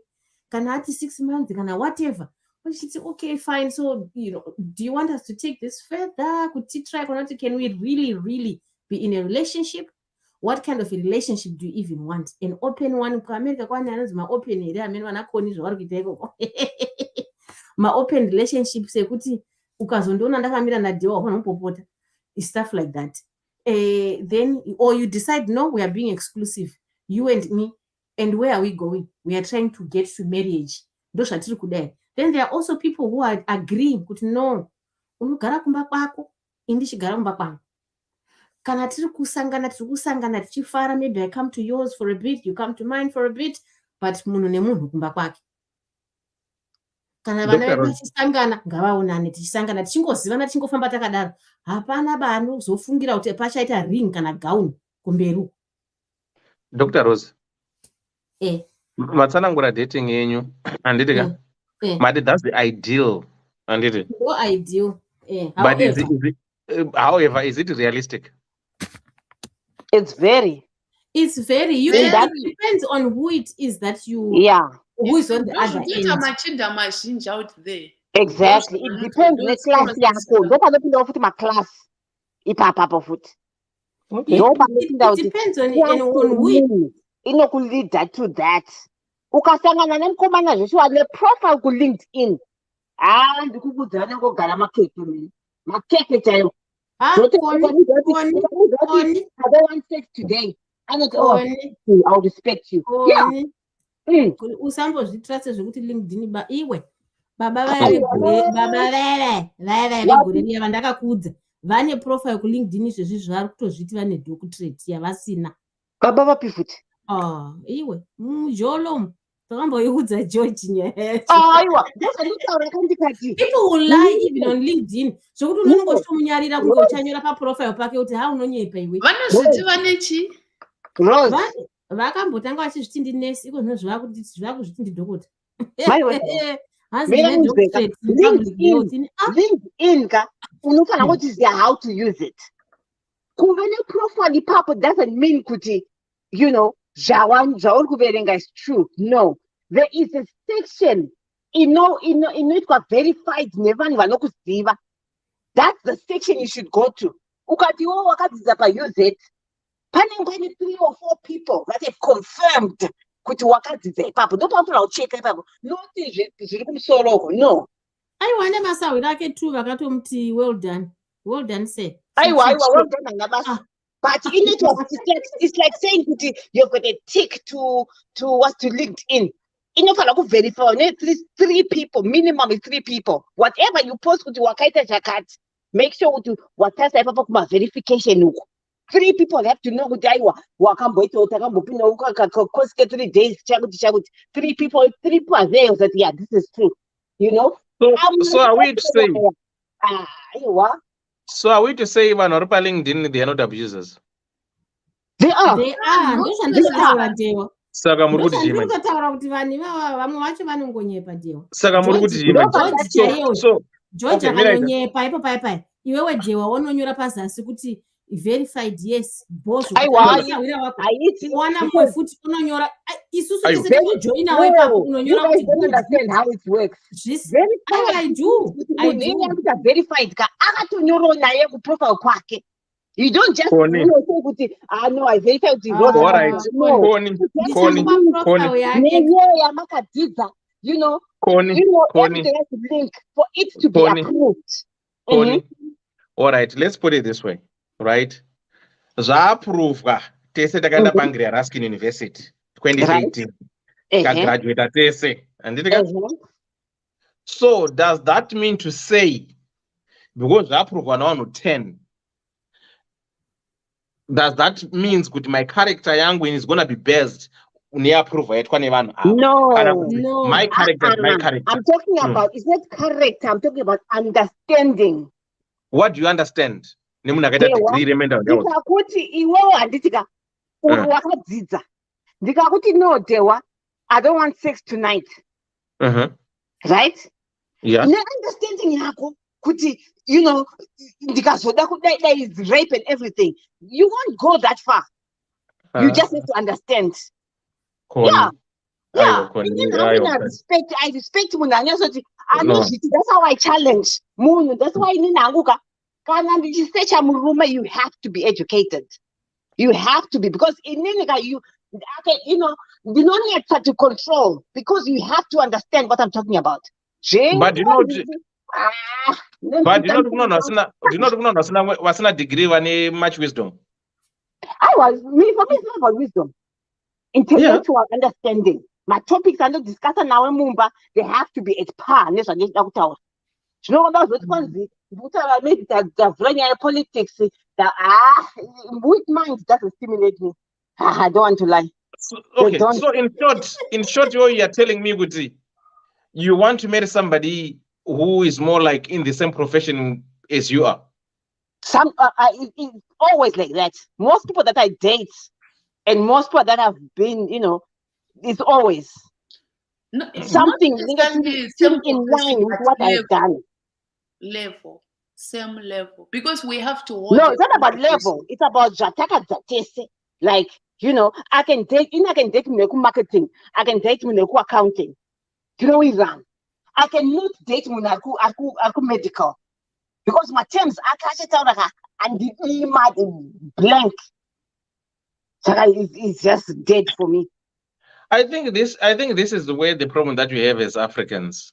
Kuti, we carry our work ethics home and try to implement them to our spouses, to our children, and this is I find it very intriguing and interesting, especially in the UK. Kuti, ukasangana sorry, I'm gonna use this as an example. Ukasangana nemanesi andireka. Ndazoti uda kuti manesi.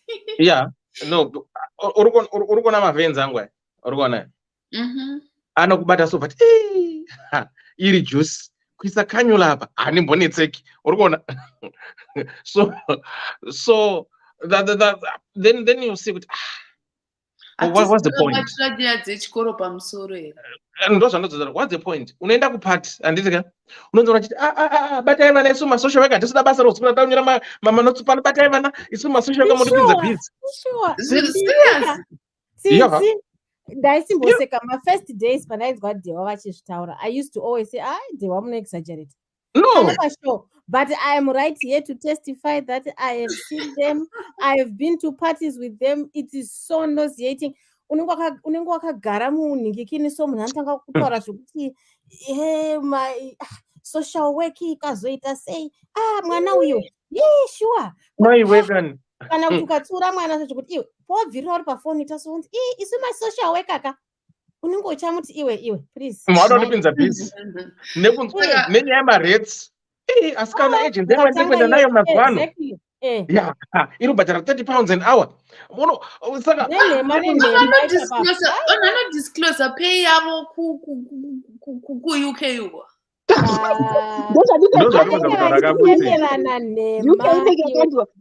Ndekandibwatuka UK yakandwa nemabhambi chaiwo chaiwo. Dynamics are funny. Dynamics are funny, yes.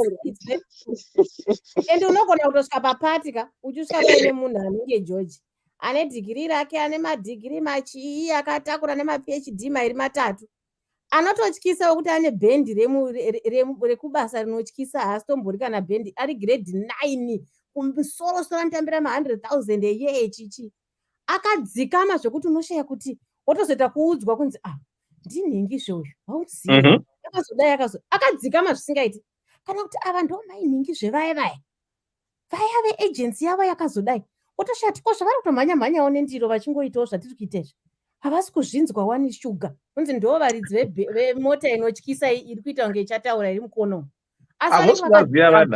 but kozoti vamwe wekuti akapaka zvakewo kangoma kake kanenge kamasivanda panze apa asi anenge achibhihevha zvokuti unoti nhai Lisa nhai Tsitsi zvauya sei anenge achidownloada zvese zvekubasa kwake ipapo.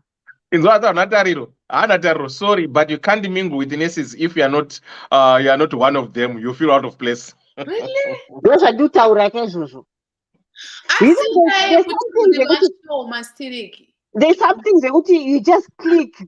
Zvino kana ime muri taura ini pamapati nekumba tichi. No, inini for me I'm more of, it's like my brain is always working on what to do. And in a partner would maybe like I did like medical field. What business am I gonna do now? As besides I practice and then what? And then I'm the accountant. It doesn't stimulate me. I don't want to lie. And then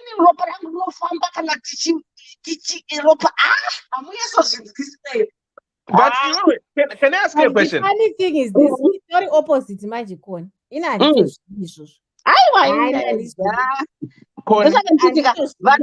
vari quiet and mellow handwiva now because Con, yeah.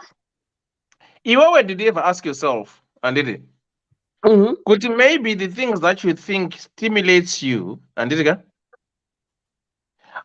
Maybe it doesn't intrigue the other person that you're having, but they This is why I'm pretend. saying, Dewa, that's why dating is important. Don't patinobva taziva papopa kuti are we running the same race? Inene munhu asiri watisi well at parallel like this guy. Hapana kwandikosvika naye. I need someone I need the same interest neni atobva takweshana imomo. You know? I think you know, I don't know how to express this, but it's like dead relationship and what love. No, for me it has to be challenge. You know, it's so nice. So I'm going to you know, my things with some messy. Maybe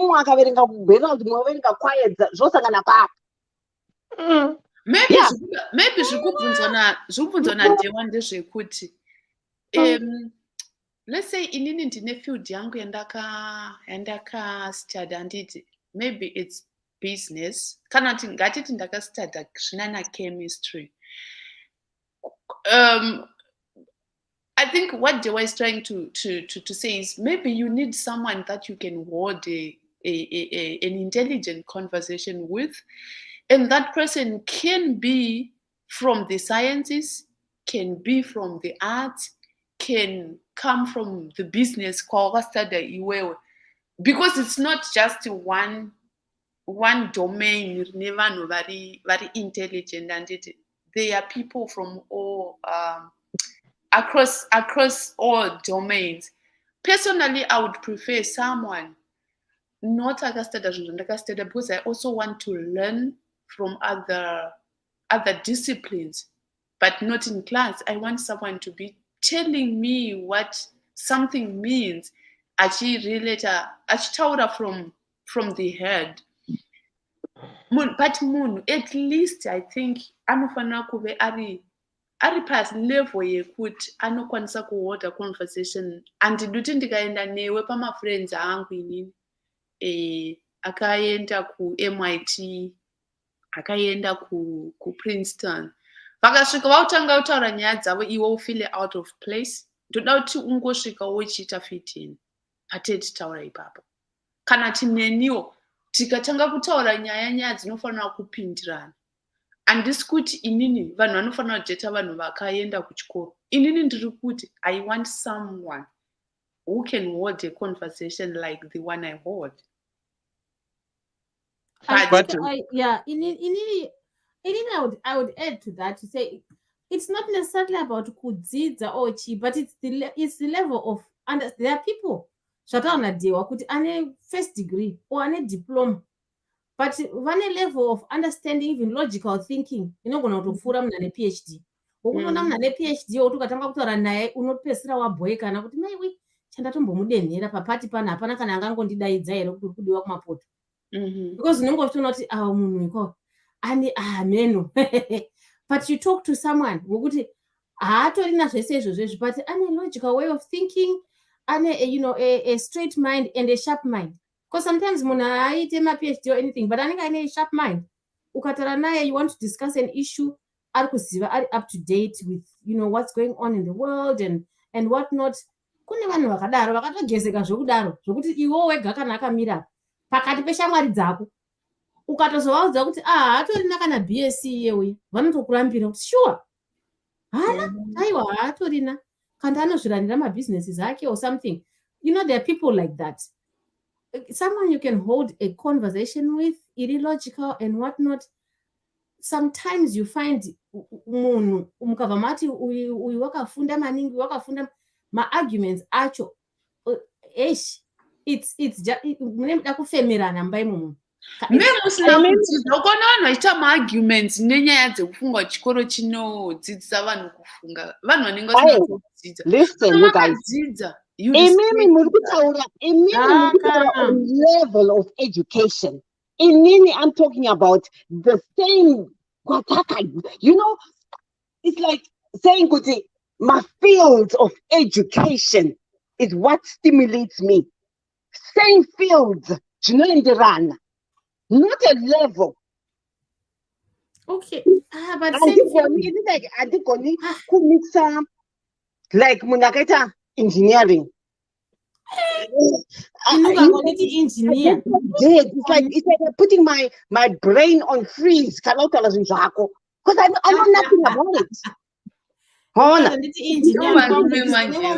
Stimulator opposite.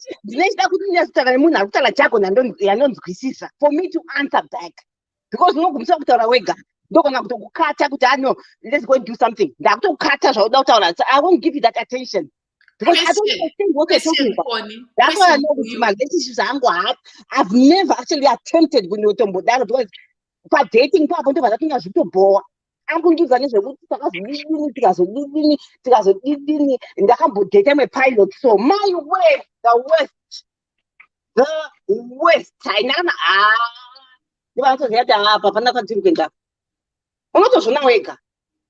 Connie, have you ever heard of saying nonzi kune anonzi ma educated fools? Those are not I'm not talking about that. What are you talking about? My field, I don't understand that I know I've got knowledge of. Yeah, that's education. You cannot understand a field accounts if you didn't do accounts at your school. So you need to have education on that. That's my field, business. Exactly. That's okay. Connie, let's agree one thing, right? Your field is accounts and business, and that's education. Right. Do you agree? Exactly. Those are two. But those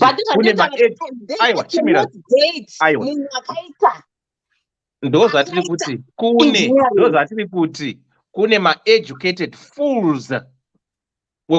With their education, you cannot have a conversation. As much as they are educated, no, this person is educated, but a proper conversation. Are you telling me you can't have a dialogue?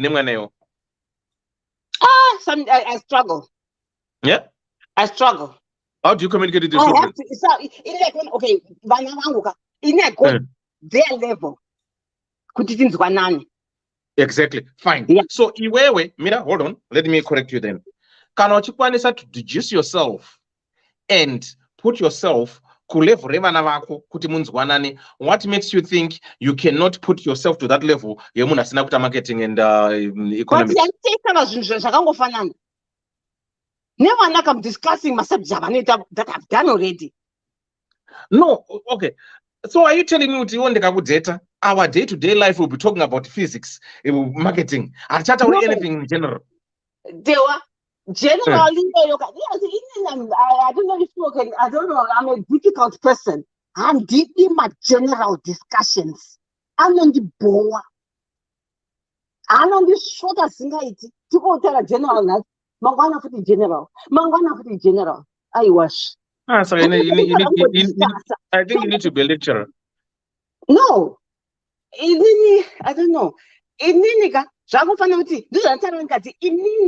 What I do in all my relationships, that's me, that's my talent.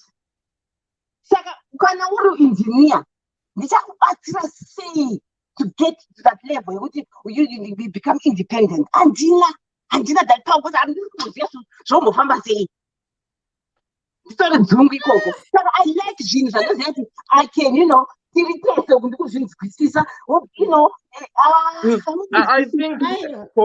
I think what you need to understand is you don't need to be an engineer to support an engineer.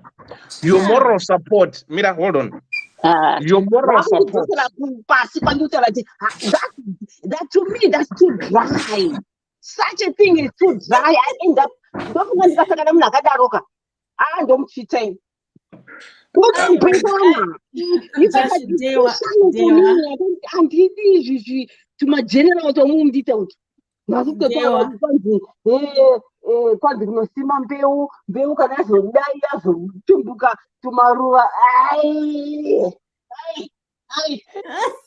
handiendi kumba musiwo ndononoa moto. You know, ndasvika hangu. Yeah, Sorry. oh yes, George. Yeah, okay, George, you can take off. Sorry, Alright, Zenyu. Mungoma George achipedza ndemunhu ari pafoni. Mungoma George chipedza. Yeah, you know, I've been listening so far in Rukunzwa 3 different levels of communication, and you're still saying the same thing. Koni, I know Kuti, you are so you are just you are stimulated and attracted by intelligence, and munoda kutaura zvamunoziva. And I think I respect that, and I would applaud you to carry on nengirikini yenyu. I only wish that you can expand on your nengirikini interests of men who are intellectual but don't speak the same language as you. You might actually learn a new language, and you might actually love that language to the point Yakuti you will be amazed at how much nengirikini you can actually be stimulated. Gwangu ringarawa nothing, because I can sense kuti you are actually more aroused by the intellect than Jokukwirwa. And that being said, Gwangu ringarawa icing on the cake, but just expand that. I don't think by the end of this year, mnenge musina murumewa mnoti taktororan. I bet you. Ndinotokupai $100 kana makasadaro kana if you expand. And you know what, Sisikoni, this morning I know you were at Best Western, or was it Western Hotel in Times Square, and I was trying to figure out what the heck were you doing there, but that's information that's out there. And what you were doing there, I don't know. But it illustrates the point. There are some things that you can pick out that are just out there in the domain, the public domain. You could definitely be led into a wild goose chase if you are not careful with the information that's out there. But ndingakonfirm awe here Sisikoni Kuti, were you at Times Square this morning about almost 9 hours ago? Yeah. Okay. And you know, that piece of information came readily available for anyone that wanted to know where you were. And if I were my Ningirikini, well, it's probably I'm more acute and attuned to that type of Ningirikini surveillance. I would have, if I were your boyfriend, what you did there, how you did it, what you were wearing, and how you actually conducted yourself. Because I know that per the left entrance here, hotel here, there is a camera of which I could actually hack in and see based on the time yawa stemper, I would have actually known. You see, so guys, information is out there. Nobody will know our dark secrets. The dark web can actually carry more information than you can ever think about you that you don't even know. Yep. And I can have access to that that information if I wanted to, because technically, black hat, white hat hackers, we've got that information at the tip of our fingers. It's not an Ningirikini. This world is not about, it's no longer a secretive world. So to those who are kufunga kuti they've got secrets, and those that think that they cannot have their information confirmed, verified, and also absolutely Ningirikini certified, think twice. Nyangwe wari ku Zimbabwe koko. There is a lot that's going on with the Internet of Things. But anyway, going back to dating me, I am sorry to say that yes, the reality is that steps, there are stages at which, there's stages of grief, 5 stages of grief. We know that.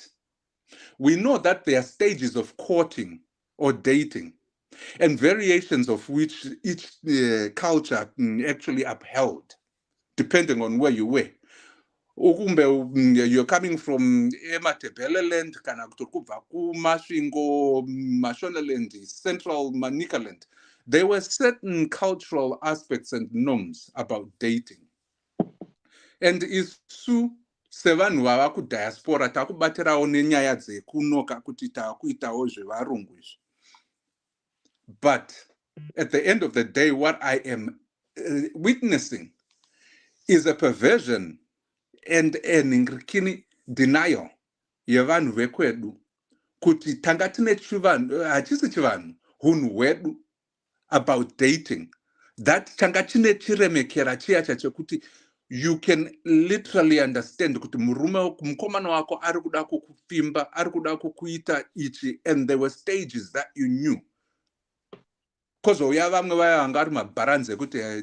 heard this term just yesterday, kusengabere. There were those things. That was a norm too. Now, let's not fool ourselves kuti the dating is about kutraya munhu, seeing how ningirikini tsvimbo yake yakaita sei kana kuti akamira sei. No, dating yakadaro is it's only perversive, and it's an inverse of what true dating is. And the reality is that's what's common mazuvano. But let's not make it into a norm that it is not, because there are some people that believe in dating in terms of banomira waita ma 3 weeks awo, vachiita ma 4 months awo, vachizivisana, vachinzwisisana, vasina kutomboita zvegwangu. There are people that do that. And I'm not afraid to say it myself. I actually prescribe to that. Because kana uchida munhu, you see, dating has to have an end result. Murukunzwisisa. We just don't date for the sake of dating. Those that date for the sake of dating, they have in their minds made up kuti ndizvo zvandiri kuda kuita. And that's how they conduct themselves. But at least 90% of the rest of the population, I believe, they date to look for a partner anenge are consistent in their lives. When that mentality comes into play, you don't want to just jambira uchienda uku uchidai. You don't. It is very expensive to date. As you asked Mkoma Dewa paya kutichi ndianenga chibadara. It is an expensive endeavor, and one that needs to be done with a sober mind. And I honestly think that you waste your time looking at 5 people only to come up with 1 out of those 5, and of which that one kanawaka jamba usaita zunuzhirim nemajoka, you'll have lost an opportunity. And you might think that I'm in Rukutoji opposite, but that's not the case. When you concentrate on one person and you understand who they are, you quickly understand what their personality and characters are. And you save yourself another 4 months of wishy-washing, and you go to the next.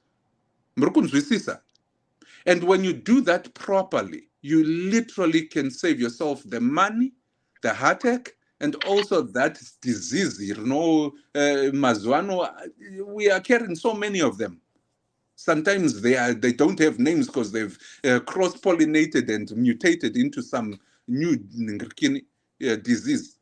And what you then find yourself having to do is to battling a life that is below par, and you still say that you are living.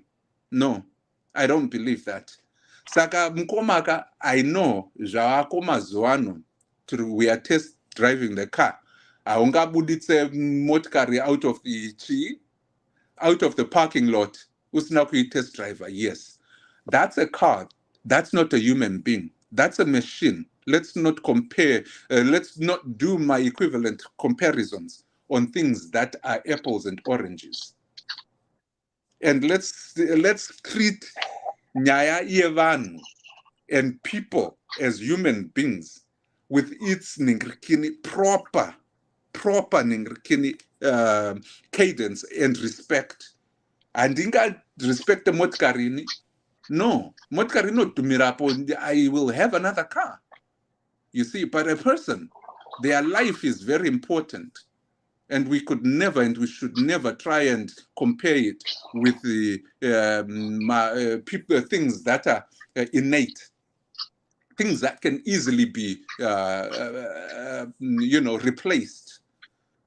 And with that, I say, dating is a process. Ukamanyira kuti ndakukuda iwe usati watomboziva kuti mutupo wako ndowanika. I think you are just wasting your time and theirs.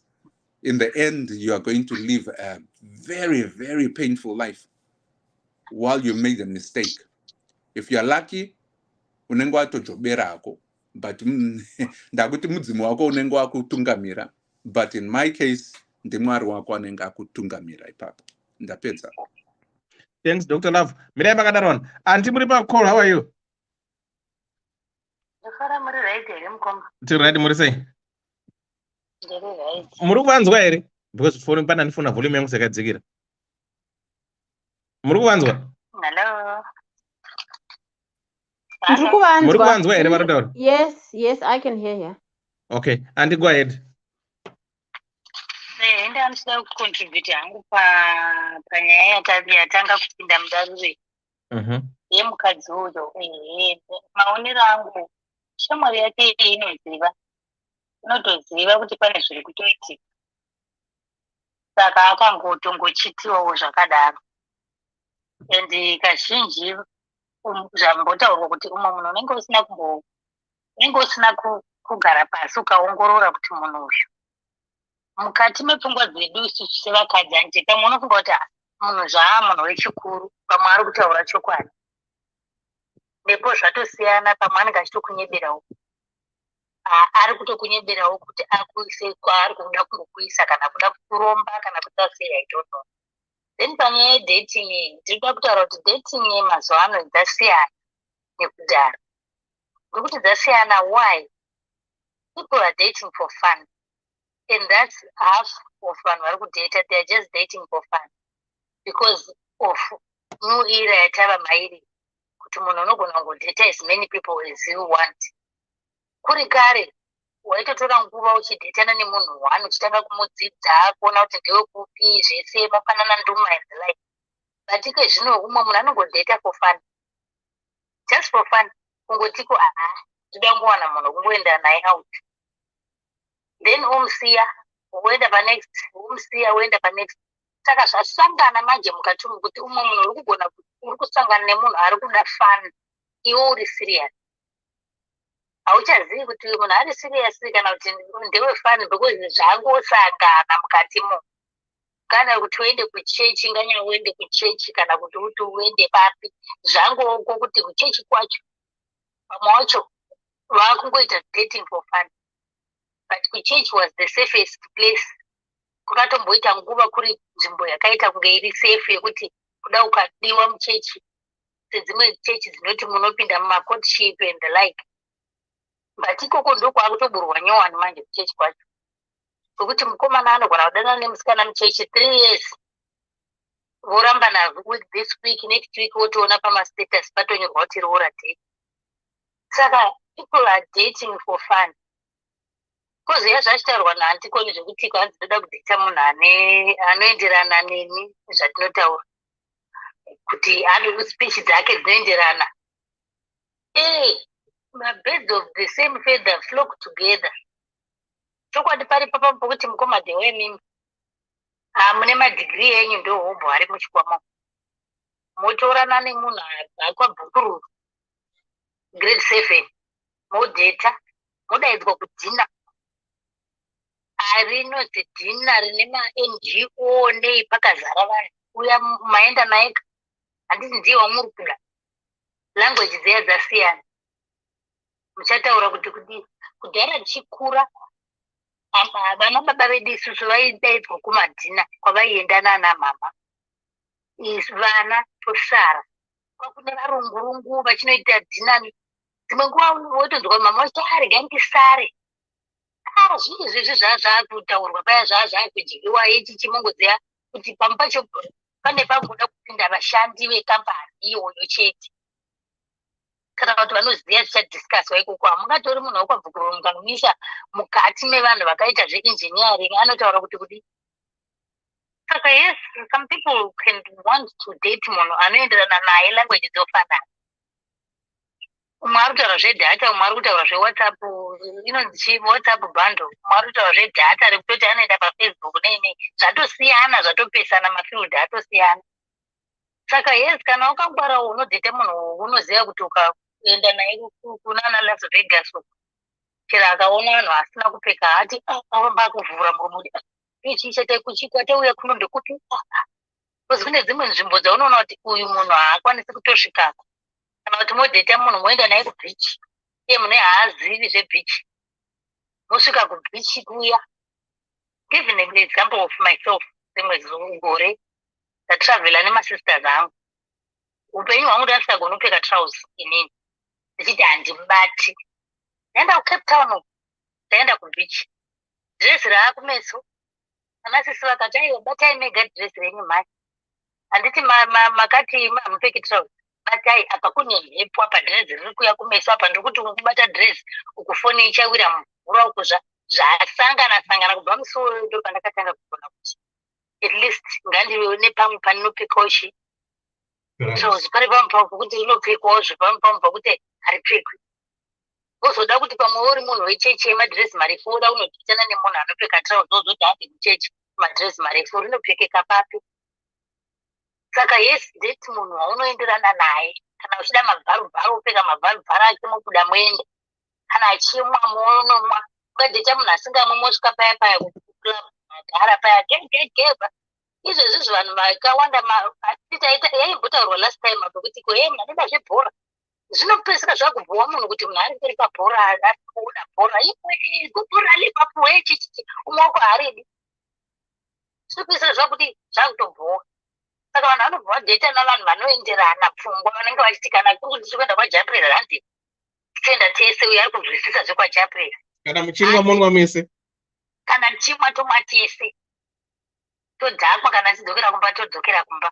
Kana tisingaendiko kana tienda kwaCharles Charamba tienda kwaCharles Charamba.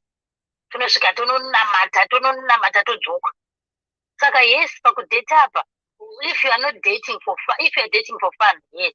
But if you are dating kuti uruda serious relationship, dhetana nemunhu waunoenderana naye pfungwa dzake kudai. Hazvipedzeri kuzodisappointi kama kumberi uko zvese anogona kugeza, anogona kupika, anogona. Apanoipa kuti tinoda kuenda kumeeting yekubasa yatanziko izvezvi handei. Handei ndapuwa tiketi hanzi come with your spouse. Maakuda kuenda paya dressing dzasiyana. Iwo wakarova sutu iye munhu haada kupfeka zidress rake.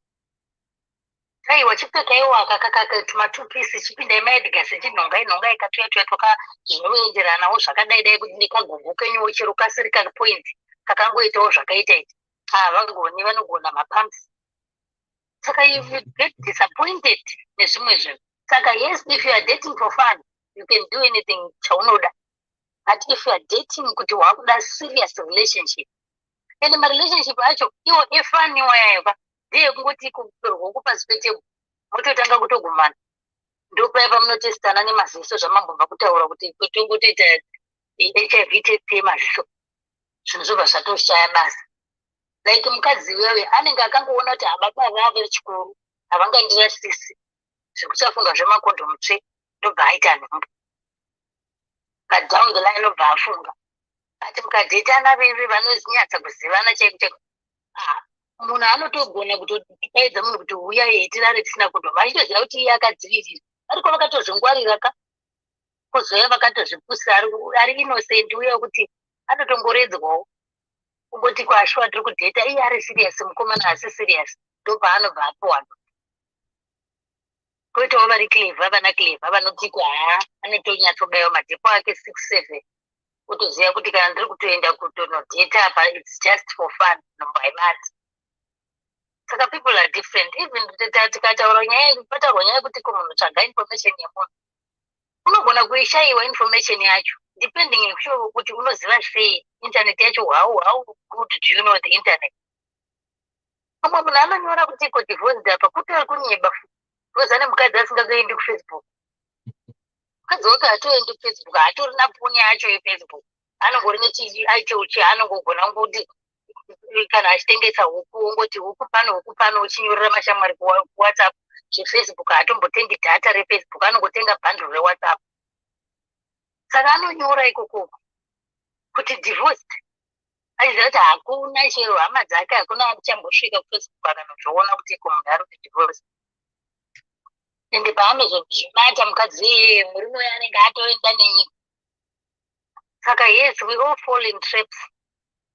Tinofola mumatraps iwayo ekuti totinyeberwa kana kuti tonyebera semazuva ano pazvataurwa apa atongowo 50-50. Muri kuhuriwa munyika munyanya vakadzi vatori mudzimba vachimomomo nokuti vari kuona kuti vanhu vari kutofara kakudzoka. Regai ndingotraya kutonofara, ende vanhu vari kufara kudzouka ende vanenge vachitofara because vanoziva kuti haisi kutofara. Hatina kuda kukunyara kuti vanhu vamwe havadi vanongoti kuti tikafara tozonzi kudii, tozonzi chii. Ndovaya manje vanenge vakuenda nekuseri. Ava vakabuda zvibudira pachena sasisikoni ava ti inini ndinoda zvakati vazvibudira pachena.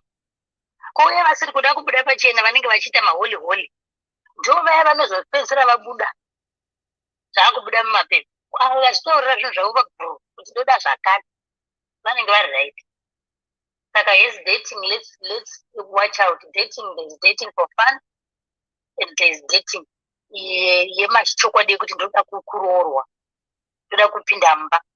Kana uchitoda kudating yakadaro, deta munhu anoenderana newe kuti mangwana musazonetsana kana kuzonetsana nekuzorambana nekuzoti wakuda kunobira wakutsvaga mumwe munhu pamwe anopfeka zvauri kuda kuti uende nazvo. Vamwe vanotoenda nevamwe varume vanomisangano yavo ikoko vanotoenda nevamwe vakadzi asiri wekumba kwake. Girlfriend chaiye penziko bhebhi izvezvi tinotori nemeeting tiri kuSingapore anti mainiya marongedza mukuti baba vaenda kuSingapore kumeeting. Izvi baba vaenda nani vatenda nemunhu weclass ndiye anenge akutozikanwa kubasa ikoko. Pamwe unomusiya muhotel room ozoenda naye kunight club manheru, unosangana vamwe vaya makuseni oenda kumeeting odzoka kuhotel room, munhu wake anenge ariko voenda kunight club. Imai mwana masara nokuti hamusi veclass imwe chete. Anenge angokuchengetera ungoti unenge wachingobhuroira rake hausisiri rodzana riya, unenge uchingori bhuroira rake remumba rokungochengeta. Asi kana asida kunofara anotsvaga munhu chaiye waanoona kuti uyu handidisappointi kana tikatoti izvezvi tiri kutorova mota tokuenda kukaribha ndokwatiri kutoenda. Saka nyaya yacho inotongoneta. Saka tichenjerere kuti if we are dating, what are we dating for? If it is for fun, to prevent kuti tisasaita vana. If it's a serious relationship, wotora ma-measurements acho anodiwa iwayo kuti after this stage toenda kustage. Because hamungaudzi vanhu munhu ane 56 years neane 45 years kuti kana muri kuda kudetana itai 6 months musina kuraramisa. Ini zvinobuda kuti tsoro ipi kunyeberana chaiko. Izvozvo mungazvodza vanhu vari kuma-20 years kwete munhu ane 56 gwangu after gwangu munhu ane 40 chakuti years moti hanji andembomira 6 months ichingodzidzana naye. Unenge watogugula kare watoona kuti hazvitoiti, wotobuda wotorova pasi wotogugula futi uchienda. Ndozvokuita vazhinji kusvika azosvika pane waari kuona kuti gwangu iyi ndo inoita. Otherwise zvokuti kunyeberana kuti 50 chakuti years ingamira kuti aimbomira isaka tozorara after 6 months.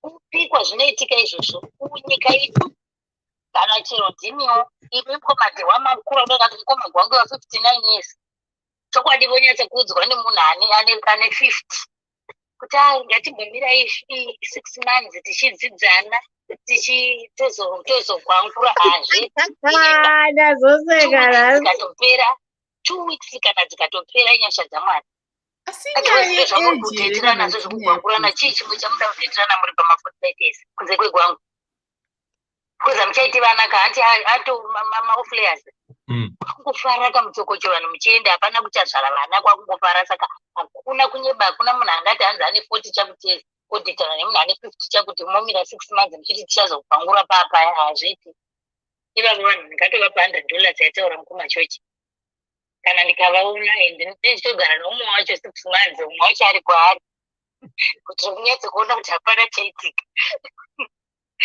ndokuti contribution yangu iyoyo. Thank you. Thank you so much, Auntie. Thank you so much. Hakuna kuenda. Saka muri kureva here kuti ini George wangu saka George ari panje zvaari mapanelist taura itinzwe ayo ko anti vakuenda aiwa havasi kuenda da kudonha because havasi kunzwa because volume yangu pane mandifonera saka volume yangu yadonha mira anti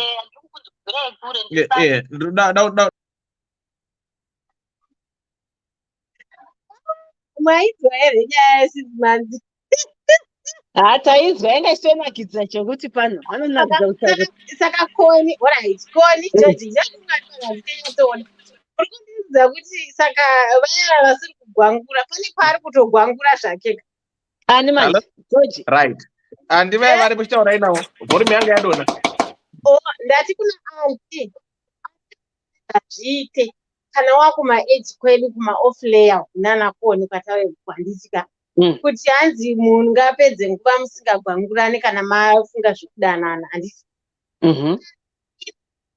nemukomana wangu hatisagwangurana tane 6 months saka mukuti pane kari kugwangura here but 6 months inozosvika muchinyonyoitei 6 months ndo panotika the longer you date the quicker you get bored because there is official dating it means you can date as many so it has to be the shortest time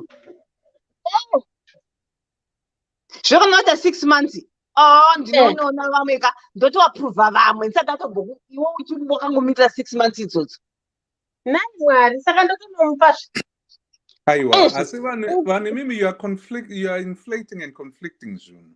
Thank you George. George ngatisataure tichidaro man. Okay, generality when you are dating vanhu ka yes gwangu riripo. The reason why you actually choose munhu kuti utaura naye ka ngatisanyeperane igwangu tiri kuona kuti we are attracted we are attracted somehow, be it mentally, be it physically, kana kuti chii we are attracted. Toda kugumisa zviningirikini zvedu zviya zviwete simple and straightforward. But this is what I say, kune vaya vachiri vaduku vari kuziva kuti vari kuda kuroora vachine chinhambo chiya chakuti even mukana wekuti they get into a relationship that is long term, there are certain things that they need to do. Uyu example yemunhu ane 39 ne 60 year old ka aiwa apo kapo 2 weeks chaidzo unofanirwa uchiziva kuti out of your experience kune vaya vanenge vane my experience unenge uchiziva kuti munhu wangu ndinenge ndichimuda akadai ndiko kukura kwatinenge twaitazvo. And then at that point in time you use your wisdom nekuti wakura to say uyu haasi wangu uyu ndiwangu, you see. So 2 weeks 3 weeks 3 months hadzitombopfuura musati magwangurana. That I can acknowledge nekuti you have that wisdom. But mkomadhewa wazoya wakati there are some that are educated fools and there are some that are educated old people and some that are foolish old people. So what kind of advice can we give them? We actually will say that tanga imazviziva imi. If you know that there are men and women at the age of 40, 50, 60 vasingatozvizive, that don't know themselves. Kuti ukati agari pasi ari woga akanyarara achizvibvunza kuti ini ndini ani. After a day or two anobuda ane zero. That's the kind of people that are living these days. There is a book that I have read. and yakandibuditsawo yakandioneserawo wisdom yekuti think for a change, because most of us growing up, thinking is a very painful process sometimes if you don't know how to do it. Vakawanda wedu tinongoenda tango, we are flown this side, left, right, and center. Where the wind blows, that's where you go. Because you are not at that level of thinking yakuti, you can actually find yourself and be yourself and know yourself. Tozosvika kuma 60, 70 years uko, tozoti ko nai mdara, what's been your purpose? Ndizive kungorarama man. You know, that's the thing. That's what many of us are doing these days. So when I'm talking, and I will have to clarify and also classify my my contributions. The edge that I talk about when we are talking about relationships and dating and proper etiquette here dating, ndikuitirawo vari kusure kwangu, the ones that are in their 20s and their 30s. Don't be fooled, this world has changed to the point yekuti you cannot date properly. That's all I'm saying. Kana zozoya kuside yedu isusu vanu isusu ka our age, my 40s ikoku. I know practically I am human being and I'm a realist as well. Ndinoziva kuti gwangu rinodikwa. But it only depends on the level of your respect at that point. Kana wakura kudaro, unofanwawo kuzvibatawo semunhu ane kodzero. And yes, gwangu riripo, and you can actually defy it until you find a situation and a place and the person that I know wirirana newe. Because blambi rangu ka haringangoende kune munhu wose wose. It's that special. Handitombofe ndakaripa munhu wose wose anofamba ane dress nyangwe akanaka zvakadii. I've got my own pride in that. But I won't say that of any and everyone. Anondinzwa. But even when I say that, I'm not looking down upon other people, because everyone has their own standard and their own reality. But I want them to understand kuti there is also that alternative to the thoughts that is common. But some of us think that it's uncommon. Because what I do is common to me, and the few friends that I do life with. So, ngatisa inflated. And yes, 46, 60 ameno, some of us tinokwanisa kuzvibata because we know kuti chatinacho chandiri upenyu wangu, it's one life. I'm unique out of the 7 billion people. I'm the only one that looks like me, does things like me, thinks like me, has the different fingerprints than anyone else, as unique as that is. I find myself ndakazvikoshera kuti ndisangobude panze apo ndichingoti uyu neuyu wandawana uyu neuyu. No. Izvo ndinozviramba, ndakazviramba kubva ndiri duku, because I know what I'm worth. And if people put that in their not in their heads, in their hearts and in their conscience, I bet you we will find and we will talk about a different standard of dating than what we are talking about right now. And this kuzofa ndakanyararidzwa kunzi, yes, call me a fool, call me munhu that could have had 100 girls. I would rather have that one girl that is good enough to have been my partner and be with her for the rest of my life, knowing kuti I was there for her in complete and utter love. Pane kungoti uyu neuyu neuyu. And I will keep doing that until at least one wenyu achinja aziva kuti zvinogonekwa, and it can be done. I'm not living proof. I'm not perfect, but I can definitely tell you that's what I strive for in my imperfections. So pakadaroka yes, general wisdom says, Dananai, Gwangoranai, but that's not my portion. And it will never be my portion. But guess what? I will be your friend till the end of our lives. Because our friendship is not predicated on Gwangura Unuita, but on the intellectual and Ngirikini anonzima cosmotic attraction atinoita above the cosmo ipapo. That's all it is.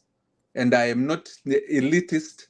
I'm just a person that wants to change the narrative from what I've been hearing over and over again, Pano. And I hope at least one person will change, or at least will appreciate what I say. Ndapedza. Thank you. Thank you, Koma George, for bringing some normalcy to these relationships. I think I could have just said kutaura zvinhu zvakawanda zvavataura ndizvo I think he's agreeing with us kuti the old style dating still exists, and vari kuconfirmawo kuti it's I think it's normal, and it's I think an appropriate way of an appropriate process. So toda kunzwawo kuti mukoma Dewa munoti chii, because isusu tataura kuti dating, it's possible to date without being intimate. It's possible to get to know someone without any physical interaction. Wozotanga nyaya physical interaction when the two of you decide or agree that now we are in a relationship, we are going somewhere. Like I said, tinenge iri time ye-interview aubhadharwe kana usati wasaina contract. Hapana munhu anombobhadharwa achiri pa-interview stage. Okay. I will say we are both right in our own ways of viewing and how we are tackling this dating thing, right?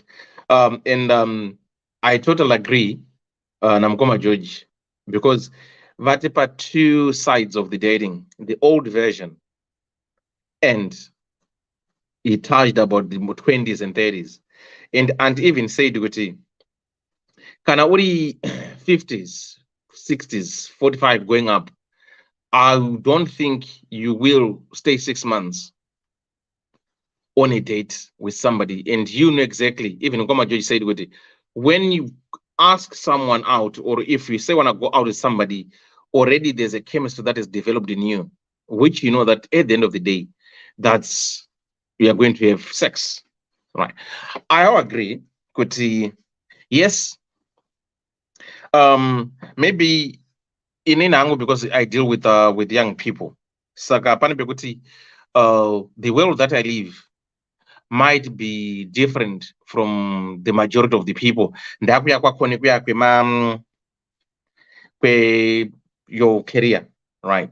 So in munhu wekuti I can interact with young people and understand the way how they live, what they think, what they do, because that's my area. So ndikatarisa some Zimbabwean families, community issues, we are not yet there to be open and discuss nyaya sex or intimacy to our children, even to tell a Zimbabwean parent kuti mwana wako uyu ane 14 years you should go on a contraception, she should learn this. Even Zimbabwe, it doesn't sit well with them.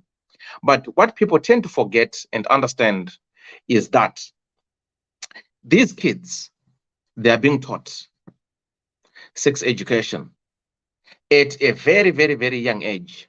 Here in the UK, right, they're even taught to play with themselves. They're even taught to choose the gender. Ari mwana mudiki ane 5 years, anonzi Kana nhasi da kuita musikana ari mukomana, you're allowed to do that. Right.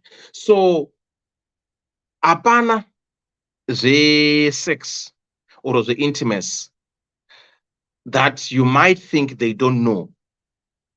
So ukavabvunza my young people ivava vanokudza kuti dating yedu yemazuva ano isusu ndeyekuti zvataura mukoma George kuti you buy a car, or before you buy a car you go for a test drive.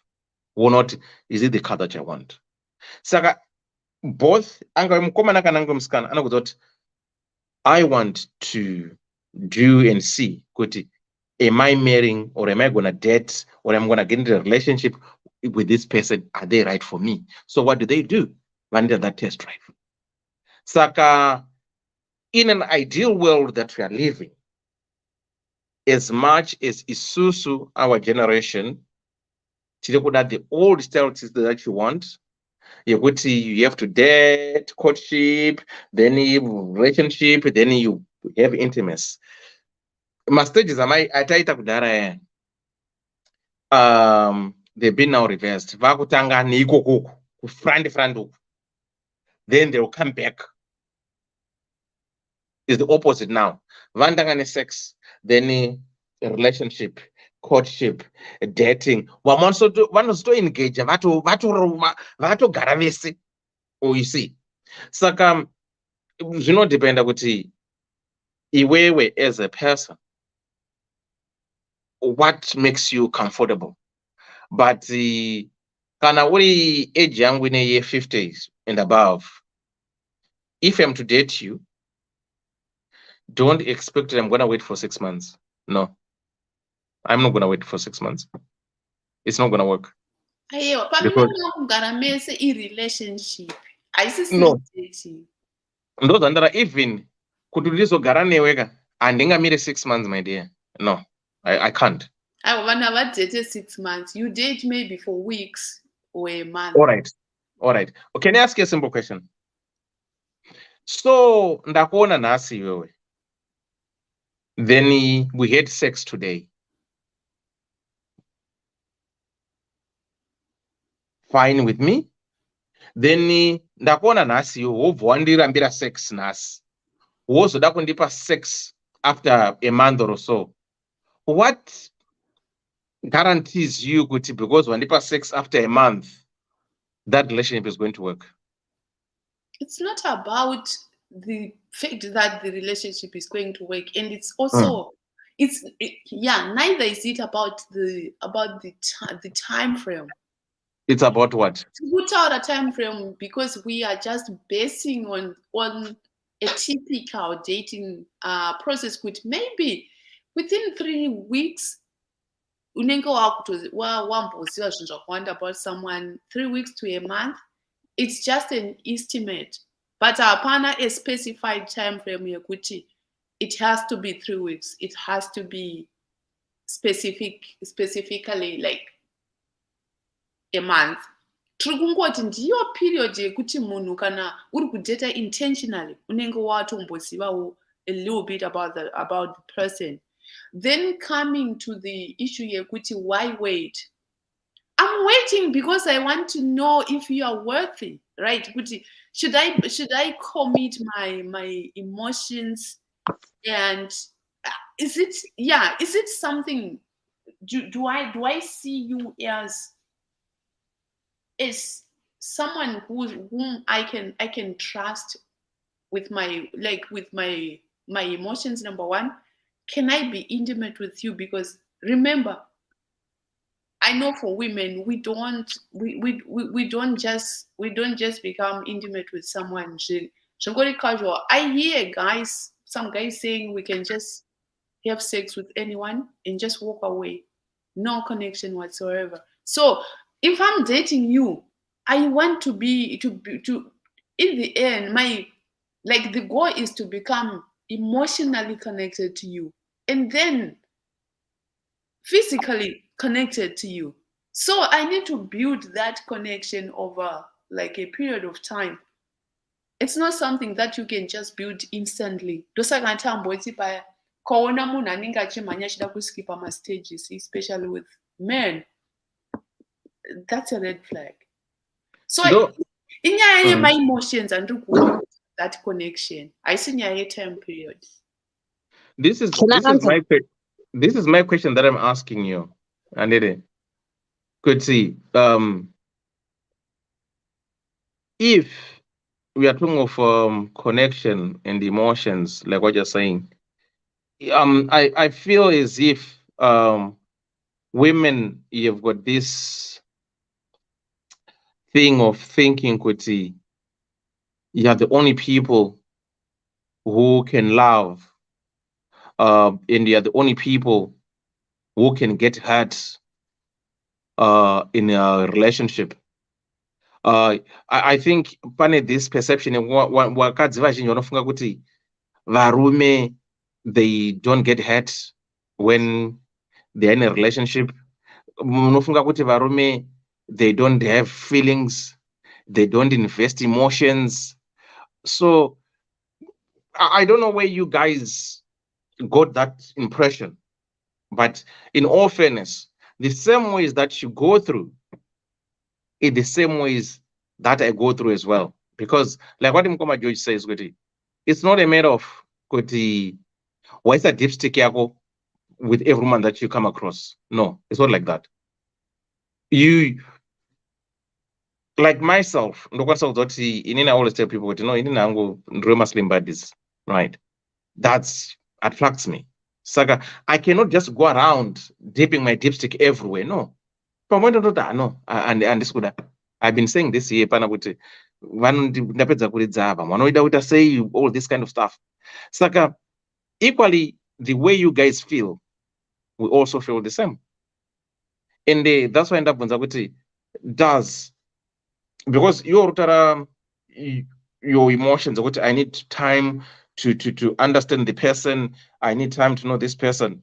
You need to know some people, we talk of narcissist people, we talk of abusers. There are some people who are very good at pretending to win your heart, to win you all and everything. Once they know that they've eliminated you from all the potential people that have got influence of you seeing things differently, now they own you, they control you now.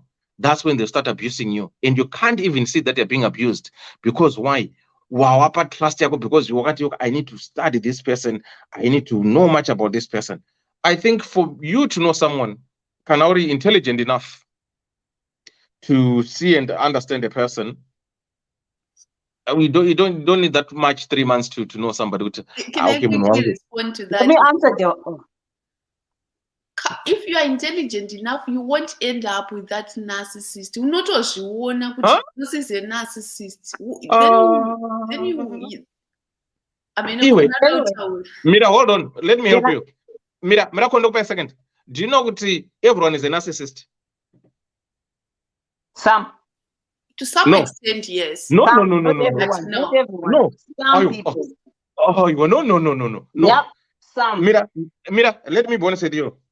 Narcissism, in a way you put like Iwewe, let me give you an example for you. And then again, what I put Iwewe, you want somebody I will not have the same lingo, the same language. And then again, that's a narcissistic behavior because you want that person to be you. Mukoma George, what? There's only me, one George, one person, nothing. Because if you want me to be you and speak the same language with you because I'm in love with you, you're a narcissist. That's what narcissism is about.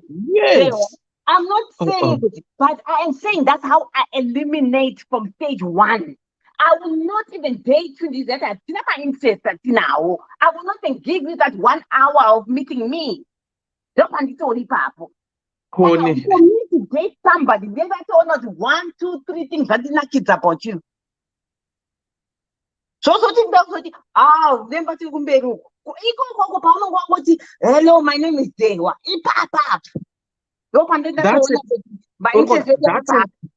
That's a narcissistic behavior because you want Mira Connie, hold on. What I want, what I like.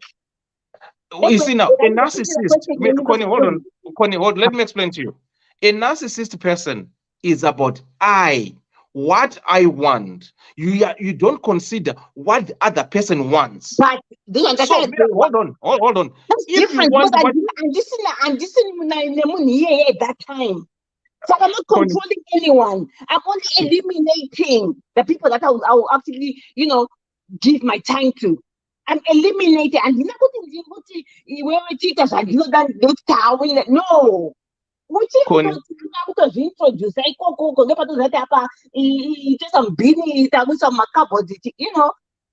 Connie, Connie, let me help you. Kuenda Let uchida kuchinja munhu kuti ave Mira, Exactly. hold on. Let me help you. I think you guys we are failing to understand what I'm trying to say. Right. You are just as good as saying, unonzwa munhu achiti inini, I don't judge. Right? I don't judge people. I don't judge this.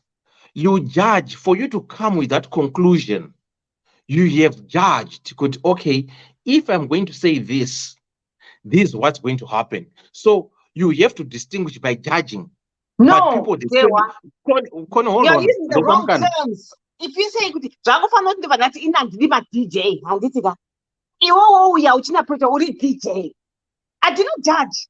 It's what you are. That's different. Okay. That's totally different. Didn't that garanti DJ? I don't need that the one. So you're DJ. You know? So I'm not being a narcissist. I'm not controlling anyone. I'm just saying, oh, Makasa, you're not for me. That's it. So I wouldn't body those about it. I think them dating those of bonnet and just going, for me, I don't waste my time like that. Okay, so you're telling me, Guti, if a man approaches you that you don't know, right? You're gonna ask them, what's your education level? What did you study? No. Which university you go to? No. So how do you go about it? My Facebook and it. Pa profile paki ba monitor for to and it. Okay, say suppose that person ana profile, ana Facebook. How do you judge that person? And this is a telephone call maybe. Which call? My 90s chichi, Pakamboya Shaba ranks in 1993,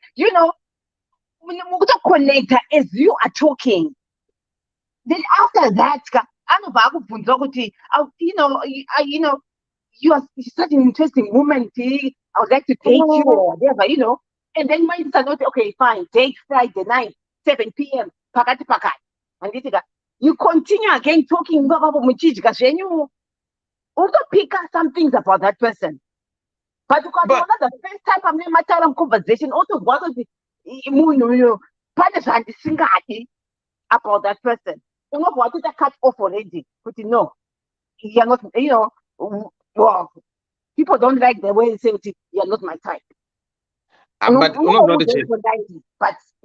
what I know, I'm not, I'm dating someone or but I would rather be told the truth that you're not for me. That's it.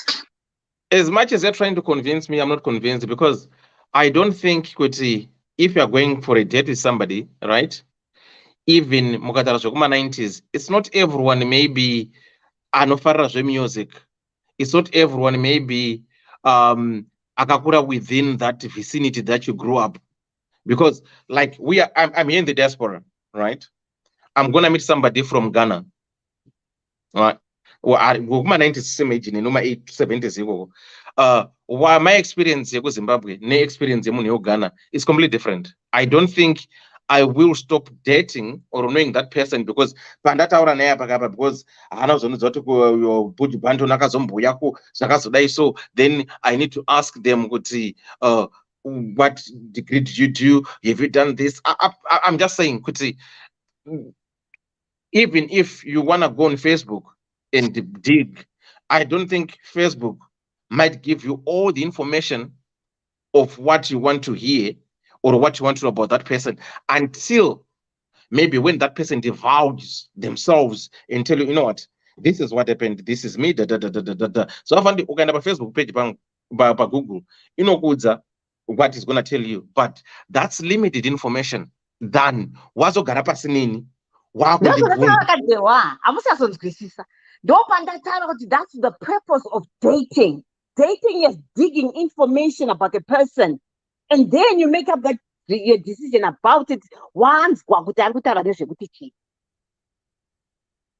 Dewa kana mataura dewa maybe you from different places masanganiswa nechii kuti muzosangana. There's always that one common thing. Pamwe munokwira the same train, pamwe munogara the same neighborhood, pamwe mune the same church, or there's always something that you connect, something mutual about you too. Azvingoitika kuti munhu abva kana kuti vachonyonyoko munosangana masanganiswa nechii. No, you can meet that one thing. No, you can meet someone mubhazi just kungosangana. Then kuratidzineseka muri mapassenger emabhazi. Then what will happen? Ndosakusanganisa ipapo. And then what will happen? Makuchitanga kutaura wamufarira ka ndozapa muringoita eye contact chete wamufarira, right? Ndopaunotaura conversation yenyu. Yeah.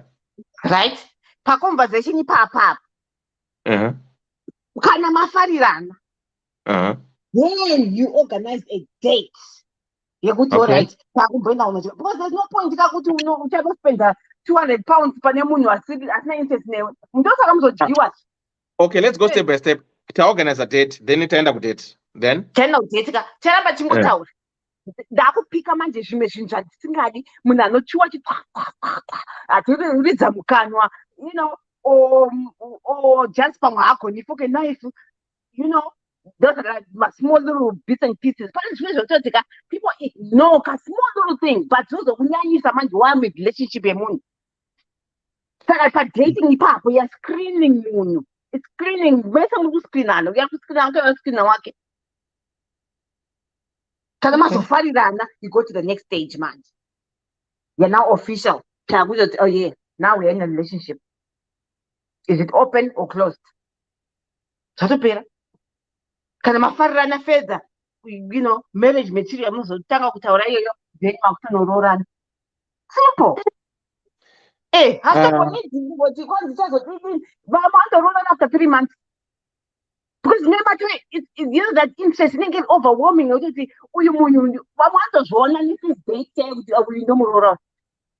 I'm gonna come like so skaziga. Anogoda kukuza. Otofunga takutora fani zvake. Achiti, you know what? I want to marry you.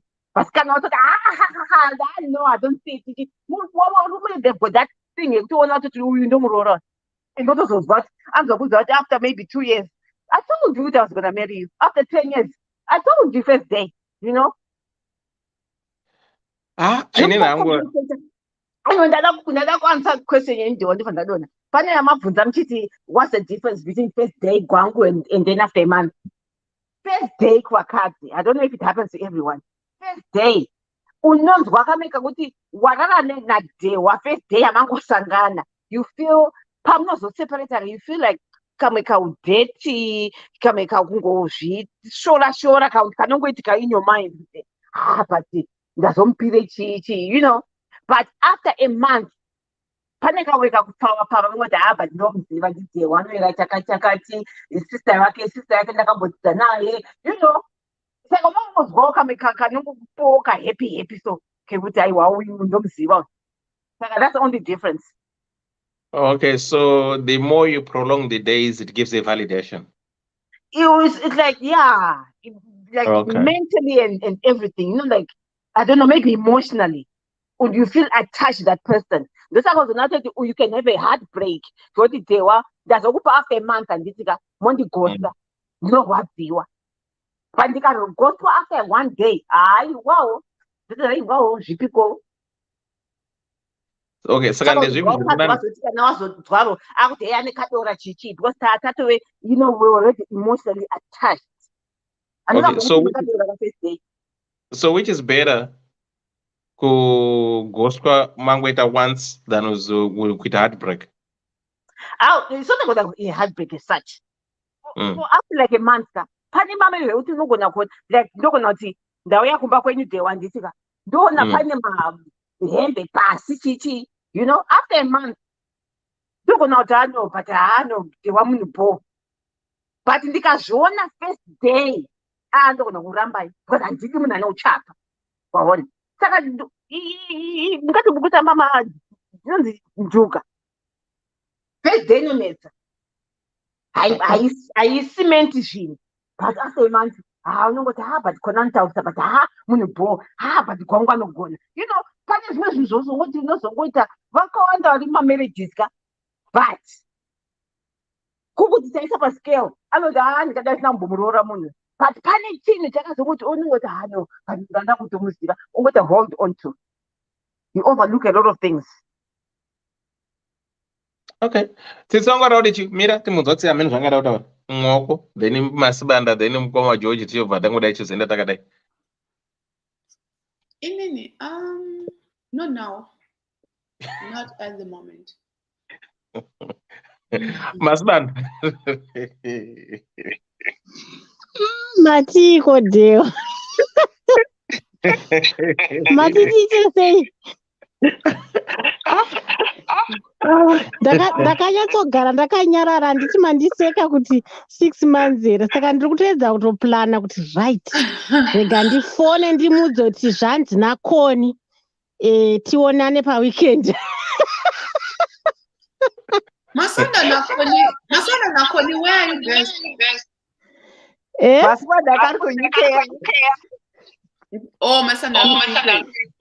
Ndiri neighbor yaDewa. Koni. Kona ari kuAmerica.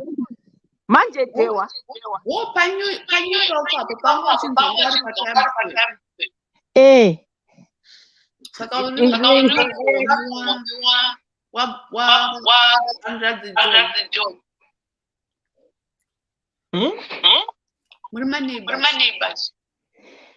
ari munext county Dewa. Akatokosora izvi zvindotomhanya nenhingikini neguchu. Yeah, Tsitsi, iwewe namukoma George, Dr. Love, na Koni, ndanomwara.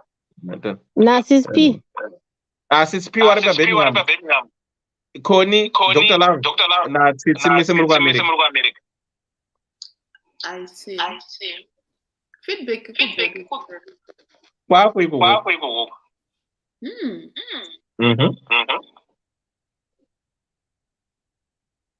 Okay. Manga mati tichipeta here. Inini hangu aiwa for this lady ka. Aiwa amudze kuti shamwari. We all make mistakes, huh? Kana chida kutaurwa naye mupe namba yangu. Toti shamwari zvinowanikwa izvi. But there's nothing as bad as kuita mistake ka. Weiona kuti mistake woramba uchienda. That is even worse. That is even worse. As women, a lot of us have gone through it. Huh? Kuita numbu, nekunzi single mother, yowe wadzokorora futi. All those things happen to us as women, and society will say what it says, but mwana ndi wako uyu, chengeta mwana wako. But zvemurume uyu, kana wakashinga. But inini handiri munhu anofarira closure. I always want to understand kuti kana asingade kutaura musiye. Even akataura, still it's just questionable. Kuti what happened nevanhu vese ivavo. So yeah, pane zvinhu zvinohandlika muupenyu zvaunogona kutambira kuti okay, Dewa vaimborova mukadzi vakarambwa vakaita sei, but he seems like a changed man. And uchitoonawo zveshuwa kuti aiwa zvachinja. But vanhu vachingoti vanorova yava. Wozovaudza kuti aiwa tatone 5 years hama dzangu handina kana asana mbosairirwa kana kurezerwa voice. He's changed. Because people do change. But zvekuzonzi vane vakadzi 6 vakafa. I don't know. Handifungi kuti ndine emotional or physical or any kind of strength to handle something like that. Especially uine vana mumba. Uri single, maybe unoti handoshinga uchienda wakadaro, but if you've got other kids, think of your children and the one wakatakura, Anyway, ndo mashoka hangu iwayo. Thank you so much, Dr. Rose. Who wants to go next? Yeah, mira indingoti Gaga yangu, it's 2 minutes, chat. I actually side ndichitsigira zvataurwa naDr. Rose kuti there's a lot of questions, or there are a lot of questions actually. And those questions, even if you knew the truth, if he is man enough to tell you the truth, I don't think it's worth your trouble. Nyango watu wawane mwana. Anti unevana vavirawa usina murume. How did you do it? Just, yeah, it's tough to say unongo siyako or a single mother. Spare your life because those kids rely on you. Arkuya never now. And this man, Nematauro anga chita, based on what you said, I believe kuti he's a psychopath, psychopathic characteristic yake ya anayo, just that strict chaicho pamwe chiduku because from what you had portrayed this guy to have said and behavior yake, it actually sounded like he wasn't remorseful. Anga asingarwadziwe kweko nyango murume wakati chii ane mukadzi akafa akashaika akamusiya anototaura zviya zvezvekuti kutoda kutochema chaiko. Vamwe varume havazvikwanise, but vanenge vachitotaura with that concern in their voice nokuti vakarasikirwa nemumwe wavaida. Uyu hatombowe nemweya kana kuti that spirit of remorse kutoti vakaenda kudzinza ravo.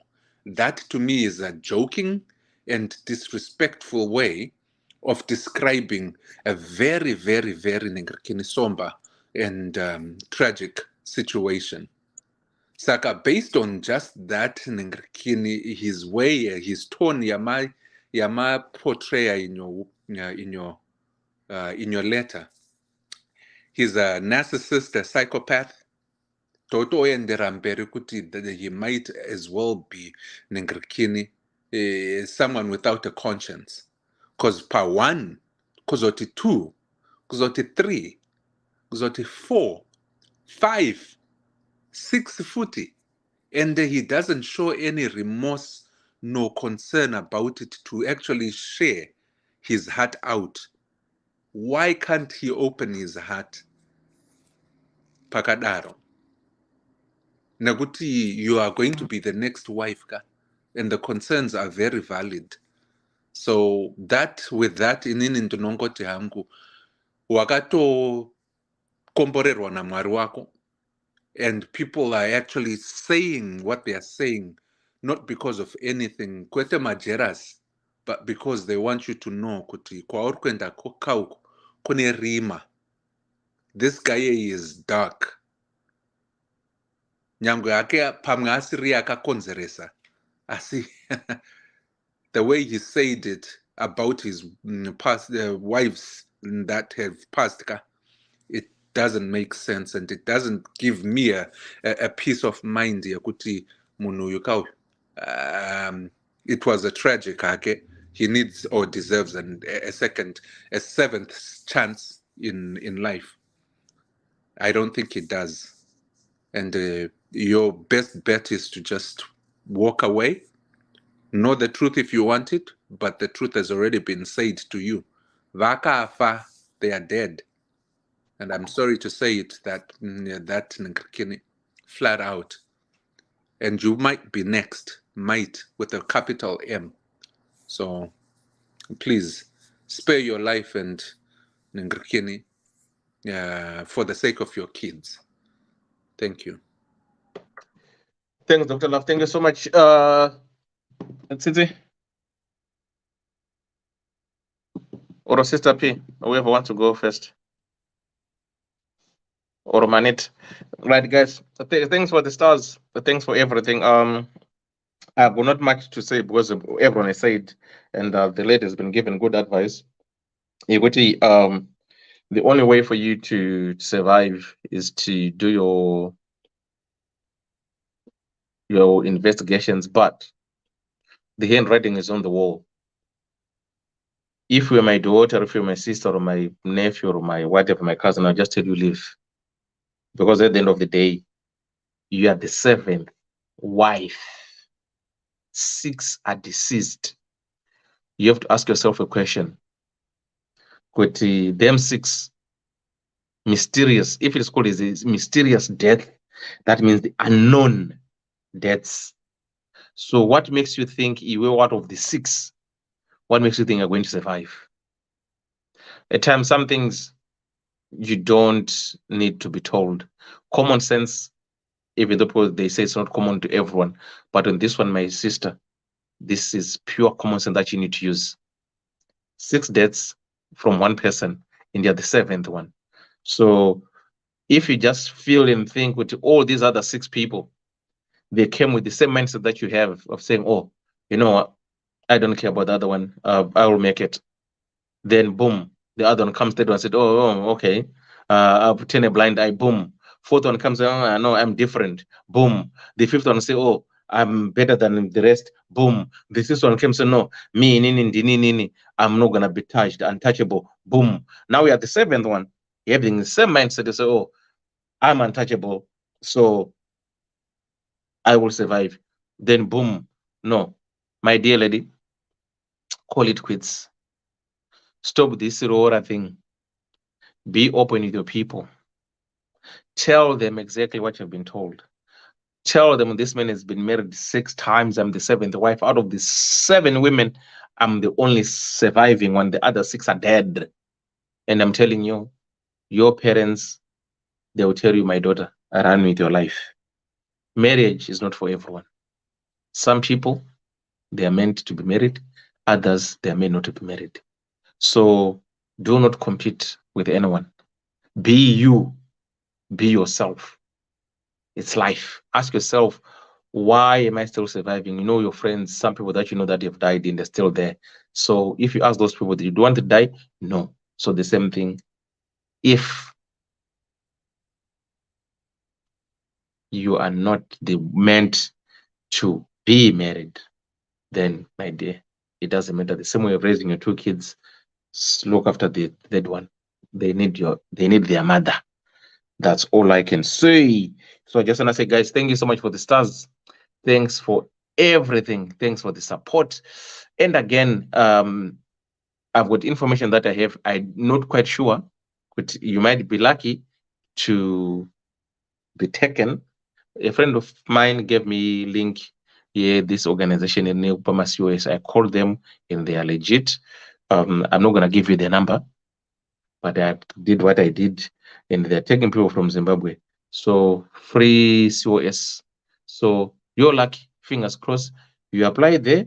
If you get your chance, if you're lucky to be enrolled, to be taken, then lucky you. I don't need a penny from you. I don't need anything from you. All I need from you is just a thank you and liking the page and sharing this live, so that if there's someone at COS akaona anoziva kuti kune vanhu vari pamaCOS, what you need to do is to text me with your full name and whatever. Wondiudza kuti haidhewa ndinonzi Koni Murinda, ndanzwa nyama COS, can you please assist? Then I'll just copy and paste the information that I have, which I was given. Then you just email them. You know what to email, you know what to say. Then if you are lucky, then you are lucky, and life goes on. That's the purpose of DDC here. We empower, we support. So that's what we do. So on that note, I will say, guys, good night. Tonight's program was sponsored by Magolis Resort. If you're planning to go to Zimbabwe for a holiday, please book at Magolis Resort. Iripa waterfalls, pa Ivins up, and they just use promo code Ddc Skool of Thoughts. They give you a discount. That's Magolis Resort.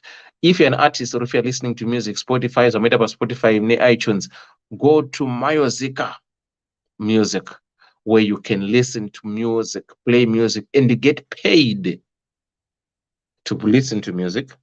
You get paid to play one's music, which iTunes doesn't do, but Musica does that.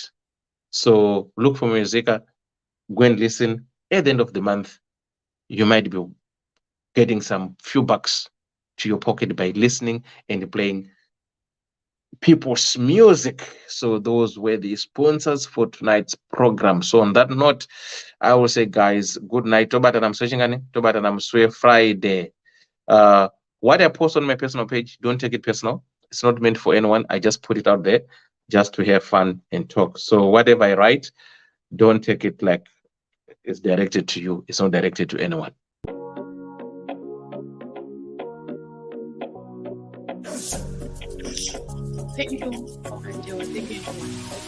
Imagine getting paid to view, like, comment, and share your favorite music from your favorite artist. Now, that's an easy job and convenient.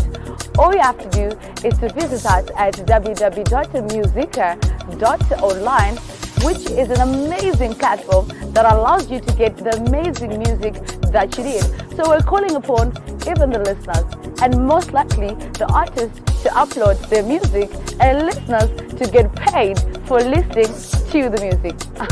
That is convenient, trust me.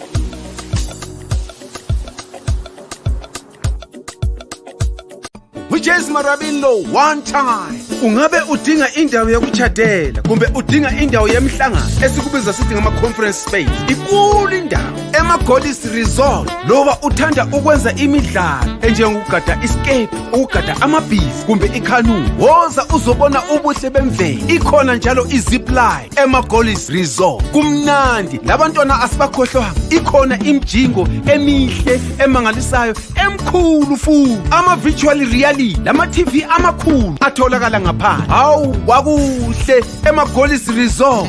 Khawuleza wenze ibooking yakho uze labangani bakho lizojabula lithokoze. Sitholakala ku Depshire Road, Harare, Zimbabwe.